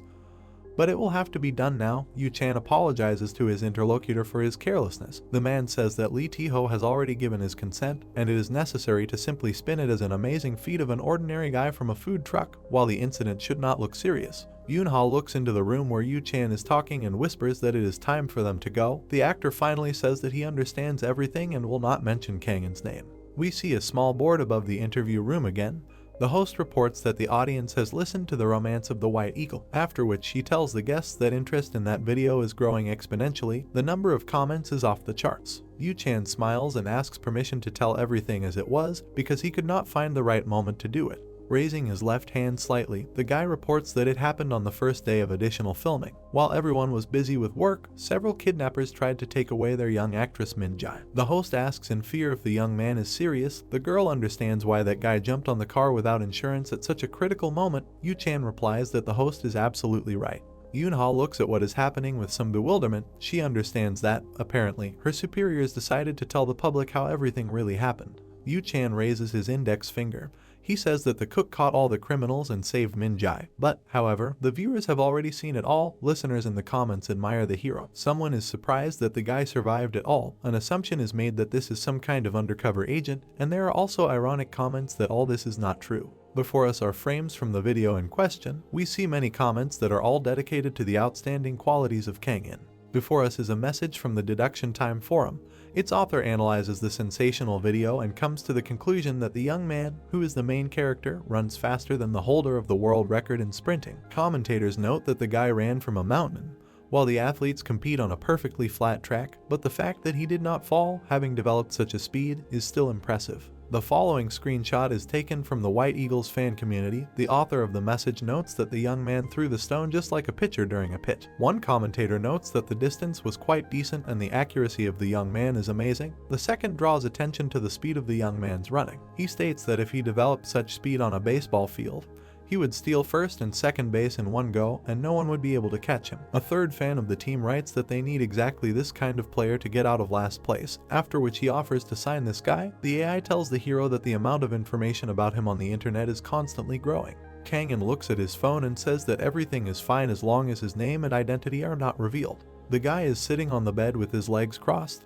He asks Jeon if he thinks he could take part in the Olympics. The AI replies that the young man won't be able to pass a drug test. He says that it's sad and asks if he should take up basketball in that case. Jeon says that professional basketball players also take drug tests regularly. Kang-in lies down on the bed and says with irritation that he didn't really want to take up sports. In front of us is the room in which the hero is. Jeon tells him that on top of everything else, it's time for them to leave this temporary base and establish a permanent one. The hero agrees that the room he currently lives in can't be called cozy. The AI says that anywhere would be more cozy than this cot in the office of the computer club. Jeon adds that the guy needs to get enough rest and maintain his combat effectiveness. The hero looks at the ceiling and asks if they can afford a new base with the budget they have. The AI says that the hero recently received payment for a role in a movie. Kang-in lies down with his hands behind his head. He asks how much money they have now. Jeon replies that 5 million won was transferred to his account. It seems that Kang-in is disappointed that he has so little money. REM happily declares that she recognized Kang-in as soon as she saw this video. The girl sits in front of the monitors with H-Wan. She declares that she has an excellent visual memory for people. The guy says that he never thought that someone could have such outstanding skills. REM asks if the guy really admires her. He replies that he does not admire her, but the hero.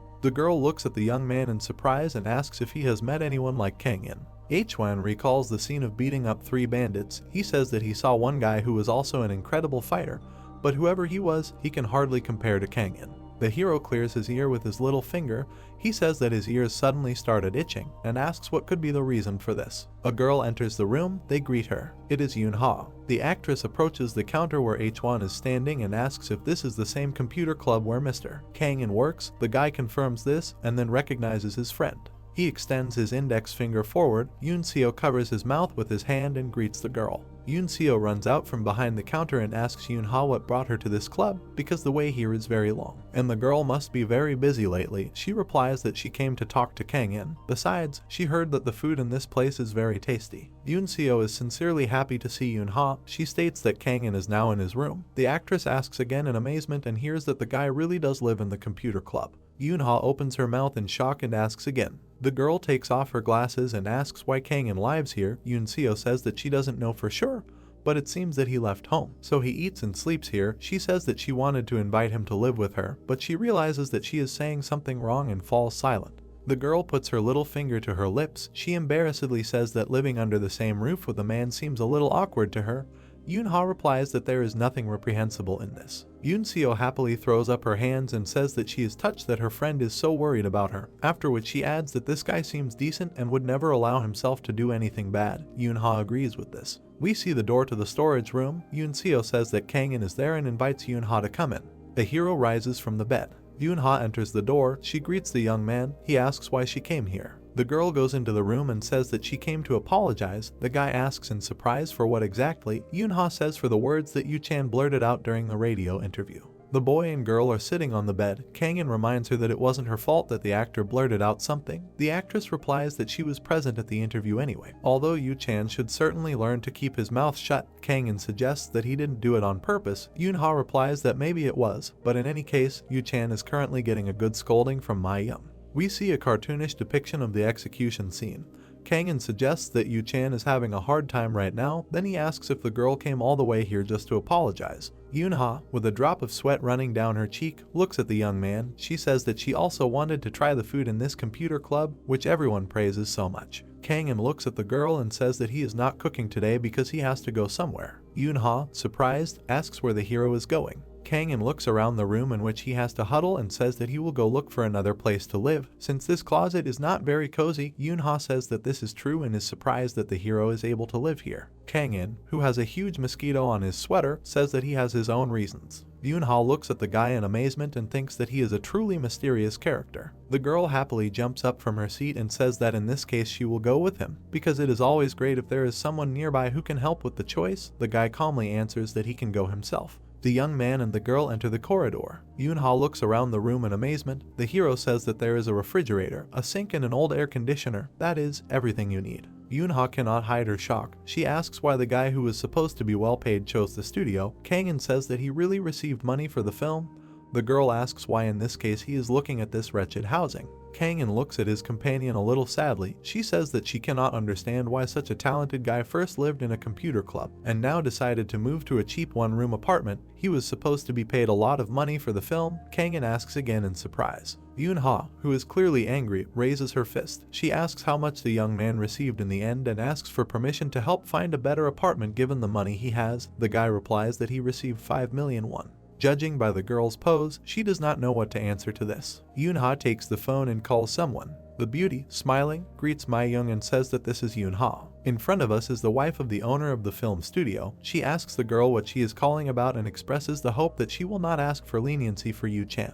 The actor, who has an incomprehensible object on his head, screams shrilly that he is very sorry and begs Yoon-ha to save him. Kang-in is standing behind Yoon-ha. The girl says that she leaves the decision of whether to punish Yu-chan or spare him to Mi-young. These words cause bewilderment in the hero. The wife of the owner of the film studio, meanwhile, declares that she will definitely not kill the guy and asks what the girl wanted. We see the actress's face. She says that it's not about her at all. Mi-young, who still looks angry, hears that Mr. Kang-in only received 5 million won from the director for the filming. The woman asks in amazement. A sinister smile appears on her face. She says that she thinks she needs to deal with someone else. Yoon-ha tells the woman that Kang-in would not have brought up the matter, so she decided to do it for him. Mi-young replies that she understands everything, and the guy is the only one who really saved the film and, more importantly, he saved her daughter's life, so she will deal with Taeho herself. Yoon-ha, smiling, holds the phone to her ear. She hears Mi-young turning to Yu-chan and ordering him to get up on his feet. Because no one allowed him to relax, the girl laughs and thanks her for her help. The hero, who is standing behind Yoon-ha, hears her say goodbye to Mi-young, expressing hope that she will sort this matter out. Yoon-ha winks at the guy and raises 2 fingers. She suggests that they look at more decent apartments while they wait for an answer. In front of us is a street with skyscrapers. Taeho calls Kang-in and introduces himself. The hero and Yoon-ha walk down the street. The hero tells the girl who put on a hood over her head that this method of disguise makes her even more noticeable. The director of the film studio tells the guy that he was just told that he was only paid 5 million won for participating in the filming, and he was shocked when he found out about it. Young people are standing at a real estate agency. Taeho says that director Taemun was too busy with the release of the film and did not follow up on this matter. Kang-in and Yoon-ha are talking to a realtor who for some reason assumes that they are newlyweds. Taeho explains that the accounting department made a regular payment, and that is why everything turned out this way. However, considering the guy's contribution to the creation of the film, this is simply unacceptable, so he applied the rate of an official stunt coordinator and not a stunt double. Kang-in and Yoon-ha enter the hallway. Surprise is on their faces. The girl covers her mouth with her hands in amazement. Taeho says that he will immediately transfer 100 million won to the guy. Yoon-ha, happily clenching her fists, says that the deposit for the apartment is only 5 million, so the rent is quite favorable. Kang-in turns to her and admits that the girl understands these things. Yoon-ha, closing her eyes, scratches the back of her head. She says that in fact she is one of those women who are useful in any situation. It seems to her that the hero has already fallen in love with her. He calmly says that there is a great view from the window. Jeon intervenes in the conversation, who says that he has already taken care of ensuring a clear line of sight to potential enemy approaches, and now they can be seen from afar. The AI also advises installing opaque curtains to hide what is happening inside from potential enemies. Kang-in looks thoughtfully ahead. He thinks that the AI has become very agile after receiving 100 million. Yoon-ha looks at the guy standing with his back to her and asks what he plans to do with the remaining money. Jeon says that they need to take care of mobility, so he recommends buying a car. Kang-in, closing his eyes, says that he needs a car. The girl asks if the guy needs help, and if so, she knows a good car dealership. Although with 50 million won it will be difficult to find something luxurious, Kang-in calls out to the girl. She, smiling, looks at the guy and makes it clear that she is listening to him. The hero comes close to the girl and asks why she continues to try to help him. Yoon-ha asks again in surprise. We see the lower part of the young man's face. He approaches the girl and asks if she has fallen in love with him. Yoonha asks again in amazement. Kangin stands with his back to the girl. She angrily asks what he is saying and why she suddenly fell in love with him. The guy replies that he just became curious because the girl is constantly hanging around and wants to help with everything. Yoonha declares that the guy has an incredible ego and is talking some kind of nonsense. The beauty puts her hand to her chest and says that she is actually an actress. She just had a gap in her schedule, and since it happened that way, she decided to look in on the young man. The girl actively waves her hands. She shouts that if her friend were in the guy's place, she would help him in the same way. Kangin asks to speak more calmly because his eardrums are about to burst. The young man, smiling, looks at the girl and says that he was just joking. He thanks her for helping. Yoonha looks at the guy in surprise. The young people are standing inside the apartment. The girl says that she is not doing this to listen to such insinuations. Jeon asks the hero to be grateful to him too. Kangin calls on the AI to shut up. The girl asks again in amazement. The hero says that the last phrase was not addressed to her. The guy looks at the girl, who says that, by the way, that day, if the debris of the structure had crushed her, everything could have ended in serious injuries and even death. Yoonha says that she survived only thanks to her current interlocutor. Kangin looks at the girl. She twists a lock of hair around her finger and says that if not for the hero, she could have already been dead. We see an apartment in which the lights are off. Yoonha says that, frankly speaking, she thought that everything was fine with her, but as soon as she was alone at home, understanding began to come to her. The actress holds the strap of her bag. With her mouth slightly open, she looks at something. The girl stands at the entrance to a huge apartment. She says that as soon as she stepped over the threshold of her dark house, she began to think about that moment, and her heart was torn out of her chest. This had never happened to her before, but from that very day, as soon as she turns off the lights, she begins to feel the strongest anxiety. The girl, wrapped in a blanket, sits on the bed. She says that she dreams about that incident all the time. Yoonha, looking at the hero excitedly, says that being next to him, she hoped to feel safe. The girl says that if the guy does not mind, she will look in on him more often. Kangin, stretching, looks out the window and says that there is a great view. The girl indignantly asks if he is listening to her at all. In front of us is a used car lot. Yoonha, surprised, asks if the guy really plans to spend the rest of the money on this. Young people are standing in front of a white car. The girl says that there are a lot of good cars here, and the hero chose a battered bucket on wheels. The seller rubs the back of his head in embarrassment. Kangin reproaches his companion for making the guy blush. The girl apologizes. The seller embarrassedly says that Yoonha is indeed right. He put this car up for sale, but people always say that it should have just been handed over to the scrapyard, since it cannot be repaired, and if you do this, the cost of restoration will exceed the selling price. Yoonha, folding her hands in front of her face, urges the hero to walk around the parking lot and take a good look around. Since there are many cars of much better quality here, Kangin asks if the seller will mind if he looks under the hood. He replies that he is not against it at all. The hero looks under the hood of the car. We see the eyes of a young man. He asks Jeon if he can even fix it. The AI replies that of course he can, because he has a manual for repairing vehicles after battles. The guy asks in bewilderment if there is a document for such an old car, because the AI is from 2082, and it turns out that for him it is an 80-year-old car. In front of us is the engine of the car. Jeon asks the guy not to worry, because he has repair instructions for 100-year-old models, and he has already repaired electrical and energy systems, so there should be no problems. Yoonha does not believe his eyes. The hero reaches out to the car and says that he will take it. The seller asks again, doubting the seriousness of the young man. The girl says that Kangin can take a much better quality car for 5,000, and if he does not have enough money, she is ready to lend him money. The AI says that the best solution would be to repair this vehicle himself. The salesman rubs the back of his head in embarrassment. He asks if Kangin is really buying the car. He warns that its engine is knocking and it may stall on the road. The guy declares that he refuses to take responsibility for this. The hero replies that he is aware of all the risks and asks to sell the car cheaper on this occasion. The salesman says that he, of course, agrees, but he should not be blamed later if the car refuses to work after some time. Kangin offers to make a deal. Yoonha clutches her head behind him. In front of us is a men's room. The hero asks the AI if it would not be better to do repairs to the car in the parking lot of his new apartment. Jeon replies that this may arouse suspicion among the neighbors. Kangin washes his hands. He states that in this case he will have to rent a suitable space. The AI states that he has already reconnoitered in search of a space that can be used as a base. In front of us is an electronic map. Jeon says that this is a recently closed metal workshop. Kangin asks when the AI managed to get this information. He replies that he did it while accompanying the hero. The artificial intelligence shows a frame with an announcement on a pole that says that this facility is closed. Kangin asks if this means that Jeon found out everything during the bus ride. The guy thanks his assistant for the excellent work. He says that the young man should just get the necessary spare parts and repair the car in this place. The hero's face is a little thoughtful. He says that they will probably do so. The tow truck rolls up to a small building, a white car. The hero thanks the driver. A rusty door is visible next to Kang-in and Yoon-ha. The girl asks where they are. The young people approach a concrete room. Yoon-ha asks why the guy dragged this wreck to such a seedy place. The hero asks not to insult his car and to be more polite. Kang-in dials the combination of the lock. Yoon-ha asks him to confess honestly. Did he agree to star in the film of the director Sun Tae-mun in the horror genre? She asks again why the hero brought her here. Kang-in answers that he did not give any consent to the filming.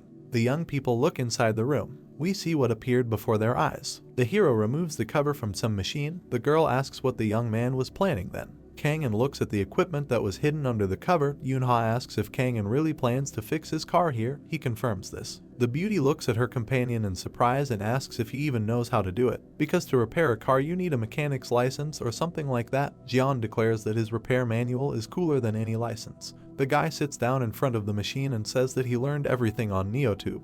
The AI chimes in again and says that his manual is much better than on NeoTube. Yoon-ha asks if the young man is joking. He replies that disassembling is the other side of assembling. The girl looks at the guy in surprise. She asks what will happen if the car explodes and expresses hope that the hero will not take her life, which he saved a little earlier. Kang-in asks why the girl is so sure that he will take her for a ride in this car. The beauty says that the self-confident young man incredibly irritates her. After that she asks what kind of place this is. We see the machine. The hero says that they are in a metalworking shop, the owner of which decided to retire. Kang-in drives the car in. He says that for this reason he decided to rent this building for a year. Yoon-ha asks when he managed to do this and whether he is really going to work here for a whole year. The guy looks under the hood of the car. He puts on his gloves. Yoon-ha notices the young man's strange look and asks what's wrong. The girl screams in indignation again when she hears the guy's question if she's going to leave and why she's been following him around all day. Yoon-ha angrily points her finger at the guy and asks who's been hanging around here if he dragged her here himself. Kang-in looks at the girl in surprise and asks if he really did that. She says she can't believe what's happening now.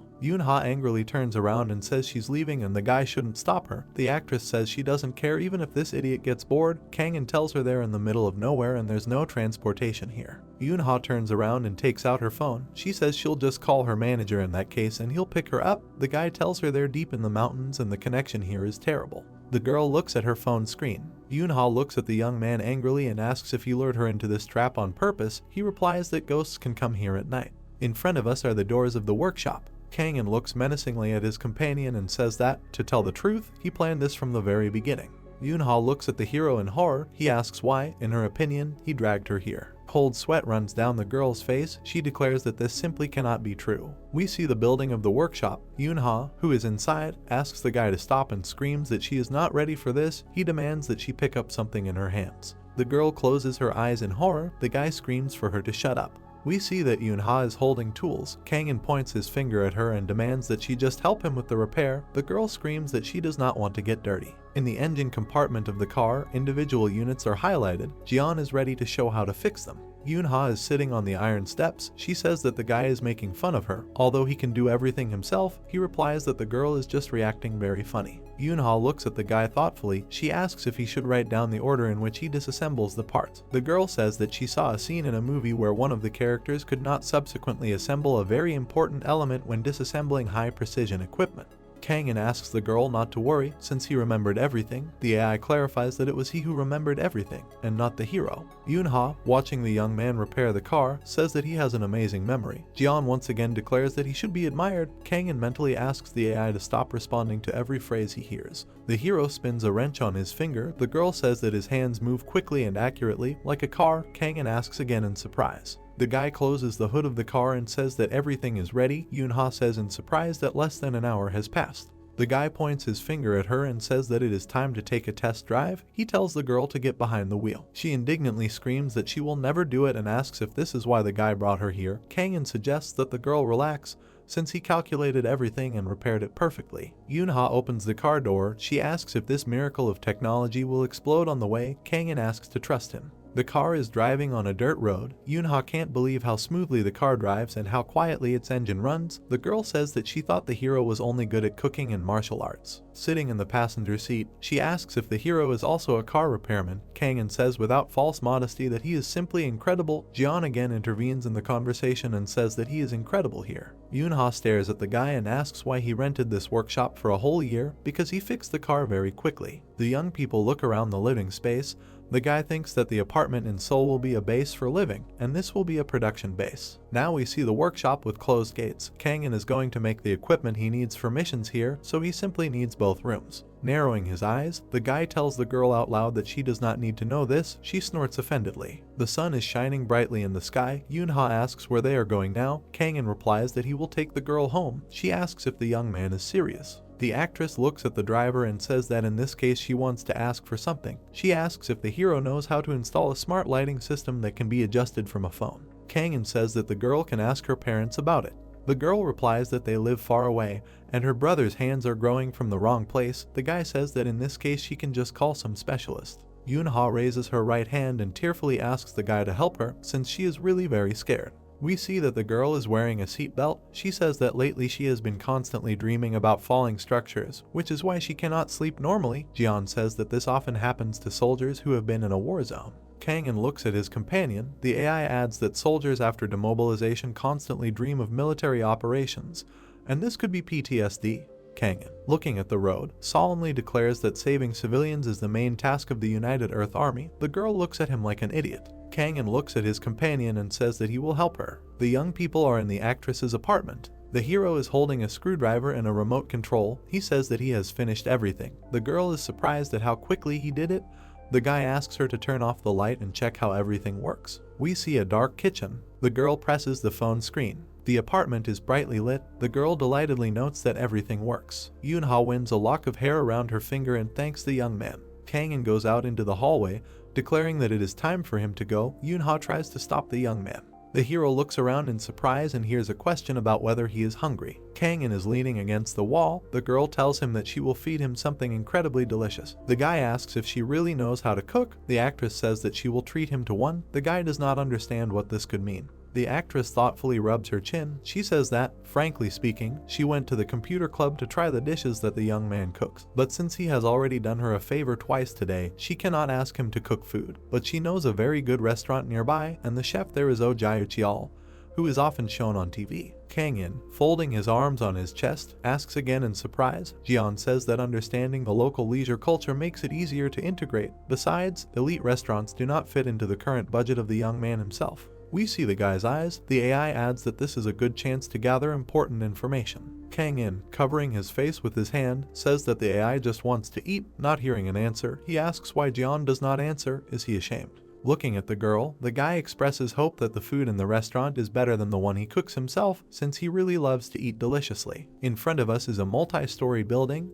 The girl says that they have arrived. Young people get out of the car. The actress says that this is a very famous place. She asks if the young man has heard of it. He answers that he has not. It becomes clear that the restaurant is called Penelope. The beauty says that it is not so easy to reserve a table here, so not everyone can come here. The hero asks if the girl has reserved a place. She replies that she did it last night. Kangin reminds that his companion just said that it is very difficult to reserve a table here. Squinting one eye, the actress replies that she is Shin Yoonha after all. The hero looks at the girl with some bewilderment, who says that in front of him is a hot, very popular and incredibly beautiful actress. Seeing the guy's reaction, the girl declares that she will kill this scoundrel. Kangin and Yoonha enter the restaurant. The beauty says that she starred with the chef in various culinary shows, and that's when she got his phone number. Yesterday she wrote to him and asked to organize a table for two. This is a rare opportunity, and they will get into the restaurant only thanks to her. Kangin looks at the girl with a little surprise and asks who she planned to come here with when she booked 2 seats. Yoonha remembers that yesterday she wanted to eat at the computer club and pretend that her dinner plans were cancelled, but out loud she says that it does not matter at all. Kangin and Yoonha walk along the hall of the restaurant. The girl asks the guy to forget about her words and just follow her. In front of us is a cafe sign. Young people are sitting at a table.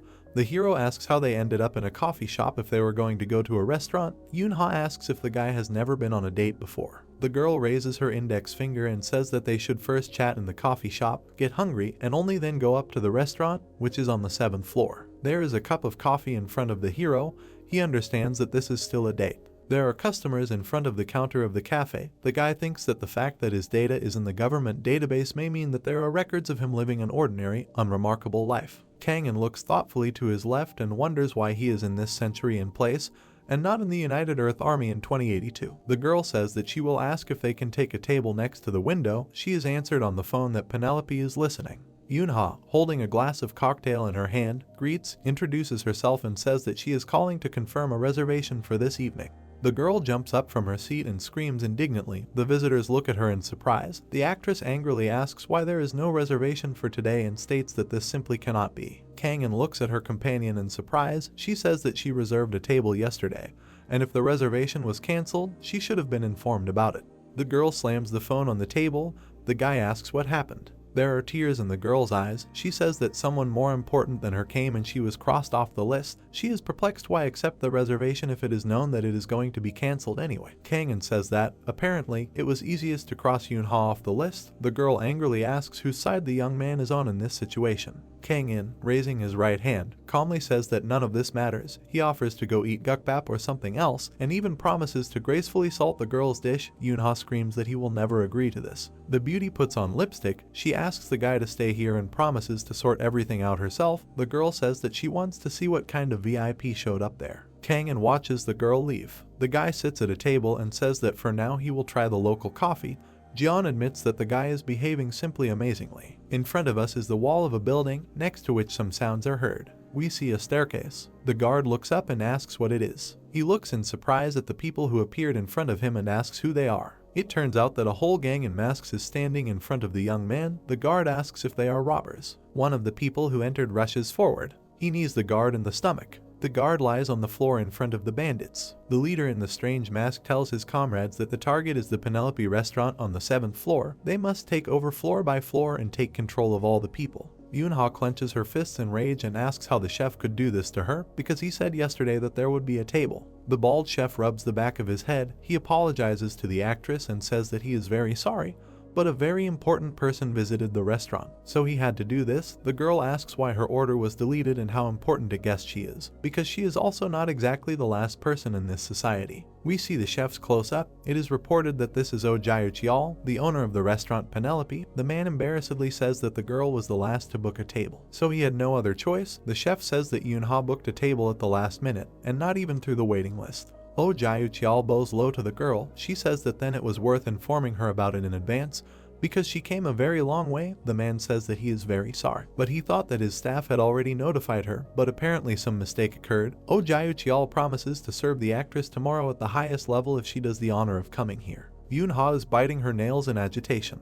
The girl says that she won't have an excuse to meet tomorrow. If she asks him to come here again, he will most likely refuse. Oh Jae-cheol is surprised and asks who the actress is talking about. She replies that it doesn't matter at all. In front of us is the sign of the Penelope restaurant. A man is sitting at the table. He asks if his brother is serious because he insisted on reserving a table here and it took a lot of effort to do it overnight. The man asks if his brother really can't come. He replies that he almost got there, but something happened at work, so he has to go back there. The man sitting at the table asks his brother if he offers him to have dinner alone. He advises him to call his wife or someone else. The man says that his wife has a busy schedule. The brother interrupts the conversation, saying at the end that they will talk later. T-ho, and it is he, sighs heavily and presses the screen of his phone. He says that he can't eat alone and immediately notices the squabble between Yoonha and Oh Jae-cheol. T-ho approaches the actress and calls out to her. The girl recognizes the head of the film company. The chef cries bitterly, standing between the film industry figures. T-ho asks if the girl is alone. She replies that she came to treat Kang-in, but her reservation was cancelled. Oh Jae-cheol once again says that he is very sorry. T-ho says that it is even better this way. The girl looks at him in surprise and asks again.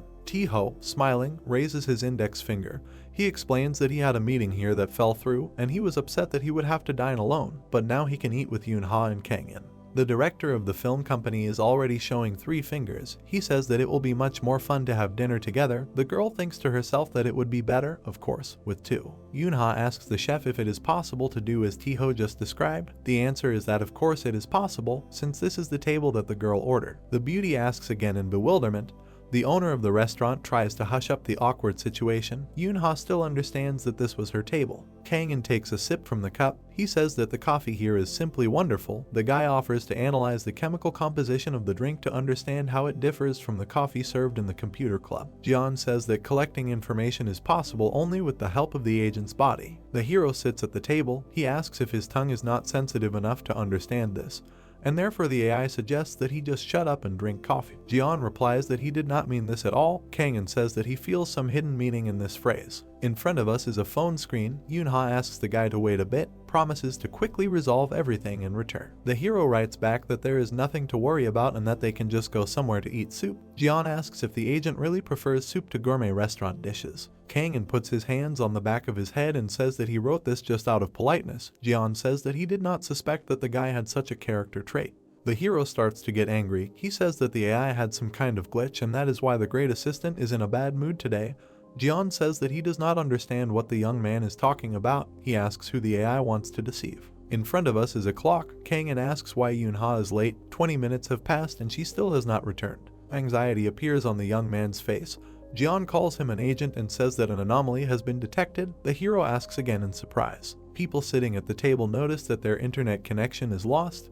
The AI reports that all smartphones nearby have lost their signal. The guy asks how this is possible and if there are any other suspicious signs. Jeon replies that the shutters on the first floor are lowering. The hero listens. In front of us are the entrance doors. The AI reports that it is analyzing the sound to determine what state the shutters are in. A second later it reports that they are completely lowered. The hero suggests listening to what people are saying on the first floor. The artificial intelligence reports that it is reconstructing and interpreting 4 different voices. The hero listens to the sounds that enter his brain. We see the ear of the young man. He hears other people's remarks. Someone asks why the shutters are lowering. There is an assumption that there is a fire in the building. The answer follows that the alarm is not heard. Someone suggests that it might have broken. Kang-in gets up from the table.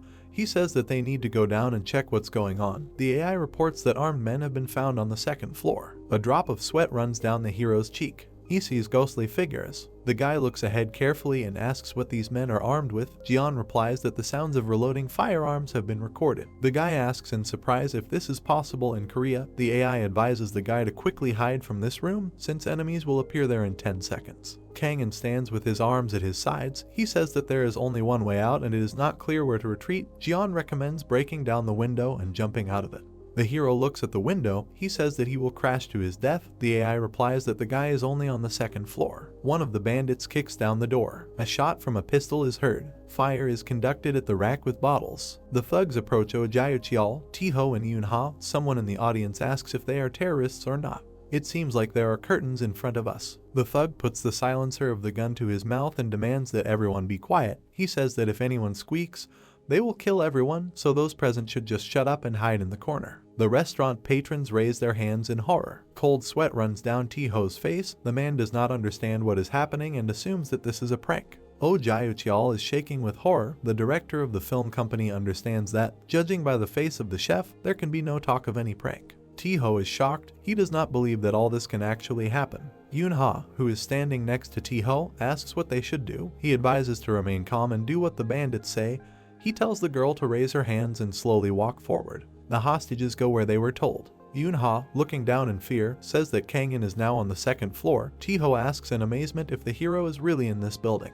The girl, smiling, tries to make a phone call to ask the guy to save her once again, but a gun barrel is pressed against her head. The bandit looms over the actress threateningly and asks if she is really that stupid. Firstly, no one allowed to use phones, and secondly, there is no signal here now anyway. He asks if the girl is going to call the police. Fake smiling, Yoon-ha says that of course not.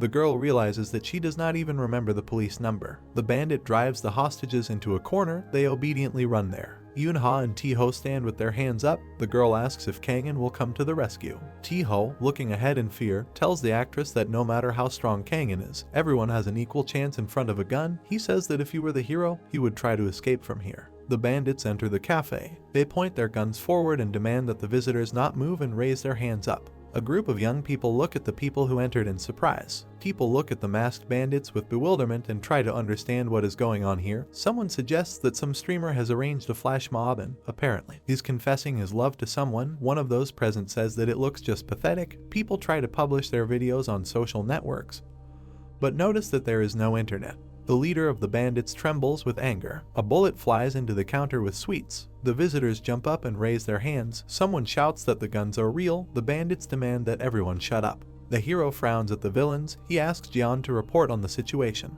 In front of us is a weapon with a silencer. The AI reports that the bandits are armed with 9mm semi-automatic pistols equipped with highly effective silencers. Subsonic and silent ammunition, noise suppression modules are attached to the pistol bodies. The young man's eyes glow. He says that this is a very advanced weapon. That is, these are not just some robbers. Jian tells the hero that he is currently unarmed, and the enemies are well equipped. The forces are not equal, and therefore it would be better for him to leave the danger zone. The hero notices a small child standing behind his mother.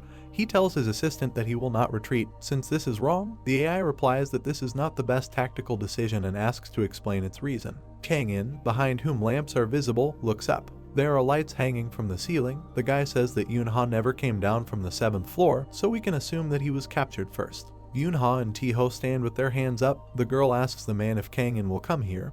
He replies that if the guy does, he will be shot immediately. The actress asks what will happen to them now. Tae-ho draws attention to the woman in the green dress, who is standing next to 2 bandits. We see these 3 up close. The man says that the bandits do not care about them, and their target is this woman. Yoon-ha, standing with her hands up, asks who she is, some kind of foreign minister or someone like that. The director of the film studio says that this is Scarlett Kelly, the CEO and head of the research department of the famous American technology company Ongetech. Yoon-ha smiles and says it must be something like the Apple company with the bitten apple or the search engine goggle. Tae-ho sadly replies no. A bead of sweat runs down the man's cheek. He says Ongetech makes weapons. Above the woman's head are 2 relatives of the film company director. Tae-ho says his father, Lee Young-min, is the CEO of Cheolin Engineering, a company that makes equipment for the army and police, and his older brother, Lee Tae-sung, works there as a general manager, and when his brother heard that Scarlett Kelly was coming here today, he asked him to make a reservation. The man shakes the hand of the bald chef. He tells the girl that his company, though entertainment, is well known in the film and entertainment industry, so he contacted Oh Jae-cheol, who often appears on TV, to get a spot here. Tae-ho grinds his teeth in anger.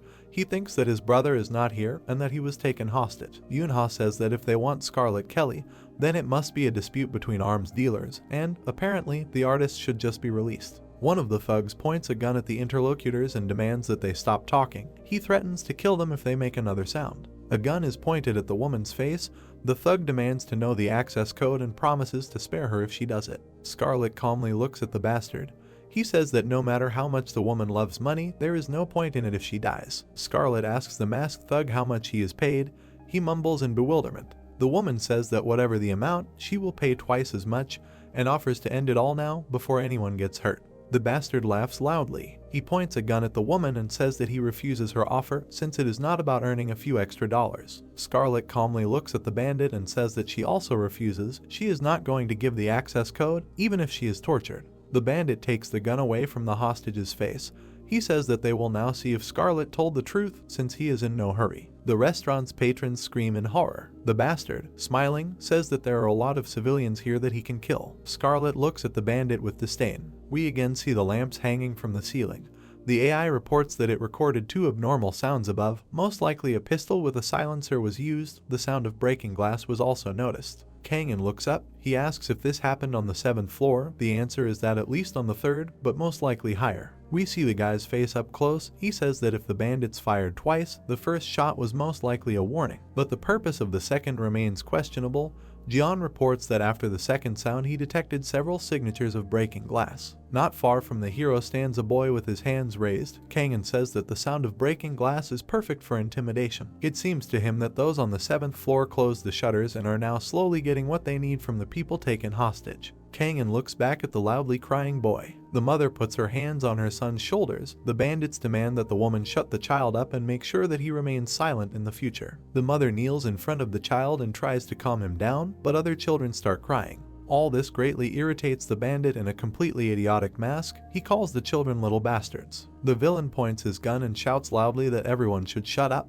He promises to kill anyone who makes noise here. The AI warns that the enemy is preparing to shoot at civilians. Kang-in is standing on the table behind the bandit. He says that the police have arrived. The scumbag with the gun looks in amazement at the young man towering over him.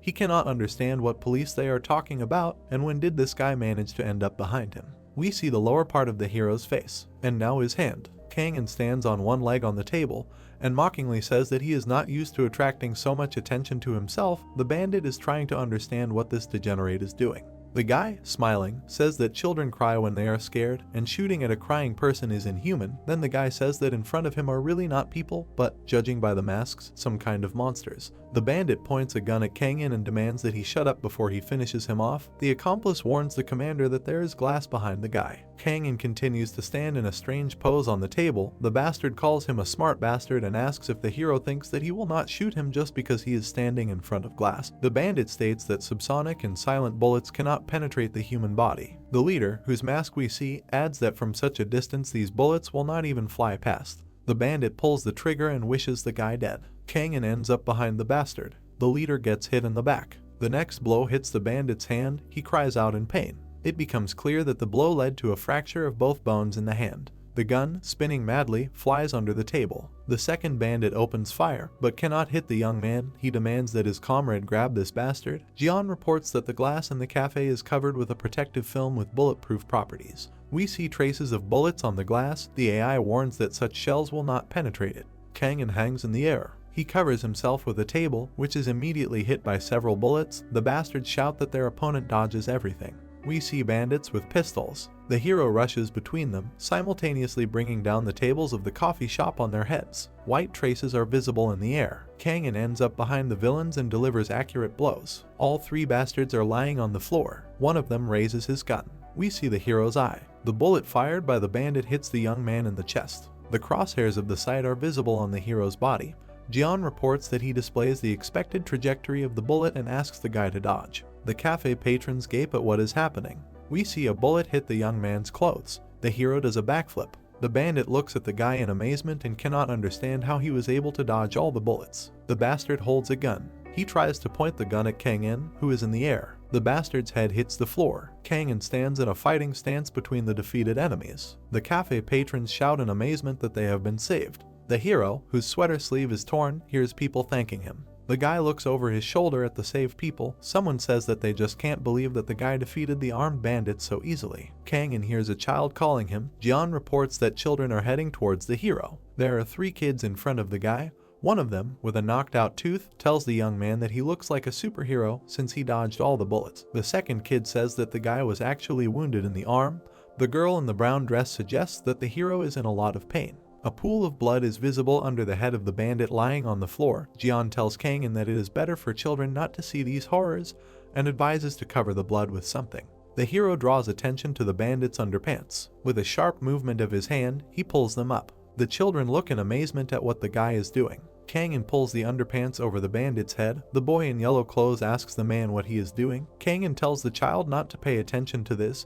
He says that the children should not worry about his hand, which does not hurt at all. The bandit comes to and demands to take off his underpants from his head, which cause him great inconvenience. There is a weapon on the table. It is reported that these are 9mm semi-automatic pistols, as well as 3.5 magazines for them. Jian informs that they have finally found the weapon and advises to quietly take it away. Kangin reaches for his guns. He asks the AI how they can take them with so many witnesses. The guy looks thoughtfully to his right and states that with the level of control the bandits have, there could be another group of criminals waiting for him outside. He suggests that going out the window could be too risky.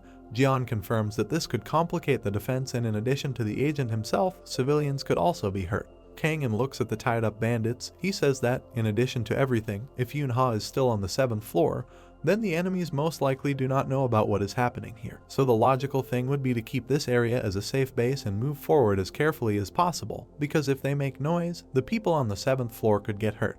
We see the profile of the young man. Jian says that this is a pretty wise decision. The guy states that he is generally a genius. The AI immediately takes his words back. Kangin looks at the bandits. Their masks fly off. We see the faces of the villains. The hero notices that they all look very unusual. Jian says that all 3 seem to be of the same nationality. Kangin looks down thoughtfully. He says that for foreigners they speak Korean quite well, and suggests that these guys were planning to quickly get something and immediately escape abroad. The AI says that the guy does not have enough firepower, so it would be logical to arm the civilians. Kangin looks at the pistols and asks again in bewilderment. Jian says that this is one of the standard defensive tactics of the Earth Alliance. It would be better if people die resisting than just like that, for no reason. The hero inserts a magazine into the pistol and tells the AI that it previously mentioned that it does not remember the events of 2082. Jian explains that the main tactics are saved in the source files. He advises the guy to contact the civilians as soon as possible and ask them for assistance. Kang points to the gun and asks if anyone has experience shooting such a weapon. He adds that he needs 2 people. A couple of dozen people stand in front of the hero. One of them says that he can help. The guy sees 4 raised hands. Kang stands with his arms crossed over his chest. Jian warns him that among these civilians there may be accomplices of the bandits, so he needs to choose carefully. The hero stands in front of 4 potential allies. He asks them to tell about their past. The first young man says that he was a tanker. The second says that he is a shooting champion in the company he works for. The third turns out to be a retired lieutenant. The fourth says that he once showed the best result in his unit and received a vacation as a reward. Kang points to 2 young men and says that he stops his choice on them. When asked why exactly, the hero answers that they have children. The terrorists could have introduced their accomplices into the ranks of civilians, but it is very doubtful that they will be those who took children with them. 2 young men grit their teeth in anger. One of them says that they should have married earlier. The other beats his chest and shouts that he is not a spy. Kang says that children do not know how to pretend convincingly, after which he tells those he has chosen that he will go check other places and these 2 must protect the coffee shop. The men enthusiastically shout that they will protect this place even at the cost of their lives. Kang sits on one knee in front of the tied-up bandits. He tells his allies not to let anyone in except the police. The guy warns that there may be snipers outside the window, so there is no need to make rash attempts to escape. The allies make it clear that they understand the order. Kang picks up the radio and says that it will not interfere with him. Jian says that this is not military equipment. There are signs of modifications on it and it seems to be made for short-range communication. The hero looks at the intercom. Someone calls the owner of this radio and says that he heard some noise. Then the question follows, is everything okay there? The visitors of the cafe freeze in horror. We see the mouth of a young man. He asks Jian if he remembers the voice of the bandit who was wearing a mask with ears.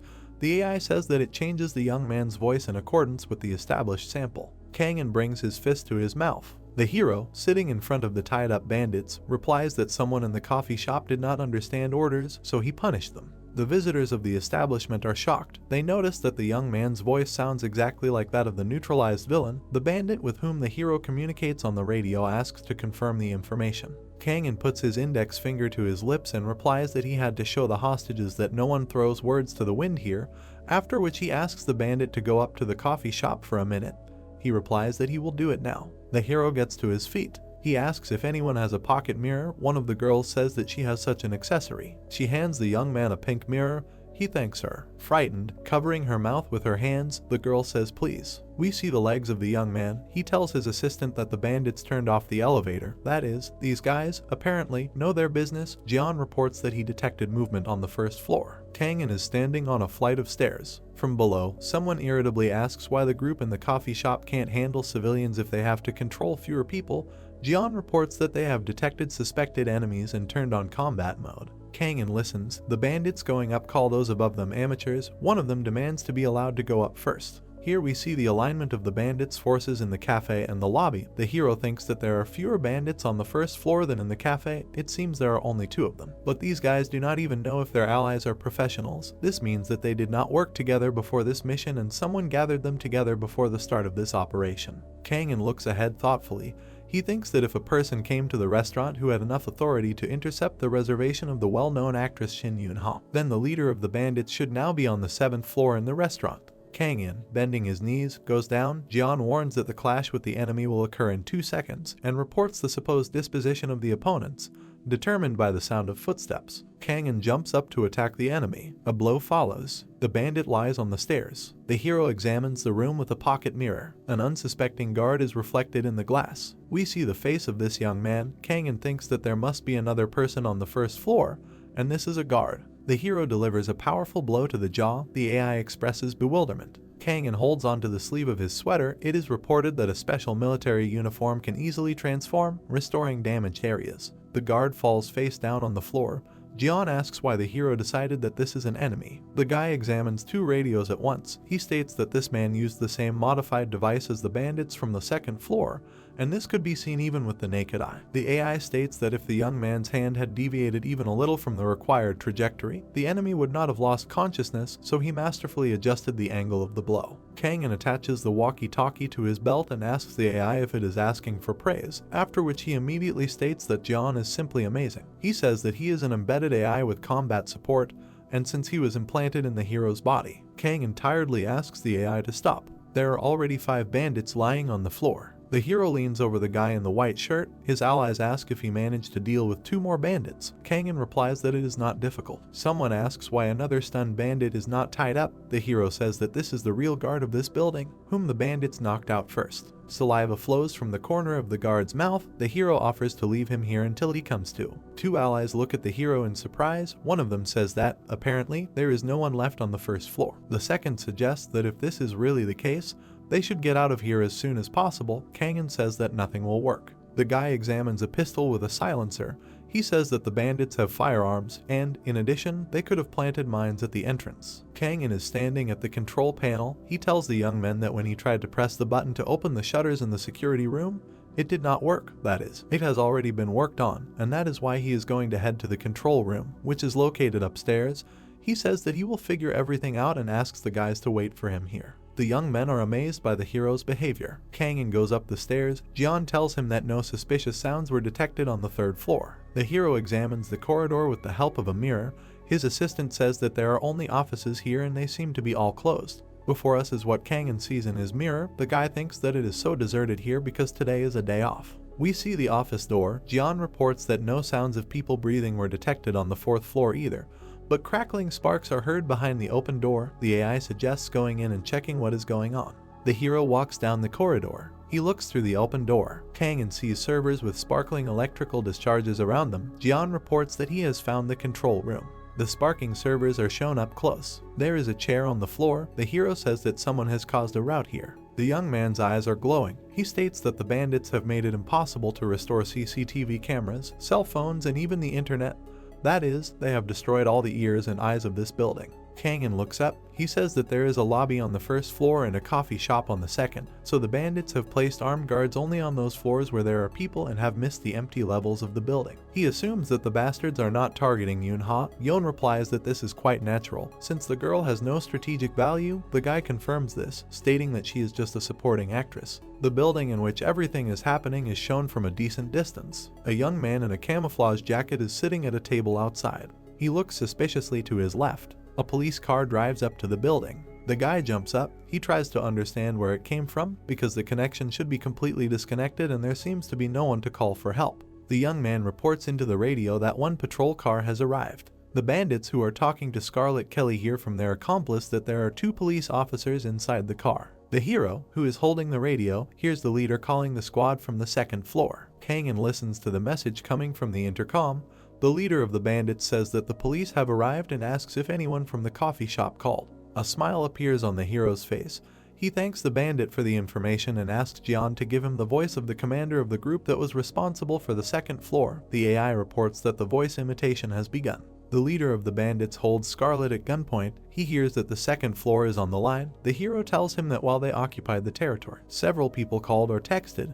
This means that their interlocutors could suspect something after the connection was suddenly interrupted and report it to the police. We see the leader's eyes through the slits of the mask. He calls the 1st floor. Kangen holds 2 radios in his hands. He reports that communication is now going on the 2nd device. Jian says that the enemy is using different channels for each floor. Kangen asks how well the AI heard the voice of the bandit going up to the coffee shop. He replies that he can imitate this voice. The hero tells the leader that the 1st floor is listening. He announces the arrival of the police. The hostages stand with their hands raised. The leader tells the hero to tell the police that the building is undergoing renovation and all visitors were asked to leave. It is also required to say that the doors are closed due to an update to the security system. Kangen says into the radio that this is some kind of nonsense. The leader asks again, perplexed. The bandit looks at the radio. It says that the order has been accepted for execution. The leader asks his assistant what all that was. In front of us is the restaurant hall. The leader of the bandits says that the police came without a warrant and will not be able to enter this building. They have neither suspicions nor grounds to break in here by force, and by the time they get a warrant, the bandits will already be far from here. Scarlet is standing at gunpoint. The leader says that now they can continue the conversation about the access code. The woman asks who they are. The bandit, smirking, says that if they could just reveal their identity, they would not wear masks. He points a gun at the woman's face and says that everyone who has seen his face has long been dead. Then the bastard asks if the hostage wants to look at him too. She replies that she is not interested at all. The bandit says that she at least values her life, and if she wants to save it, she should just share the access code with him. Cold sweat runs down Scarlett's face. The bastard demands to tell her the code while he is still wearing the mask, and then she will stay alive. The woman thinks. One of the bandits holds her secretary Jessica. The girl says that she is fine and asks that her boss under no circumstances reveal the access code to the bastards. We see the lower part of Scarlett Kelly's face. The bandit looks at her menacingly. She tells him 3 words: Prometheus, Ouroboros, and Pandora. One of the criminals holds the woman by the hands. She screams that this is a 3-step access code, and now that she is given it, the bandits are obliged to let everyone present go. The leader says that the code must first be checked. The woman asks again in amazement. Scarlett looks at the bastard in shock. She screams that the connection is disconnected and checking is impossible. The leader tells her that his people are outside the building not for decoration, and says that if the codes are incorrect, her girlfriend will die. The bastard points a gun at the secretary's head. Scarlett asks him to wait. He says 3 code words into the radio and asks to check them. Scarlett looks down in despair and admits that she lied. The bandit's accomplice tells him that a message about access denial appeared. The leader of the bandits pulls the trigger. The murdered Jessica falls to the floor. Blood splashes are visible in front of Scarlett's face. Her glasses are lying next to the dead girl. Scarlett says the girl's name. The woman opens her mouth and screams loudly. The leader ironically states that Jessica's death was very stupid. The bandit looks down and says that the games are over. 2 law enforcement officers are standing by the police car. One of them asks his comrade if he is sure that the call was not a prank. He answers that there is no doubt about it. The policeman rubs the back of his head. He says that someone was waving their hands in the coffee shop, giving some kind of signal, but maybe there was just dancing there and someone said this. The law enforcement officers look up. Sheets of paper are visible in the windows, together making up a meaningful entry. People are visible with their hands raised.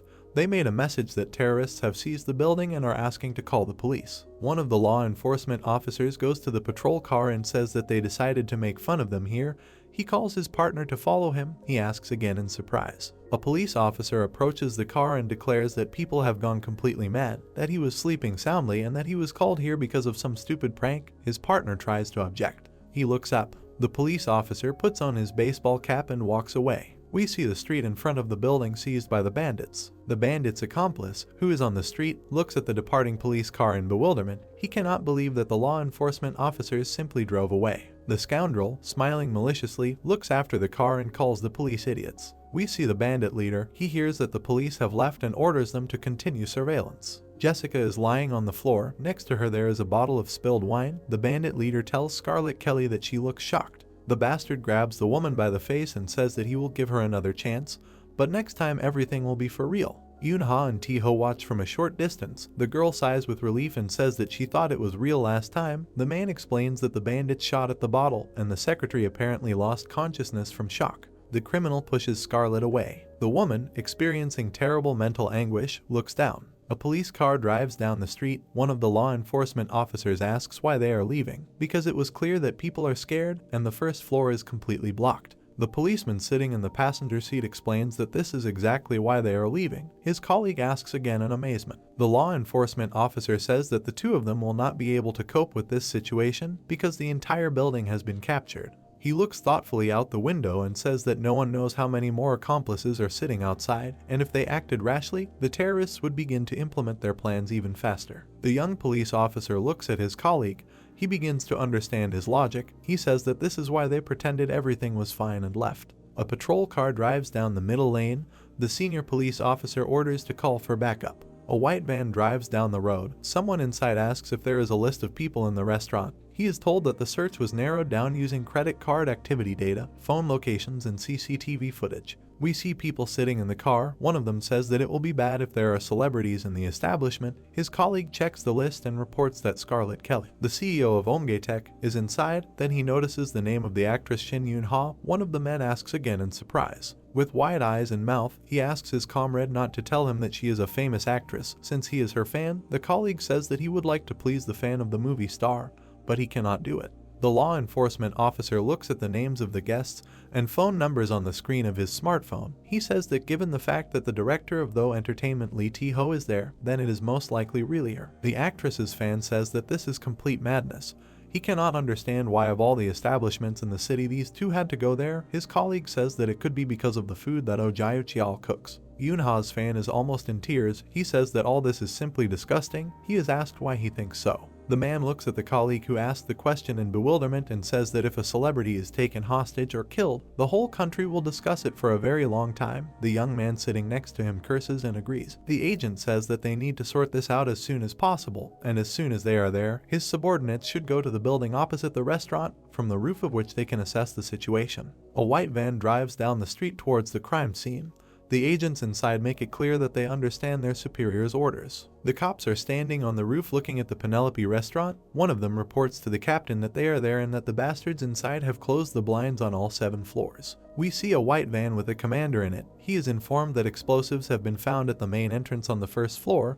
He orders everyone to retreat and not approach the building. 2 agents are sitting in the car. The younger one asks the captain what they should do now. He replies that the leadership will be here soon, and the fight against terrorism is a special area of application for law enforcement, so their job now is just to observe. We see the restaurant sign again. The squad leader orders everyone to take weapons and secure the perimeter to prevent the terrorists from escaping. Another villain appears behind the bandit leader, who warns that the police have appeared on the street. He asks again in bewilderment and says that he was told that the car left. The henchman reports that the patrol car left, but detectives and special forces have arrived. We see the left side of the bandit leader's face.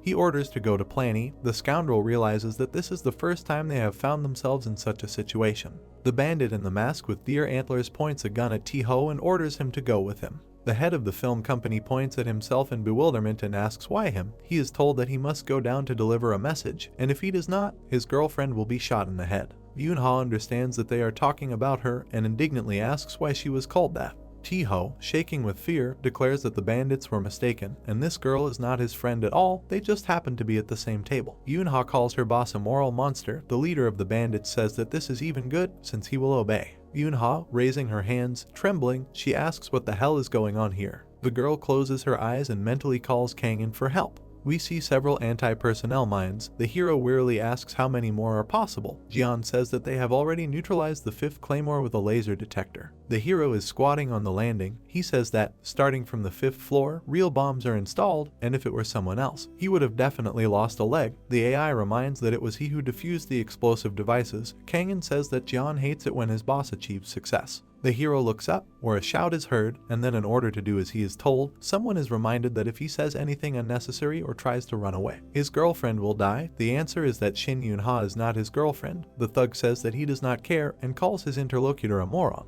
Kangen frowns and looks up. T-Ho is standing surrounded by several thugs. One of them says that the man should go outside and say exactly what he was told, namely that everything is fine in the building. Jian reports that he recognized the voice of director Lee T-Ho. Kangen looks out from behind the wall and tells his assistant that he already understood this. One of the bandits holds the head of the film company at gunpoint. He tells him that there are mines on the stairs and the man must go first. T-Ho jumps in horror and cries out in bewilderment. He is ordered to go down faster if he does not want to get a bullet. T-Ho stumbles on the stairs. Cold sweat runs down his face. Having gone down to the landing, T-Ho clenches his fists in joy and says that he did it. From behind the open door they ask if this is the director of the film company. T-Ho looks behind the door. Amazement appears on his face. The bandits who are watching the director ask in bewilderment what is going on there. Someone says that a female voice came from there. The villains go down the stairs. One of them asks where all the mines went. The second notices that the female voice was quite cute. The third, who is walking ahead, wonders why anyone stayed on the lower floors. A female voice is heard. She asks the director Lee T-Ho what is going on here. The bandits hear that the girl dozed off in the office, and when she woke up, the elevator and phones were not working. Kangen puts his index finger to his mouth and continues to speak in a female voice. He asks T-Ho if something happened in the building, after which he says that she is very scared. The head of the film company looks at his friend in amazement. He thinks that it is definitely Kangen, but cannot understand why he is speaking in a female voice. Besides, the man notices that the guy has completely different movements and facial expressions. The hero looks at the man menacingly. Sweat runs down T-Ho's face. He tries to understand why the guy is doing all this. The man looks out the door with apprehension. One of the bandits orders to check how the team on the lower floor is coping and says that escape is impossible anyway, so one woman will not interfere with them. One of the bandits approaches the door where T-Ho is standing. He suggests simply knocking out the woman behind the door and moving on. Jian warns that the enemy will appear in 1 second. The hero looks to your right. He rushes forward and pushes T-ho away. The guy jumps and flies in the direction of the bandit. Kang strikes with his knee. The bandit, having fallen, pulls the trigger and hits his comrade, who is following right behind him. The scoundrel clutches his chest. Jian says that the bandit is wearing a bulletproof vest. The scoundrels scream loudly, not understanding what is happening to them. Kang takes out a gun and covers himself with the stunned bandit like a shield. The bullets hit one of the villains in the arm and leg. He screams in pain. The hero rushes forward. The guy jumps up and opens fire with his pistol. The bullets hit the bandits. Kang lands with his feet on two heads at once. T-ho, who sees all this, opens his mouth so wide that he is about to tear it. The thugs fall one by one onto the landing in front of the door where the head of the film company is standing. Kang frowns at what he just did. T-ho stupidly asks if Kang can be his lover instead of T-ho. Jian says that this request is denied. The hero looks at the man seriously and also says that this request is denied. Two thugs are lying on the floor. Two more are visible next to them. Kang asks Jian what about the others. The AI replies that no additional threats have been detected, so it exits close combat mode. T-ho, clenching his fists in joy, tells the guy that it was simply amazing. The guy asks if the director came down from the 7th floor. The guy confirms it. Kang states that he needs information about what is happening there. The hero squats in front of the naked bandits. He asks if the terrorists really changed their plan because of the police arrival and tried to use the hostages to find a car for retreat. T-ho replies that the guy understood everything correctly. The hero calls the bandits worthless. The head of the film company at first does not understand who he is talking about and asks again. Kang clarifies that he means terrorists who use civilians as a human shield. There is a radio on the floor. From it comes the jackal from the 7th floor. A man with a strange call sign asks to report the situation as he heard some screams downstairs. T-ho's mouth opens wide in horror. He thinks that they are about to be caught. Kang orders the AI to imitate the voice of one of the knocked out guys. Jian says that he will do everything now. T-ho looks at the young man in amazement. He says that there were two guys on the 5th floor, whom they eliminated without losses on their side. The hero holds a walkie-talkie to his mouth. Jackal says that he thought all the floors were thoroughly checked. Kang replies that they missed the back door. The leader of the bandits demands that the bandits who went down continue on their way since there is no time for talking. Kang looks over his shoulder at T-ho, who asks why the young man's voice is so similar to the one that the bandit had, and even earlier the guy imitated a woman's voice incredibly accurately. Kang hands the man a bulletproof vest and says that he specializes in imitating voices. He asks the head of the film company to put on a protective device. The latter expresses doubt that the guy is telling the truth about the sound imitation skills. Kang looks closely at the interlocutor and asks if everything is okay with Yoon-ha. The latter replies that when he went down, she was alive and well, but it seemed to him that the bandits were paying special attention to her. Kang closes his eyes, trying to understand what this means. Jian says that it is most likely because the celebrity is of special value as a hostage. The hero thinks that this means that the girl is not quite alright.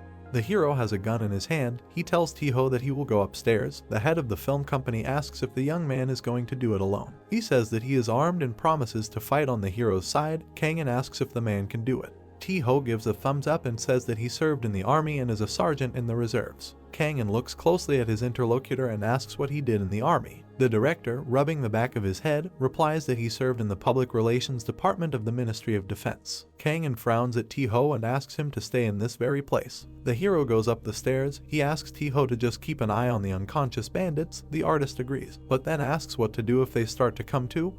Kang answers that you just need to shoot them in the head and they will die immediately. T-ho, from whose eyes tears are pouring, declares that he will only shoot in the body. The leader of the bandits demands that Scarlet Kelly immediately tell him the access code. The woman is kneeling. She declares that she will never tell it, even if she is killed. Red veins appear in the eyes of the scoundrel. He raises the gun and says that then he will simply shoot Scarlet.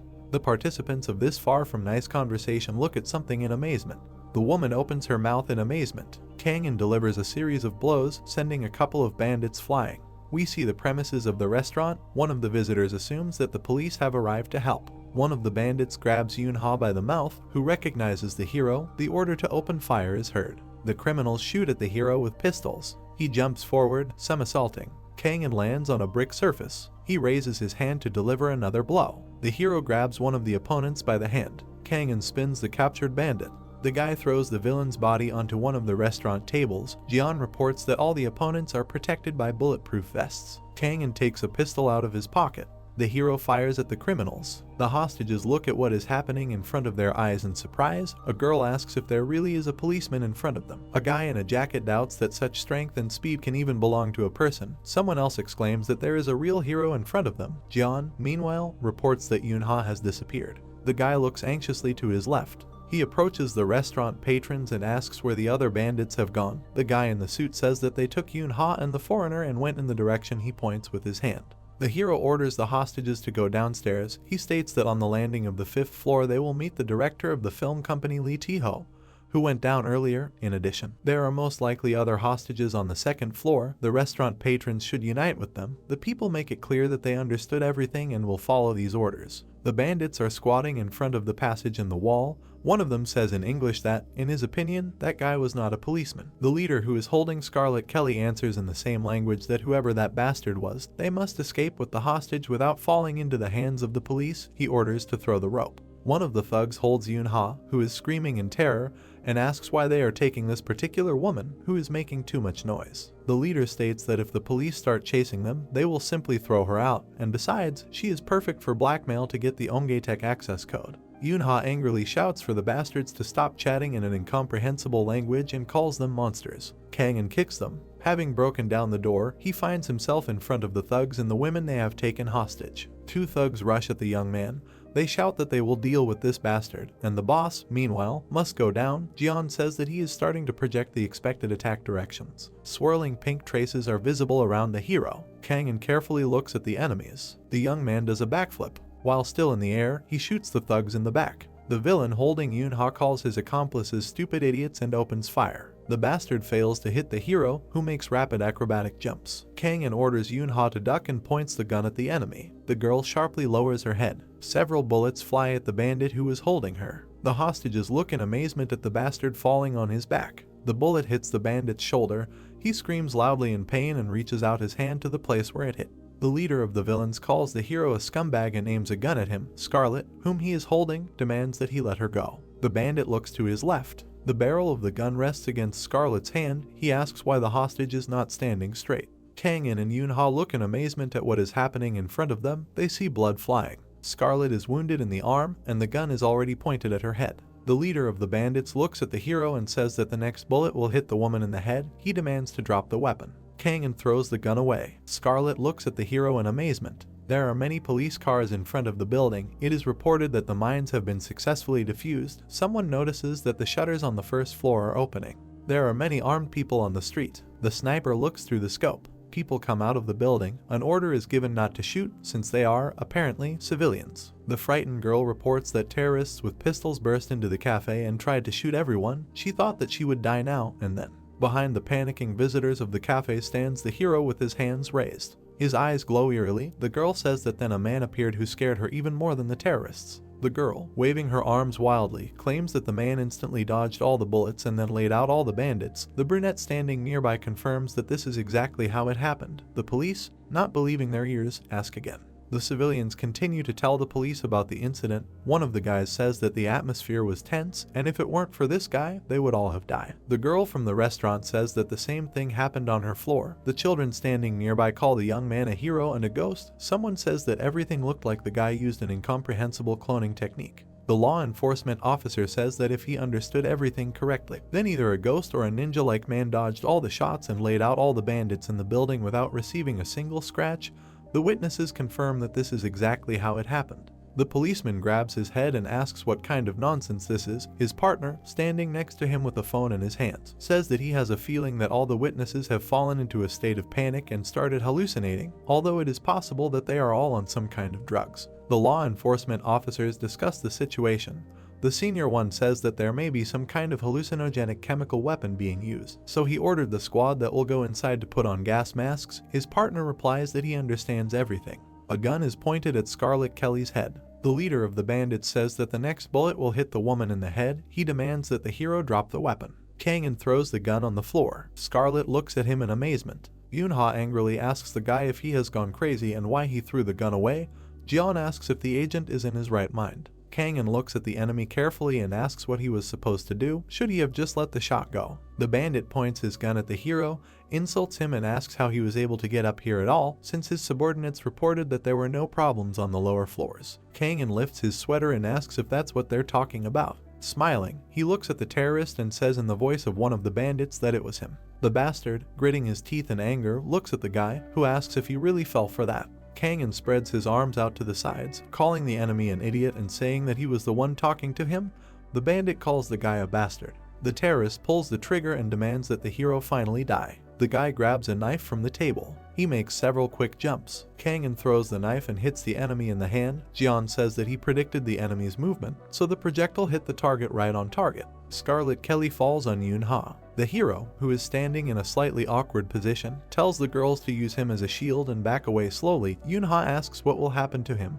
Kang replies that he will finish off the bandit. The bastard takes the knife out of his hand and calls the guy a vile creature. The terrorist throws his jacket aside and asks the hero where he came from and what his call sign is. The guy's face is covered by his hair. Kang puts his index finger to his lips and says that he will say his call sign only once, so his opponent needs to listen carefully. Kang raises his fist to punch and says the letter K. He hits the enemy in the chest and says the letter B. We see traces of multiple blows. The third letter turns out to be the hero's fist flies into the enemy's jaw, knocking out his tooth. The letter P is called. Kang kicks the bastard in the back of the head and says the letter C. The hero hits him in the chest with his shoulder and says the letter H. The next kick is delivered to the stomach.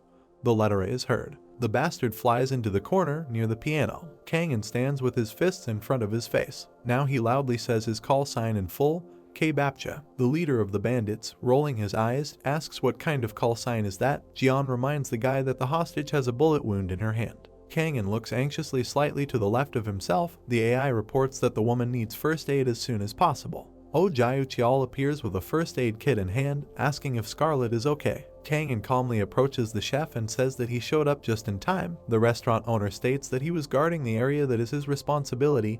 Yun-ha says that she thinks the chef was just watching from afar. Kang looks at the first aid kit and notices that there is a sewing kit in it. Scarlet looks at the young man in amazement. We see the contents of the first aid kit. Jian says that the wound is not too deep and it looks like the bullet just grazed the bone. The main blood vessels are not affected and there is no threat to life. Kang stitches up the woman's arm. After some time he says that everything is ready. We see a stitch on Scarlet's arm. The guy states that the wound is not deep. However, the woman needs to go to the hospital immediately. Scarlet, smiling, looks at the guy and thanks the special agent in English for saving her life. Yun-ha, standing next to her, angrily asks why the woman does not speak Korean. Scarlet, sitting on a chair, looks at Yun-ha. The actress screams that they survived all these horrors precisely because of her. The woman says that her grandmother is Korean. Yun-ha replies that she did not even know it. Yun-ha, sweating from tension, asks Scarlet why she speaks English if she knows Korean perfectly well. She looks at the guy and says that, most likely, in front of her is a secret agent sent by the US government to protect her, and he speaks English better than Korean. The guy with an indifferent expression on his face says that he is an ordinary food truck worker who cooks Korean food. The Special Forces squad fighters climb the stairs. The commander, standing a little behind the fighters, orders everyone to remain alert, since terrorists can appear from where they are not expected. We see the lower part of the film studio director's face. He holds his guns out in front of him and happily exclaims that the police have finally arrived. One of the soldiers asks who it is. Tiho, tears streaming from his eyes, still holding his guns, is happy that the police are finally here. The special forces yell at him to drop his gun and are surprised at how many guns he has. The head of the film company comes down the stairs, still aiming at the police. He states that he almost died waiting for them here. The special forces yell loudly at the idiot to finally drop his gun. Tiho, rubbing the back of his head, looks at the people who are armed to the teeth. One of the special forces reports into the radio that the director of the entertainment has been found. The second asks if the people he sees lying on the floor are terrorists. Tiho confirms that they are. The soldier asks how the man managed to neutralize them all. Tiho starts to mimic punches. He says it wasn't him, making weird imitative sounds. Tiho explains that they were knocked out by that man. One of the fighters asks to explain everything more clearly. Someone shouts about finding a mine, after which the order sounds for everyone to lie on the ground. Tiho continues to stand still. He reaches out his hand to one of the mines and asks if these are the ones the special forces are talking about. The man opens the lid of the mine and says that it has long been defused. The special forces fighters loudly shout for this idiot to close the explosive device. Oh Jiao politely bows and greets those who showed up at the Penelope restaurant. The special forces fussily run into the room, throwing flashbang grenades. One of them in this confusion recognizes the famous chef. He is surprised that he was recognized. One of the fighters asks why the man is so cheerful when the building is under attack by terrorists. Oh Jae-Cheol points his hand to the side and states that there is no need to worry about anything, as everyone in the restaurant is completely safe. He says that there is only one injured woman here, but she received first aid and is fine. Yoon-ha, who is sitting next to Scarlett Kelly, happily raises her hands and greets the police. The fighters recognize the famous actress and are happy to realize that she is also safe. The attention of the special services is drawn to the tied-up people on the floor. The special forces ask if these are terrorists or not. Yoon-ha gets up from her seat and says that everything is correct. The people here have already taken care of everything and the scum are lying unconscious. One of the law enforcement officers asks if these are all the criminals who are in the building. Yoon-ha, raising his fist, confirms this assumption. The special forces look at each other in surprise. In front of us is the sign of the Penelope restaurant. One of the fighters asks why they were so afraid to go up here then. Someone says that there really was no need for it. There are quite a lot of people in front of the building. Someone says that the terrorists could have disguised themselves as civilians. An order is given to pay extra attention and check everyone. In front of us is a white man. Someone inside expresses gratitude to his interlocutor and says that thanks to him, a catastrophe was avoided. A young policeman hands the hero a cup of coffee. He says that the guy also helped to quickly identify the leader of the terrorists. Kang-in takes the drink and thanks the guy. In front of us is a personal card of the criminal with 2 photos. The policeman says that this is a man with the call sign Jackal. He is an international terrorist who is engaged in robberies and kidnappings for ransom. Kang-in takes a sip from the cup. His interlocutor says that Jackal is wanted by Interpol. Then he asks if the young man really managed to put down such a monster with one blow. The guy says that this description is very similar to the truth. He himself asks what about the other criminals, who seem to him to be mercenaries. The guy smiles happily and asks if Kang-in really paid attention to this. The policeman says that the hero is absolutely right, and only 3 bandits were close accomplices of the Jackal. The rest turned out to be mercenaries. We see several criminals. The young policeman says that people fluent in Korean were specially hired for the squad. Scarlett Kelly and Jessica give evidence to the policeman. Kang-in suggests that if this is really so, then someone specially lured the American woman to this building. The young policeman says that everything is correct. The Penelope restaurant was recommended to the woman by one of her employees, but this will already be dealt with by the US investigative authorities. Kang-in thoughtfully looks out the car window. A lot becomes clear to him. We see 2 cars parked in the parking lot. The policeman asks the hero why he fought all the criminals alone. Kang-in asks what is criminal about this. The interlocutor says that, of course, nothing, and this is even somewhat admirable. The hero finishes his coffee. The policeman sitting next to him says that it is still very difficult to do something like this, because even the police have a hard time dealing with armed terrorists. The guy adds that, in addition to everything, no one at the scene received serious injuries. The doctors load one of the terrorists into an ambulance. The policeman says that even those who have bullet wounds did not receive fatal injuries. Jeon says that it was he who calculated everything. Kang-in sits with his eyes closed. He thinks that the AI got involved in this conversation. The policeman asks where the young man got such skills. The guy looks closely at the hero and says that, according to rumors, Kang-in served in the special forces. Jeon says that the police have suspicions about the hero's identity and gives a list of excuses from the manual in his database. Here we have an interface window that contains the following excuses: born gifted, parents were martial arts masters, born under a lucky star, pulled out a good tarot card, trained in the mountains, learned from a master. The hero asks the AI if it is serious about offering him this nonsense. Kang-in tells his interlocutor that he was a hermit for about 2 years. The latter states that this seems to be true, since the guy has no data on using the card for the past 2 years. Turning away from the police officer, the hero states that all this time he was training in the mountains. The policeman asks again in surprise. The heroes are sitting under a stream of water.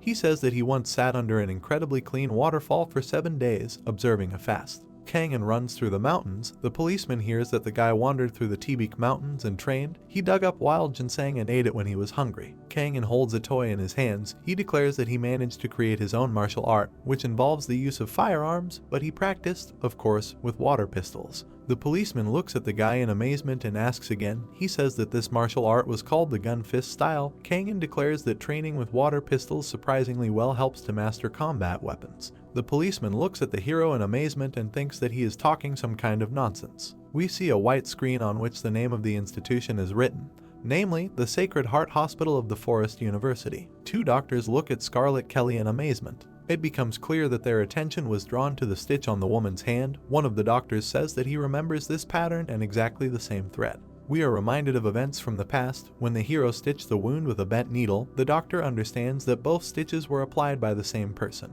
The doctor asks Scarlett who stitched up her wound, first in Korean and then in English. The woman asks why the doctor needs this information. He is convinced that the interlocutor speaks good Korean and states that the stitches were done incredibly carefully, and that is why he became curious. Scarlett looks at the medic and states that she cannot answer the question asked of her. The doctor asks why exactly, because he does not suspect anyone of anything and asks simply as a doctor. Jessica puts her hand to her chest and angrily screams that they were attacked by terrorists, and they cannot recklessly reveal information of this kind. In front of us is the door of the office with the doctor's name. Someone shouts that very important news has appeared. In front of us is a man in a white coat. It is reported that this is the surgeon Lee Young-ho. He asks what the matter is. The doctor who runs into the office declares that he has found the man who stitches up wounds as if on a sewing machine. Young-ho asks if this is the same guy the doctor mentioned. An affirmative answer follows. Young-ho asks what the name of this unique individual is. The doctor, looking down, says that he does not know this yet. Young-ho asks how he then established the authorship of the stitch.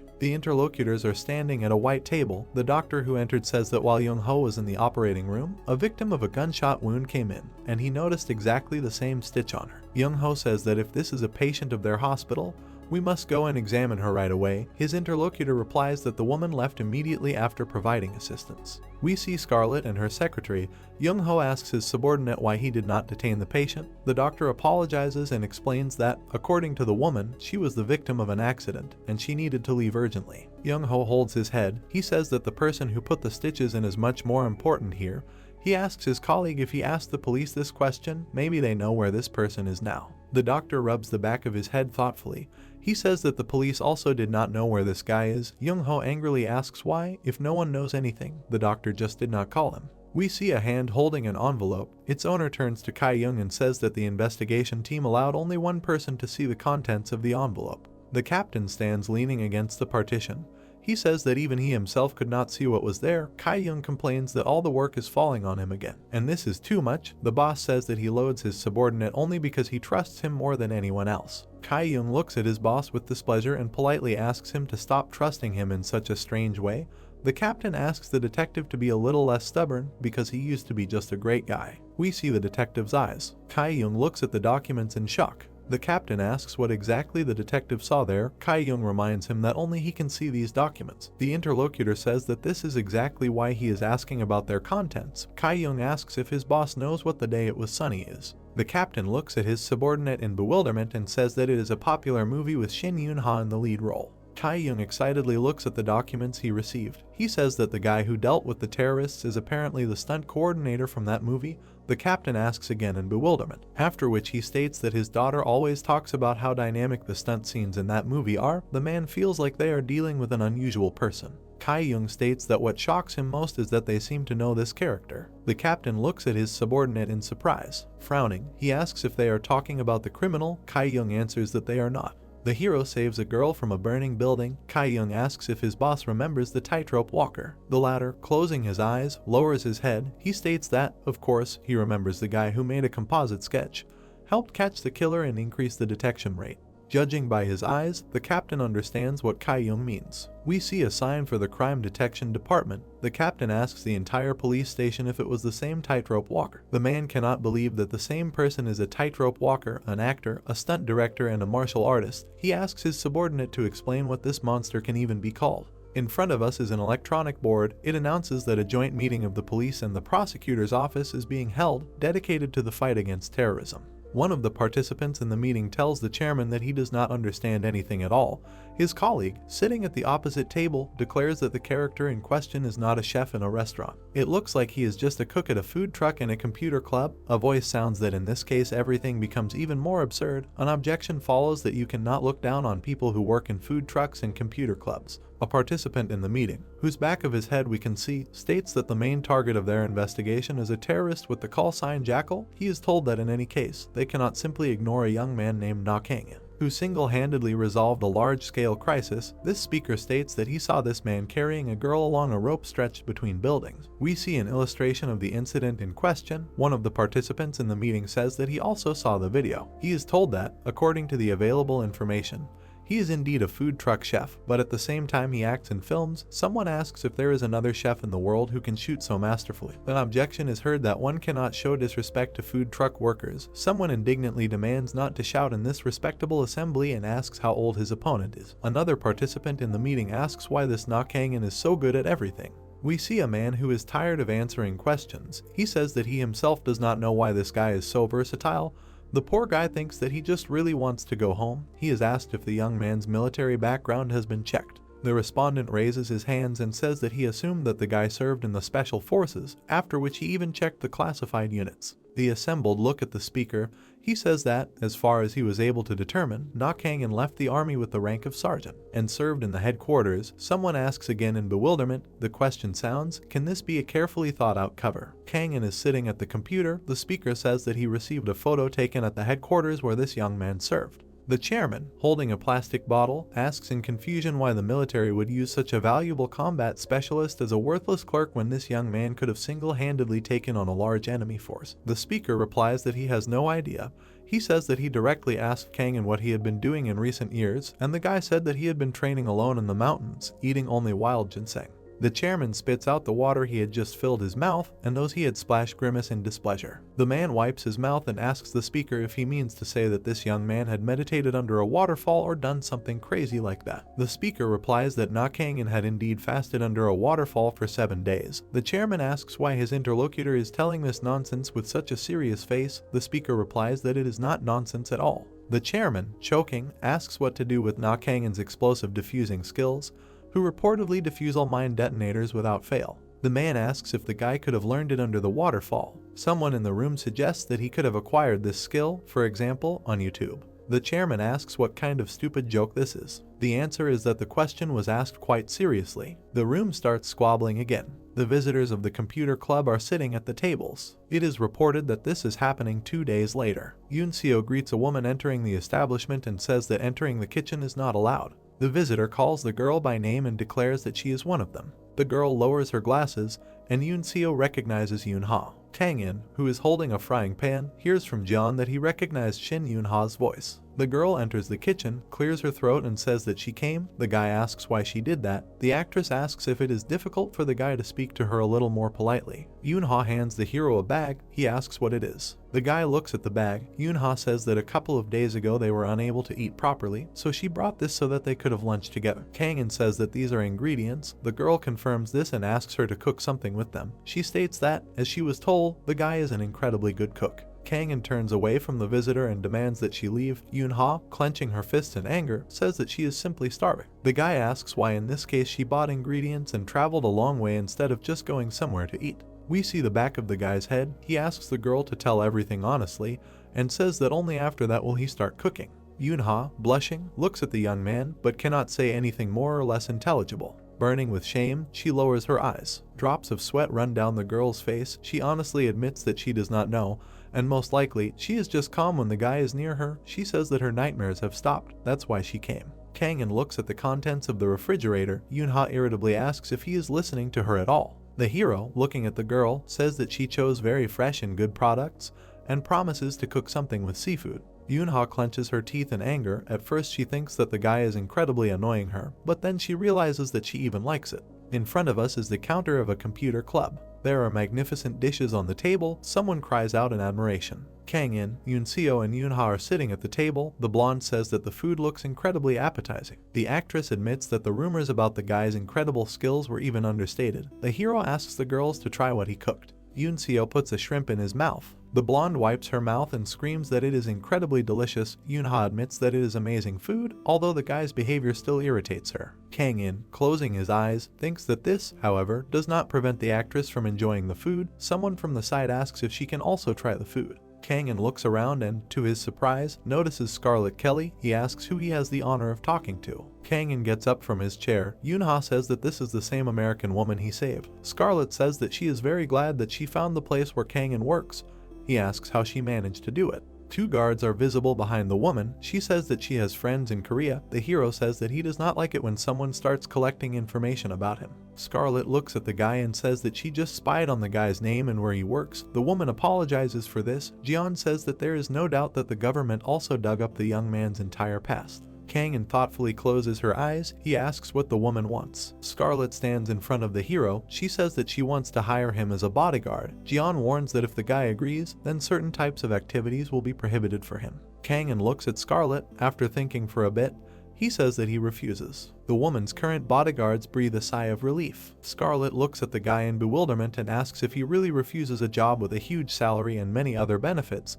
The hero replies that he has no problems with earning money. The AI says that this is very sad. Scarlet smiles and says that there is nothing to be done about it then, and in that case she will just buy herself something to eat because she is hungry too. In front of us is the building of the computer club. There are empty plates on the table. Someone says that the food was delicious. Scarlet wipes her mouth and says that it is better than in the best restaurants she has been to. Yoonha sticks out his tongue and says that the food was prepared for her. Scarlet goes to the young man holding the frying pan and thanks him for the food. Then she says that it is time for her to leave because she is flying today. Kang wishes her a good flight. The woman hands him a business card. Scarlet winks at the guy and asks if he could work as a chef if he doesn't want to be a bodyguard. In the foreseeable future, she will fly to Korea and give a party on a yacht. Jeon says that in the future the hero may have financial problems, so it would be nice to take a business card. Kang looks thoughtfully at the card handed to him. The young man takes it and says that he will inform her of his decision. The woman thanks the guy and says that he just needs to dial her number and she will save the contact. Yoonha, who is seething with anger, asks if the woman really wants to get such a valuable number for no reason. Scarlet looks at the girl in bewilderment and says that she recognizes her. Yoonha irritably asks if the woman really recognized her only now, although they recently ate together. Scarlet apologizes and says that she is usually very attentive. Yoonha points at herself and demands that Scarlet remember her since she is on the same team as Kang-in. The girl introduces herself as Shin Yoonha, an incredibly beautiful actress from the movie The Day It Was Sunny. The woman looks at Yoonha in confusion, amazed at her conceit, but says that she will remember that name. Scarlet gets into a black car. Someone asks if everything went well. Jessica is sitting next to Scarlet. The head of the company states that everything went as expected. The secretary realizes that her boss did not get what she wanted. The girl, smiling, looks at Scarlet and notices that she seems pleased. She asks if there was anything good about this meeting. Scarlet looks up thoughtfully. She says that she received new information. Jessica asks if this is information about which special forces the guy represents. We see a restraining device on the woman's hand. She says that the young man is simply an amazing cook. Jessica asks again, bewildered. Scarlet, smiling, declares that the food was so delicious that she was genuinely amazed. A black car drives down the street. A woman expresses hope that she will see this young man again soon. In front of us is an airport waiting room. Lee Tae-sung looks at someone in surprise. Scarlet Kelly stands in front of him with a secretary and 2 security guards. The man greets her by name. The woman asks in surprise who she is dealing with. We see all 5 from above. The brother of the head of the film company introduces himself as Lee Tae-sung, the general manager of Cheolin Engineering. Scarlet says that she knows this company very well and that she is pleased to meet him. Tae-sung declares that his interlocutor had a hard time and he is glad that everything worked out. Jessica, surprised, asks what Tae-sung is talking about. She steps forward and angrily states that her boss only dislocated her arm. The man asks again in surprise and then says that according to his information, Scarlet was the victim of a terrorist attack. Jessica says that the fact that her boss was there is classified information, which raises the question of how Tae-sung knows about this. The girl says that this is all not very conscientious on the part of Cheolin Engineering. Tae-sung looks at the interlocutor with concern and thinks that he made a mistake due to excessive excitement.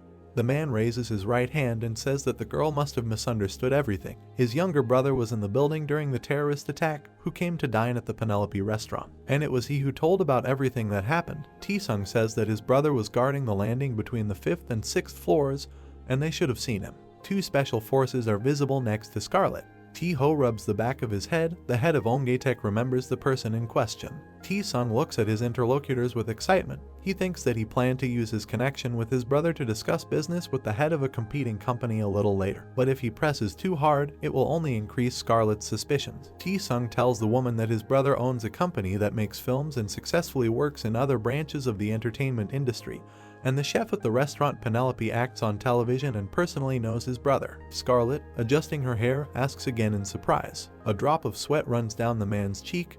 The atmosphere around him seems rather unpleasant. He says that recently his brother invested in a film that became a big hit. Tae-sung asks if Scarlet by any chance knows a film called The Day It Was Sunny. Surprise appears in the woman's eyes. She remembers Yoonha, who called herself an incredibly beautiful actress from the movie with the title that was just said. Jessica adjusts her glasses and tells her boss that they have to catch a plane. The girl says that they will have to end this conversation here. The man asks Scarlett to take his business card and expresses hope that they will meet at a more convenient time. The woman tells her secretary to give her business card to the head of Chialan Engineering. Jessica looks at her boss in surprise. Scarlett smiles. She apologizes for not being able to give the card herself since she only has one working hand now. T-Sun looks at Scarlett in surprise. She asks the man not to worry and promises to call. In front of us is a board with a flight schedule. We see the building of the university hospital. It is reported that the action takes place the next day. On the table is a sheet of paper with 2 photographs. Someone says that, judging by the pictures, the equipment is undoubtedly the same. Lee Young-ho is looking at the document carefully. The doctor sitting next to him says that both wounds were stitched by the same doctor since the shape of the knots and the distance between the stitches are completely identical. Young-ho, without letting go of the sheet of paper, is lost in thought. We see the back of his chair. The man says that all this information is, by and large, useless since they do not even know the name of the doctor who stitched these wounds, and the police refuse to give any information. A colleague sitting next to him says that this is not a reason to give up. The doctor looks at Young-ho and says that they need this doctor to perform the operation on Yeon-jae. He replies that he will never give up, and even if he has to use all his connections, he will still find out who it is. The document with 2 photos is slightly crumpled. Young-ho looks up and asks someone incomprehensible what this doctor is doing now. In front of us is the building of the workshop rented by Kang-in. Yoon-ha approaches the hero and asks what he is doing. He replies that he is fixing a broken device. The girl clarifies which one. We see the machine up close. The hero says that it is designed for cutting and processing metal, and he needs to fix it before he can start repairing other equipment. Yoon-ha asks if the guy has already started working with metal. Electric discharges appear around the machine. Yoon-ha screams loudly, raising her hands up. The beauty excitedly asks if everything is okay. Kang-in replies that he is a master in fixing such devices and the girl can completely trust him. The hero looks at the faulty machine and orders this cutting warrior to rise from the dead. The machine begins to spin madly on the floor. The hero gets to his feet, declares that the machine has gone crazy, and turns to Jeon, reminding him that he said that this equipment can be fixed. The AI says that the tool is completely dead. The hero asks again in bewilderment. Looking up angrily, Kang-in reminds him once again that Jeon promised to repair the machine. He replies that the condition of the equipment is worse than the initial analysis suggested, and now the guy needs to buy additional tools and materials. Kang-in angrily looks in the direction of the girl and calls Jeon a bad word. The girl fearfully asks why the guy is looking at her like that.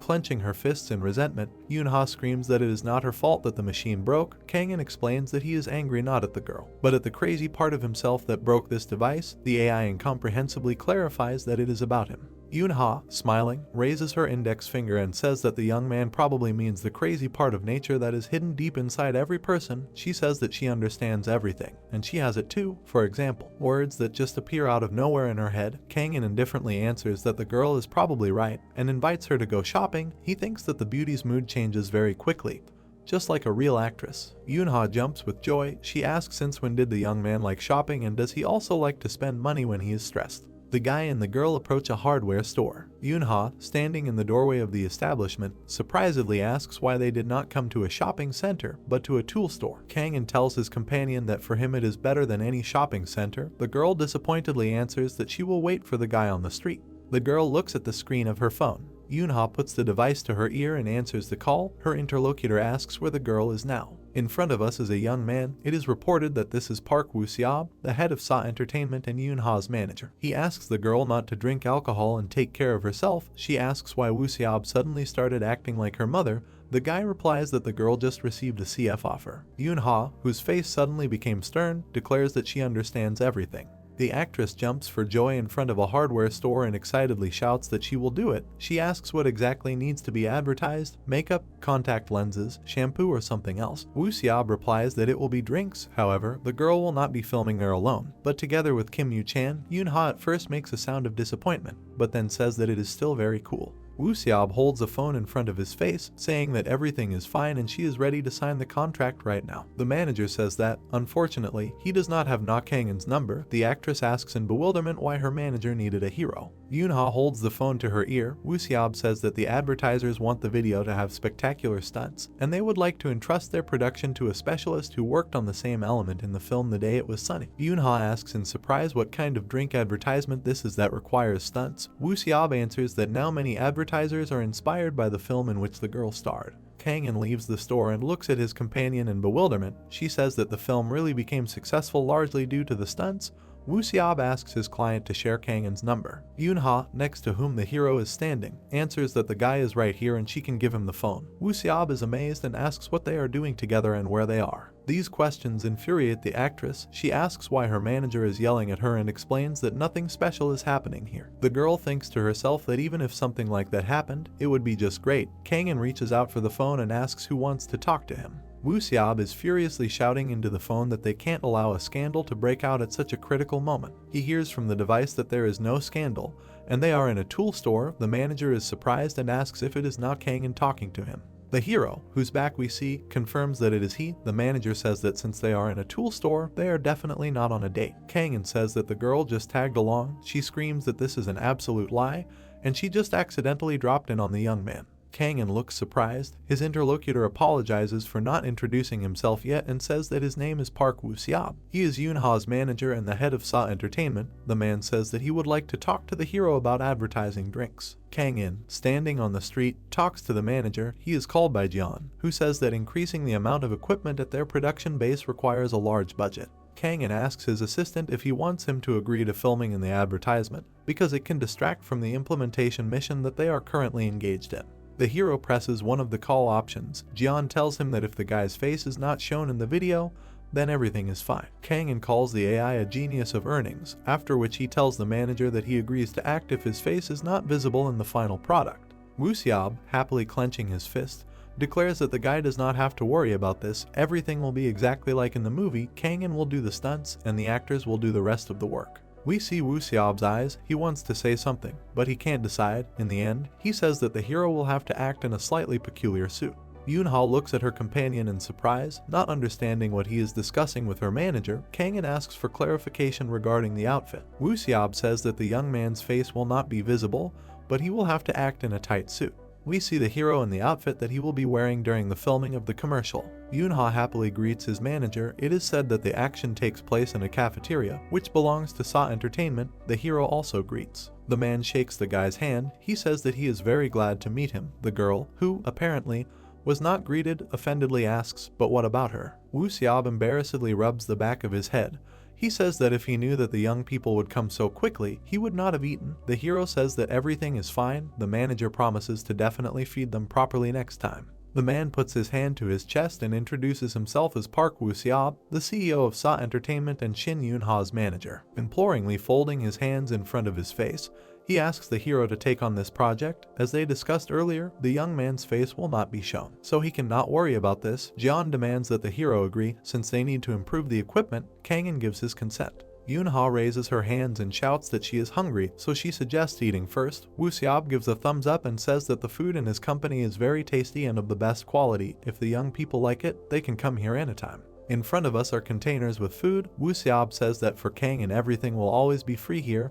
He will take care of it personally. The hero is surprised and thanks his benefactor. Jeon says that the food looks great and they should drop by here more often. The manager reaches out to the girl's shoulder and tells her that he will go upstairs, and she should call him as soon as they have lunch. Yoon-ha asks in surprise if this means that they will be left alone with Kang-in. Blushing, the girl twirls a lock of her long hair around her finger. She pretends that since nothing can be done about it, she agrees. The girl rejoices inside. H1 appears behind the young people. He recognizes the hero and calls out to him. Looking at Kang-in in surprise, the guy asks what the hero is doing here. The girl, who apparently missed the chance to have lunch alone with Kang-in, is simply furious. Three young people are sitting at a table in a coffee shop. H1 asks in surprise if the goddess Yoon-ha really cooperates with SA Entertainment. The young man happily clenches his fists and says that he is a fan of the actress and it is a great honor for him to have lunch with her. The girl says that everything is clear to her. She is perplexed why, when she is alone with Kang-in, there is always a third person who interferes with them. The hero looks sternly at the guy and asks what he is doing here. H1 explains that he came to check the server security system. Kang-in asks again in bewilderment. H1, putting a piece of food in his mouth, says that another agency's server was recently hacked and SA Entertainment, having heard about it, called him. Yoonha angrily raises his fists and asks if everyone in this company has gone crazy. This is a serious problem that requires professional work, and they decided to save money and called a part-time employee of the computer club. Hwan tells the girl that her words hurt his feelings. Kangin says that this young man is a white hat hacker. Hwan puts a piece of rice in his mouth. We see his eyes. Kangin says that he is a very experienced specialist. Yoonha looks at the hero, who is calmly chewing his food, perplexed, and asks why such a professional only works in a computer club. The hero replies that he himself does not understand this. Yoonha sits, thoughtfully biting a teaspoon. She says that this computer club is generally very suspicious. Firstly, Kangin works there, who, it seems, can do everything, and now it turns out that some decent hacker also works there. She asks if it is possible that the owner of this establishment is some kind of authority of the criminal world. Kangin says that he does not understand the girl's logic. Hwan points his finger at himself and asks the young people to stop. He states that he himself has never called himself a hacker, after which he asks the hero how he learned about it. Kangin looks at the young man. Jian reminds that after the hero saved the guy, he met him only in the computer club. Kangin realizes that he completely forgot about it. The hero puts a spoonful of food into the computer guy's mouth and declares that he has excellent intuition, after which he asks the other guy to try a very tasty dish. Hwan is forced to shut up. The actress asks the hero what he is doing, and at that moment someone calls out to the actress from the side. Yoonha looks to her left and makes it clear that she is listening. We see 4 pairs of legs, and a countdown from 1 to 3 is heard. In front of us are 4 girls in red skirts who introduce themselves as PP girls. Hwan screams with delight. The young man's eyes are ready to pop out of their sockets. The girls bow. Yoonha wishes them bon appetit. The beauties wish the same to the famous actress. Hwan looks at Yoonha with admiration and says that she is simply amazing, because she calmly and naturally communicates with PP girls. The girl replies that, in fact, she is also a celebrity. She is offendedly reminds that Hwan assured her that he was her fan, and now she sees a completely different reaction. We see a guy wearing a t-shirt with the inscription "I love PP girls." Hwan says that he really is a fan of Yoonha, but in fact his true love is PP girls. When Sa Entertainment offered him a job and he found out that this agency cooperates with PP girls, he was very excited. The guy says that he has never seen the girls in person, but now that this has happened, he is just happy and can die happy. Yoonha thinks that he just hates this guy. Kangin, meanwhile, thinks that one of the members seemed familiar to him. He remembers 2 girls from this group. The guy thinks that they are very similar, but they are not sisters. The hero looks at Hwan and asks him if he has finished his work here. The young man answers in the affirmative. He came early this morning and has already managed to do everything. Fortunately, nothing was hacked, so he just strengthened the security patches. Kangin, folding his arms on his chest, says that he understands. Hwan, in turn, asks what the hero is doing here. He answers that he came to shoot in an advertisement. Hwan asks again in surprise. Yoonha, chewing another piece of food, says that in fact she will be filming in the advertisement, and Kangin is only needed to participate in stunt scenes. Hwan puts his hand to his forehead and asks if he can be the temporary manager of the young people today. Kangin says that there is no need for this, but the guy can just watch the filming if he wants. Hwan enthusiastically thanks the hero. Yoonha is shaking with anger. She understands that she cannot hope for a normal date this time either. In front of us is a filming pavilion. Someone tells the hero that today is a great day. In front of Kangin stands a young man in a yellow baseball cap. He says that he is glad to meet him and introduces himself as the advertising director of this drink.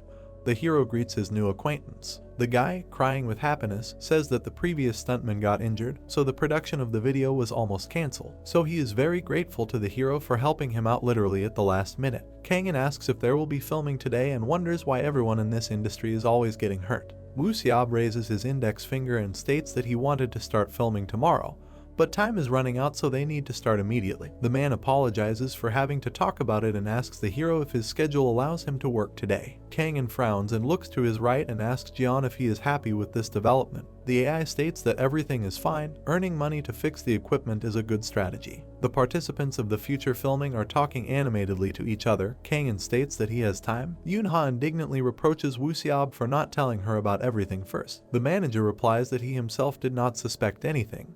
But for the actress, this is a great opportunity, and she does not have anything else planned for the near future anyway. Woo-seob, who is standing behind the hero, states that while the guy is filming, he will sort out the contract. The manager covers his mouth and whispers that he will look after all the details and make sure that this advertiser treats the hero properly. Jian says that he is adding Woo-seob to the good people category and asks if the hero has a corresponding list. The director of the video asks the hero to put on a suit. In front of us is the dressing room door. We see 2 legs. Kangin, dressed in a green suit, looks ahead with a frown. The hero stands in front of the mirror. He tells his assistant that he has never seen anything more ridiculous and asks if people wear such things in 2082. Jian replies that there is advanced technology in that time and no one would think of wearing such shameful outfits. The hero clarifies whether he really just heard the definition of shameful. Jian replies that the agent should be ashamed, because he is the one walking around here in green tights. Kang doubts that it is his fault that he is wearing this wretched thing now. Yunha and Yu-chan stand in front of the hero. The latter recognizes Kang and greets him. Yu-chan has an idiotic expression on his face. He tries to hold back his laughter, but the joy breaks out in the form of snot. Kang asks if the guy is really laughing. Yu-chan tries to hold back his laughter, covering his mouth with his hand. He declares that the hero looks simply amazing in these tights. Then the laughter finally breaks out, and Kang realizes that this reaction is infuriating him. Yunha, blushing, covers her face with her hand and asks if Kang is an idiot. She does not understand why he came out here in only tights. The girl points her finger at the young man and shouts at him to at least put on shorts over this stupid suit. Kang does not understand what she is looking at. The hero is already standing in shorts. He asks if this looks better. Yu-chan points at the guy and laughs loudly. He calls to look at the color of the shorts that the young man is putting on and says that this accessory seems to belong to the category of underwear. Kang in front of whom the actors are standing, says that today's filming will probably be very difficult. Yu-chan, covering his mouth with his hand, says that the hero must be very ashamed to walk in these tights. Kang replies that everything is fine with him. Menacingly looking at the actors, he declares that it is not he who will suffer, but they. Yu-chan, frightened, begins to apologize. Yunha screams that she did not laugh at all and therefore asks the guy to have mercy on her. Kang folding his arms on his chest, asks if he really sees the costumes that the guy and girl will be filming in. He says that they do not look very suitable for bright stunt scenes. Yu-chan asks again in surprise. In front of us is black fabric. It turns out that Yunha and Yu-chan's outfits are no less awkward than the hero's. Yu-chan happily declares that he will be filming exactly like this. The girl looks much less pleased. Wu Xiaob approaches the hero with a laptop in his hands. He says that he has finished preparing the contract and the guy just needs to put his electronic signature. The man looks at the device's screen in amazement and asks why the Wi-Fi has turned off, because just recently it was working fine. H-Wan, who is standing behind the manager, asks if the Wi-Fi on this laptop has really disappeared too. H-Wan is working on the laptop. Wu Xiaob reminds the computer expert that he recently installed a security system on this very device. The guy replies that things are bad and it looks like the program turned off the internet. The head of SA Entertainment asks again in surprise. Raising his left hand, Wu Xiaob reminds that it was H-Wan who demanded to install this program. He asks where the problems came from now. Was something dubious really installed? The guy indignantly shouts that this is not the case at all, and he had no evil intentions. The program simply recorded an attempt to hack and immediately disconnected the internet to prevent it. Wu Xiaob looks at the young man in amazement and asks if this is really about hacking. There is a commotion in the filming studio. People notice that their devices have also lost connection. Someone says that there is no internet on any of the computers. We see someone's dark hands on the keyboard. This character smiles maliciously. In front of us is an open door. Someone loudly asks what all this means. An excited man in a white suit clenches his fist. It is reported that this is the CEO of CF Production. He cannot believe that all the company's computers have been hacked. H-Wan waves his hands excitedly, stating that Wu Xiaob's manager's laptop lost its connection to the internet, so he checked everything and found that the computers in the studio were disconnected. The guy says that recently some hacker has been attacking agencies that work with celebrities, and apparently it's CF Production's turn. The head of said studio shouts loudly that this simply can't be happening. He sticks out his tongue and asks the guy if he's sure that this is an attempt to hack. H-Wan says that there's no doubt about it. The man looms over the young man and asks what kind of snake would do such shady things. He calls the young man a hacker and asks him to give him an answer. H-Wan screams in horror that he doesn't know anything. The head of CF Production angrily shouts that the guy is a computer specialist and should explain what's what. The young man replies that he specializes in defense, not in tracking down the source of attacks. Yunha and Yu-chan are trembling with horror behind the hero. The man in the white suit continues to shout at H-Wan, demanding to do at least something. He says that if the question is about money, then he is ready to pay 10 million won. Kang looks at the man thoughtfully. He likes the amount named very much. H-Wan, raising his hands, shouts that not everyone can track the source of threats.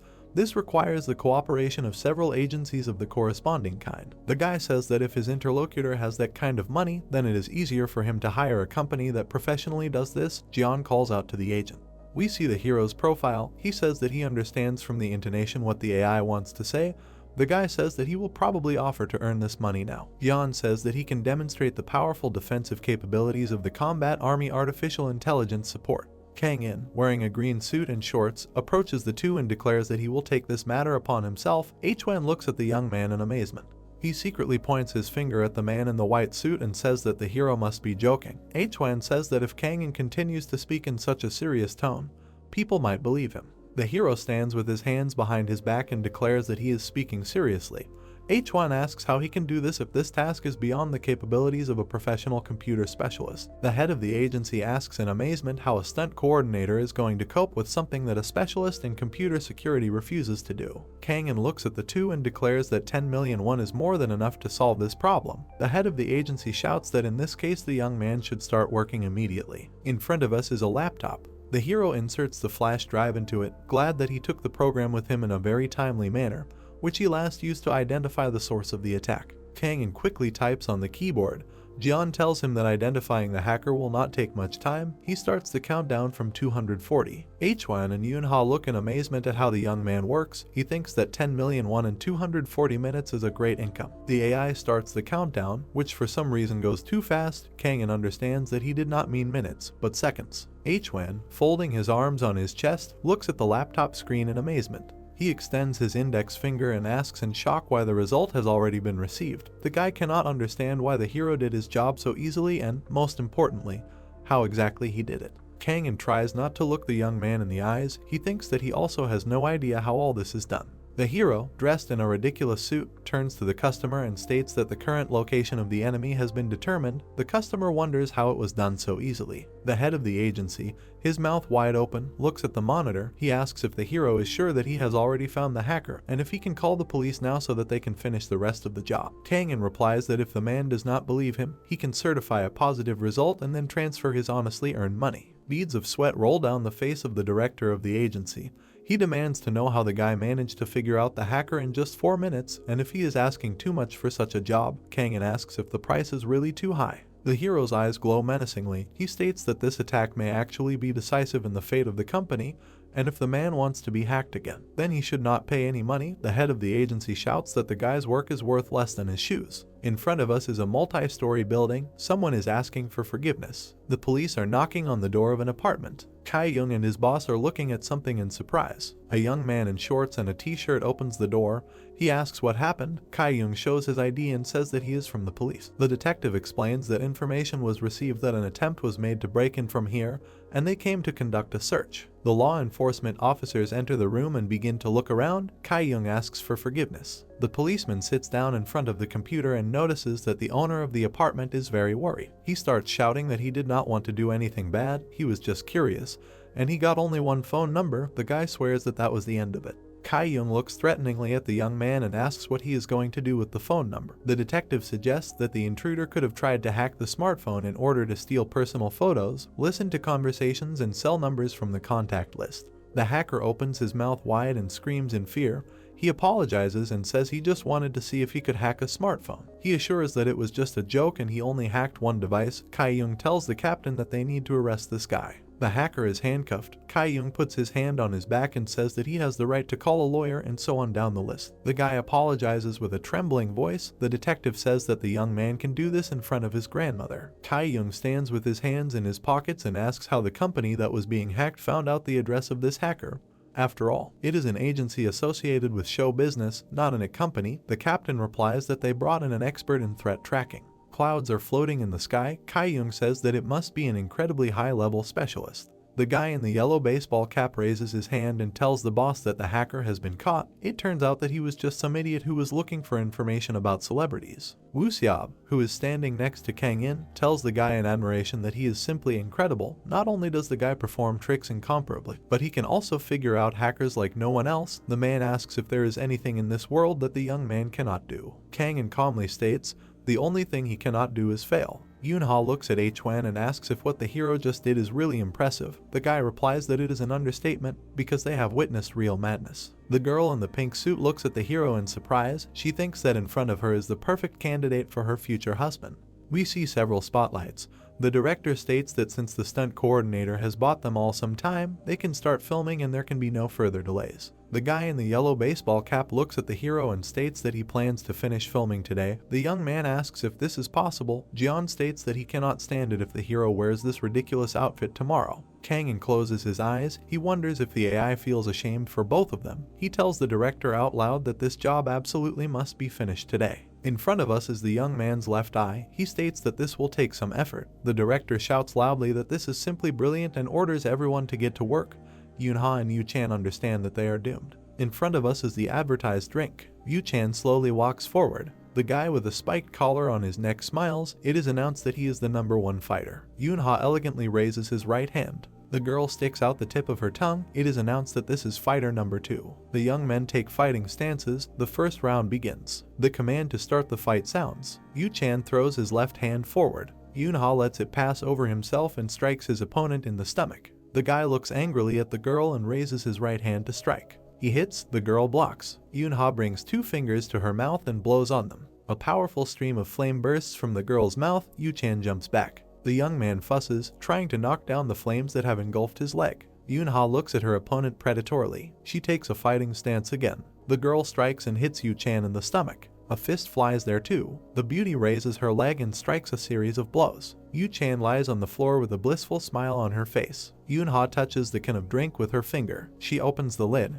The girl takes a sip. She raises the drink above her head and shouts happily that it is so refreshing. Squinting one eye, Yoonha says that if the viewer wants to feel refreshed inside and out, they should choose this drink. Yoonha and Yu-chan try to get hold of the can of strawberry drink. We see part of this scene on a computer monitor. Someone shouts that this is crazy. The director of the video excitedly declares that he has directed over 50 commercials and must admit that Nakangin is some kind of god. The people involved in the filming of the video wave their hands excitedly. The director shouts that he clearly sees where and how the computer effects should be applied. His assistants confirm that they see it too. Someone asks about the fire that came out of Yoonha's hand, wondering if it was an illusion or not. The director and his assistant happily fold their hands in front of them. The former says that this is an incredible achievement. They filmed 2 wonderful scenes for Yoonha and 2 more for Yu-chan in just a few hours. The assistant admits that the stunt coordinator is an incredible professional. Kang-in, holding a can of drink, asks if everything turned out okay. The director, making strange movements, declares that the filming went amazingly, after which he thanks Mr. Na Kang-in for his excellent work. He offers to watch what they have created together. The hand presses the keyboard button.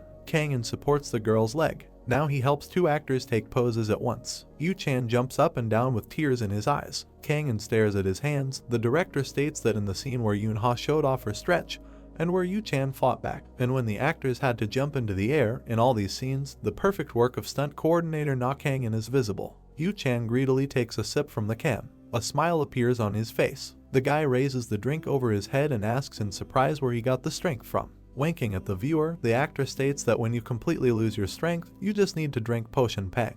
The sound of a clapperboard is heard. The guy screams loudly. The people who participated in the recording of the video happily jump. They shout that everything is finished, and they did it. The director thanks everyone for their work. One of the group members states that he is delighted that he can finally go home on time. A guy in a yellow baseball cap hugs dead-tired Yoonha and Yu-chan and thanks them for a job well done. The guy, crying with happiness, says that the actors gave it their all and calls on everyone to look at how greedily they drink the drink.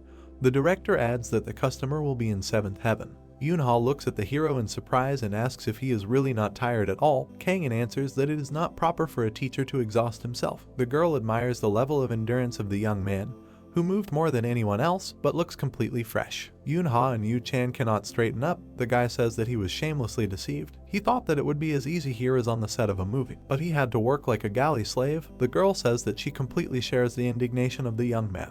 Yoonha can barely stand on her feet. She says that her muscles will hurt unbearably tomorrow. The girl asks Woo Seob if he can cancel all the events for tomorrow. He relentlessly replies that this will not happen. H1 approaches the hero with a can in his hand. He says that Kang-in did a great job and thanks to him he saw something absolutely amazing. The guy offers the hero a drink. He replies that he has already consumed 1 can of this drink and thanks for taking care of himself. We see an electric discharge. Alarm appears on the hero's face. Jian calls out to him. Kang-in looks to his left. He sees sound engineer Kwak Yu-seon's hand reaching for the console. Jian warns that a risk of electric shock has been detected. A woman reaches for the console with her hand. Warning triangles are visible around her. Jian says that a civilian may die from an electric shock. He demands that the hero immediately cut off the power supply to the equipment. A stationary knife appears in the hero's hands. The guy throws it into the air with a lightning-fast movement. The woman is electrocuted. The next second, the knife cuts the wires. Yuxian lies on the floor. Colleagues try to shout to her. Someone reports that she fell unconscious. The hero runs to the scene. Jian demands that the guy check the condition of the victim. Kang-in kneels in front of the woman. He puts 2 fingers to her neck. The hero examines the woman's eye. Jian says that she was shocked by electricity, but the effect was not too long, so there is no need to fear a fatal outcome. Finally, the AI reports that physical reactions are normal. Kang-in breathes a sigh of relief. The director runs to the hero and excitedly asks if the guy is sure that everything is okay with Yuxian. He replies that she is alive and the effect of electricity was not fatal. The director falls to his knees and cries, screaming that he is scared to death. Kang-in tells him that the woman needs to be taken to the hospital. The director screams at his subordinates to call an ambulance immediately. Black clouds float across the sky. The director, who has aged by 30 years, states that everything they did almost fell apart at the very last minute. If something serious had happened to Yuxian, their careers would have been ruined. He asks Kang-in how he knew that the woman was about to be electrocuted, because if he had not noticed it in time, she would have died. Kang-in looks down detachedly and says that an unpleasant chill ran through his body and it was some kind of premonition. We see a stationary knife and the wires cut by it. The director states that the guy acted like some kind of sniper, who with one throw cut not only the necessary wire, but also all those that were near it. The man asks how this is even possible. Yu-chan, smiling, points at himself and says that their teacher always demonstrated excellent instincts. For example, during the filming of the movie, he saved him and Yunha from iron structures falling on their heads. The guy says that both of them are alive only thanks to this man. Yunha looks at the hero with some special look and asks if this is a person at all. Hwan points at her and says that she is in love. The girl tries to deny it, but she is not doing well. One of the assistants runs up to the director and shouts that they have another problem. He asks what happened this time. The guy says that the equipment that Yuxian was responsible for is not working. The director states that this is quite natural since the wires feeding it are cut. We see the console where the commercial is to be edited. The young man looks at the director with excitement and says that in fact not only the editing console is not working, but also the computer they were working on. The director asks in fear if this means that all the edited materials have disappeared. The advertising industry figures excitedly discuss the current situation.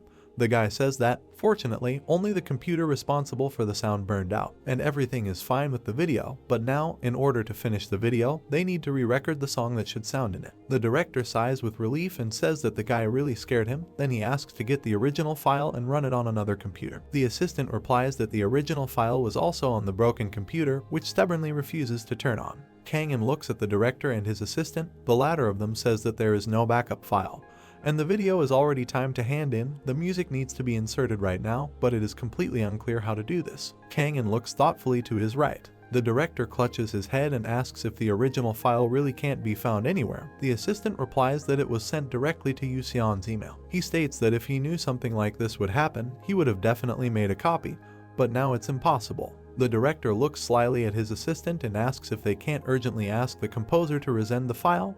The guy screams in fear. He reminds that the composer is Yuxian's older brother, and if he finds out that his sister almost died from an electric shock, he will bury them all. The advertising market figures imagine an enraged composer. The director says that the woman is still alive. The assistant replies that she is still unconscious, and if they contact the composer now, he will definitely find out about what happened. We see an acoustic guitar. The director starts to panic. He says that the customer is very superstitious and pays great attention to all sorts of omens. If he finds out about this incident, he may well hand over the order for the video to a competing studio. The director clenches his fist and says that they cannot allow such hard work to be lost. The director and his assistant look at someone in surprise. The hero plucks the strings of the guitar and sings something about the desire to cool off. Not at all embarrassed by his outfit and polka-dotted underwear, the guy sings the name of the advertised drink. The advertisers look at the hero sitting on the floor. He continues to play. At the end of the composition, Kang-in energetically hits the strings. The crew members gape in surprise. They turn to the director and ask if he really is going to replace the original song with a live version performed by a stunt coordinator. The director, with his hands on his hips, asks who told them it would be a raw live version. They can sync the audio to the video and then process it to match the original version perfectly.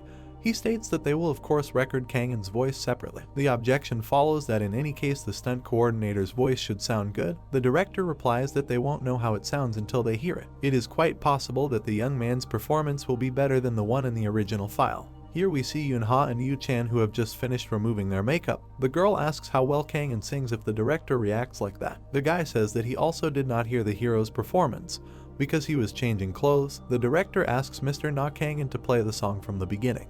The hero picks up the guitar. He looks over his right shoulder and asks Jeon to play perfectly from beginning to end. He promises to do so and says that he will activate the guitar skills designed to raise the morale of the soldiers. Kang-in, slightly bowing his head, defines the tasks that Jeon should be responsible for and which he takes on. The AI replies that he understands everything. A screen appears in front of the hero's eyes with the name of the song and the authors of the music and lyrics. The guy tells his assistant that this is more like a karaoke screen. Jeon replies that this is his personal mode for the battlefield. The countdown starts. We see the eyes of the young man.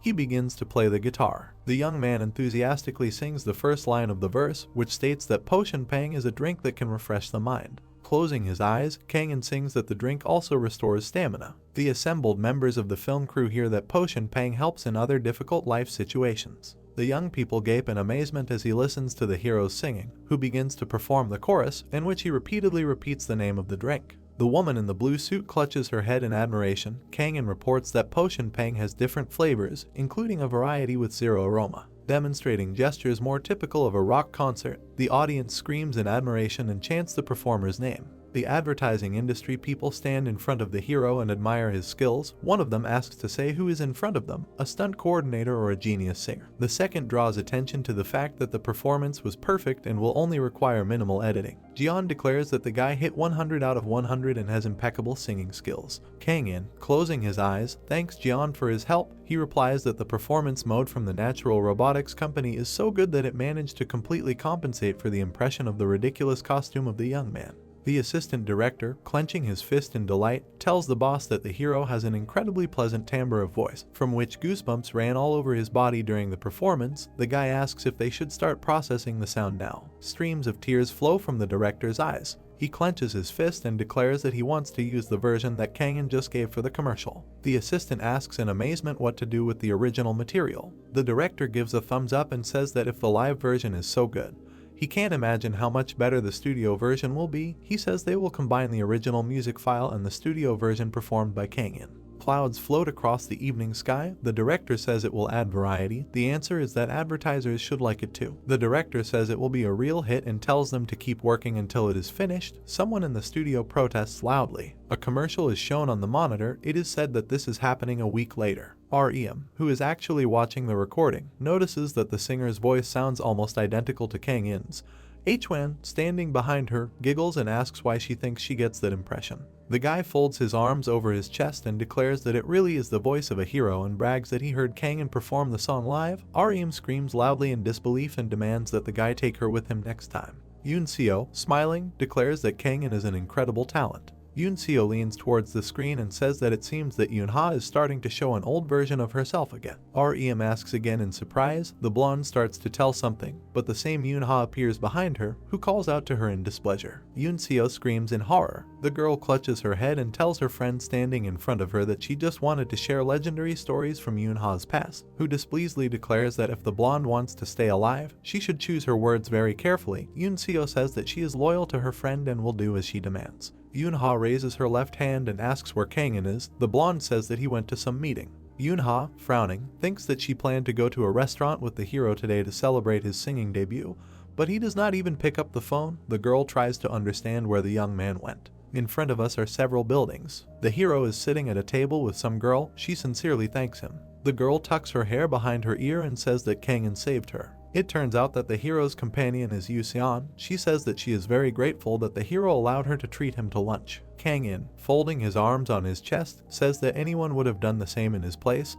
The girl reasonably answers that maybe so, but it was Kang-in who saved her and not someone else. We see the restaurant from the ceiling. The hero asks why Yoo-seon chose this particular place, because it seems too expensive for a person with an engineer's salary. The girl replies that the guy saved her, so she is ready to spend money. Yuseon, smiling, points to a black credit card. She says that, on top of everything, her older brother is paying for the table today. Jian once again butts into the conversation and says that lately he has not had many chances to eat deliciously at someone else's expense.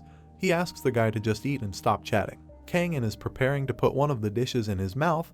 He understands that Jian wants to feel the taste of excellent food because he shares taste sensations with him.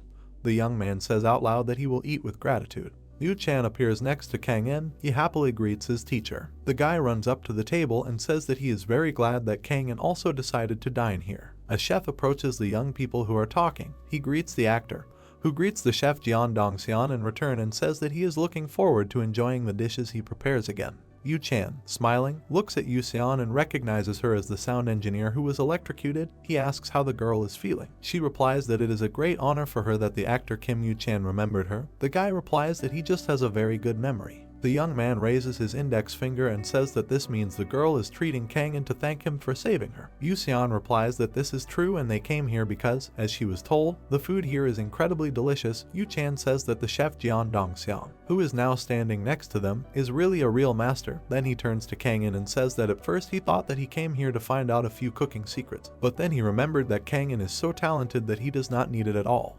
Dongxian tenses up when he hears the actor's words. He puts the plate on the table. The man looks at Kang-in suspiciously and asks if he is really a chef. We see the man's eyes. The hero looks at the chef in bewilderment, who cannot stop thinking about the fact that this man came to the restaurant to find out a few culinary secrets.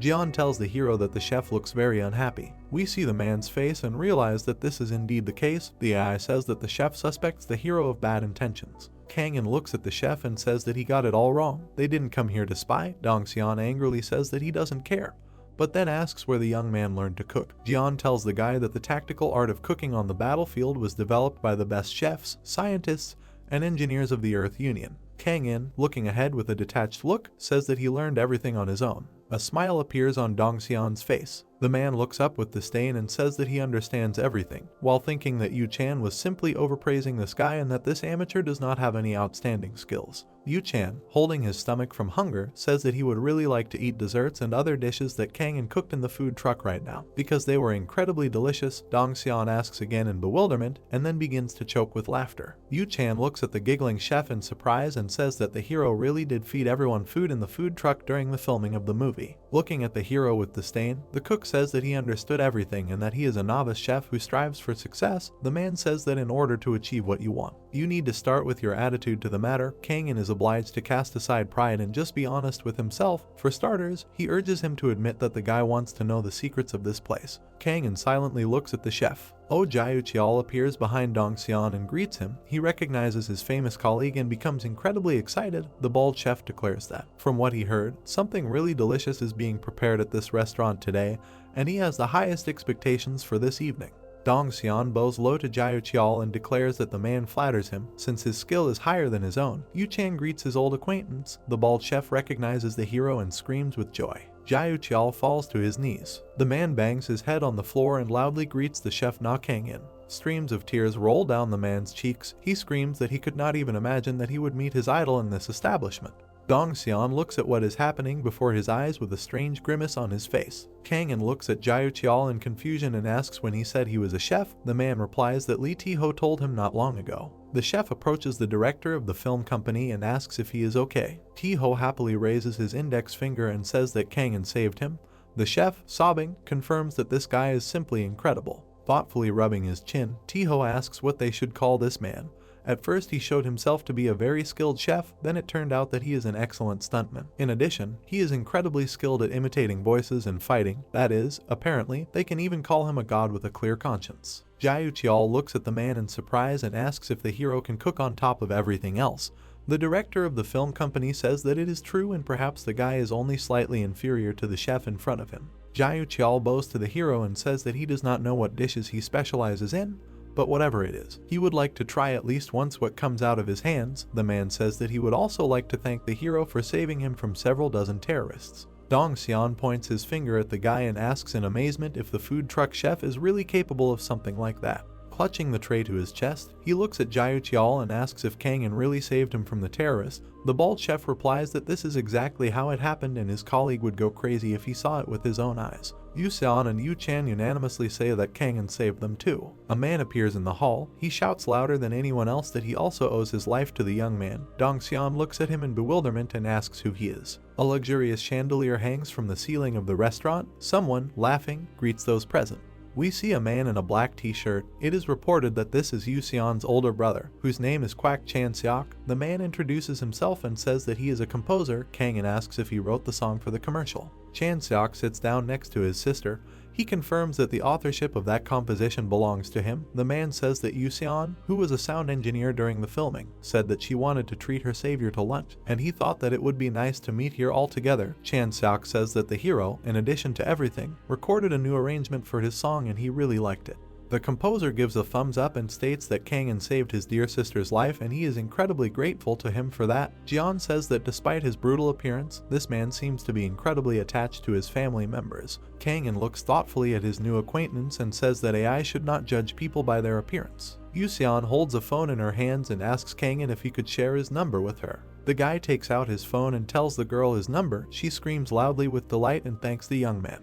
Chan-seok, with beads of sweat running down his face, tells his sister that if she is going to correspond with the hero, she should do it in a group chat where he should be included, since he wants to know what they are texting about. The girl screams that she will not do this under any circumstances, since she is going to communicate with the young man privately. The hero thinks that this is the person who can be judged by his appearance. Yoo-chan looks at the next table where the hero and his new acquaintances are sitting. Jae-cheol is sitting opposite the actor. The guy declares that Mr. Na Kang-in really saved a lot of people. The chef confirms that this is true and says that the hero did it very effectively.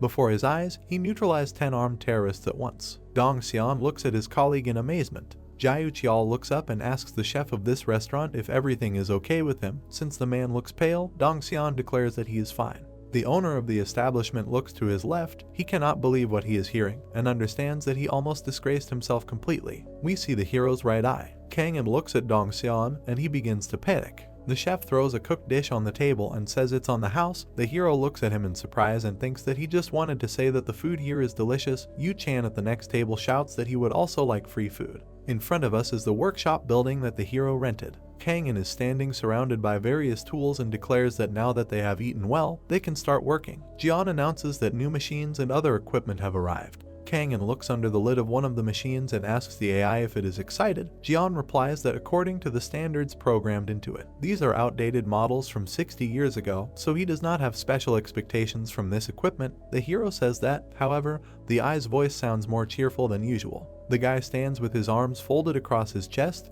He says that it is time to start cutting metal. Kang-in is working on the keyboard. He presses one of the buttons on the machine. The hero looks thoughtfully at the working machine and notices that it cuts metal very cleanly. The guy asks his assistant if he knows how to use these machines. Jeon says that he learned to use them by searching on the internet. Kang-in thoughtfully rubs his chin and says that he wants to make personal equipment. He asks the AI what needs to be done first. Jeon says that the agent is currently unarmed, so he needs a weapon. Kang-in chooses between different types of weapons. He asks if it is possible to make a sword, because if the metal is processed on this machine, that a pretty decent blade will turn out. Jeon answers that a pistol would be much better. And first you need to make it. Kang-in says that firearms are prohibited in Korea, and he can be arrested for carrying such an item. The AI says that if the guy is not caught with it in his hands, then nothing terrible will happen. Kang-in sits down in front of the rack. He asks Jeon to be careful in his thoughts and suggests to start by making personal protection, which is not prohibited by anyone. The guy asks the AI what kind of armor can be made using the available equipment. In front of us is a translucent bulletproof vest. Jeon answers that, given the realities of the current time, he can offer personal dragon armor. The guy asks in bewilderment if he means a bulletproof vest in this case. The AI answers that this is a bulletproof vest that protects the shoulders, chest, and stomach. We see the structure of the proposed personal protective equipment. The hero says that it seems to consist of hundreds of thin plates tightly fitted to each other. The hero's eyes reflect the personal protective equipment offered to him. The young man asks why the shape of the plates is slightly different. Jeon says that each piece is designed based on the individual shape of the human body in order to disperse the force of the blow, so the assembly of the bulletproof vest must be done with extreme care. Kang-in looks thoughtfully to his left. He says that, in fact, this is a high-tech masterpiece made personally for each user. Jeon replies that it can be called a personal bulletproof vest. The hero rolls up his sleeve. He asks his assistant if it is possible to make this body armor so thin that it can be discreetly worn under regular clothing. Jian says that thicker products provide better protection, but it is also quite possible to make what the guy just described, and he can choose the type of equipment he needs. In front of us is a machine gun with a telescopic sight and a pistol. The AI says that the thicker product will be able to disperse the impact and block one bullet from a 5.56 or 7.62 sniper rifle, and the thinner one will withstand multiple bullets from a 9mm pistol. Kang approaches his workshop. He says that it is unlikely that anyone in Korea will have a sniper rifle, and the Jackal Gang is an exception in this regard, so he suggests choosing a bulletproof vest that stops pistol bullets. Jian asks if it should make calculations based on the hero's body measurements. Kang looks to his right. He gives permission to measure his body, but then he stops the AI and asks if a person's body size can change over time. The hero imagines himself incredibly pumped up. He asks Jian what will happen if he gains muscle mass after making the bulletproof vest. The AI says that small changes in body size are taken into account when designing, but if the transformations are significant, that is, if the guy, for example, gets very fat, then the bulletproof vest will not be able to protect him properly. Kang imagines himself fat. He asks the AI if it really needed to be told about this. The young man looks at the machine and asks what will happen if he loses weight. Jian replies that noticeable changes in body shape will reduce the product's ability to protect anyway, which is why dragon scales are considered personal equipment. Kang says that this product will most likely be very expensive. The young man looks thoughtfully to his left. He asks if they can afford to make this equipment with their current equipment. Jian says that they can cut regular metal sheets, but the problem is the budget, since the money they have at their disposal is only enough to cover 15% of the cost of the product. The hero looks thoughtfully at the machine. He reminds the AI that they seem to have earned enough money. Jian says that he put it in an account and they are temporarily unable to spend it. Kang gets angry. He demands that Jian return the money to him.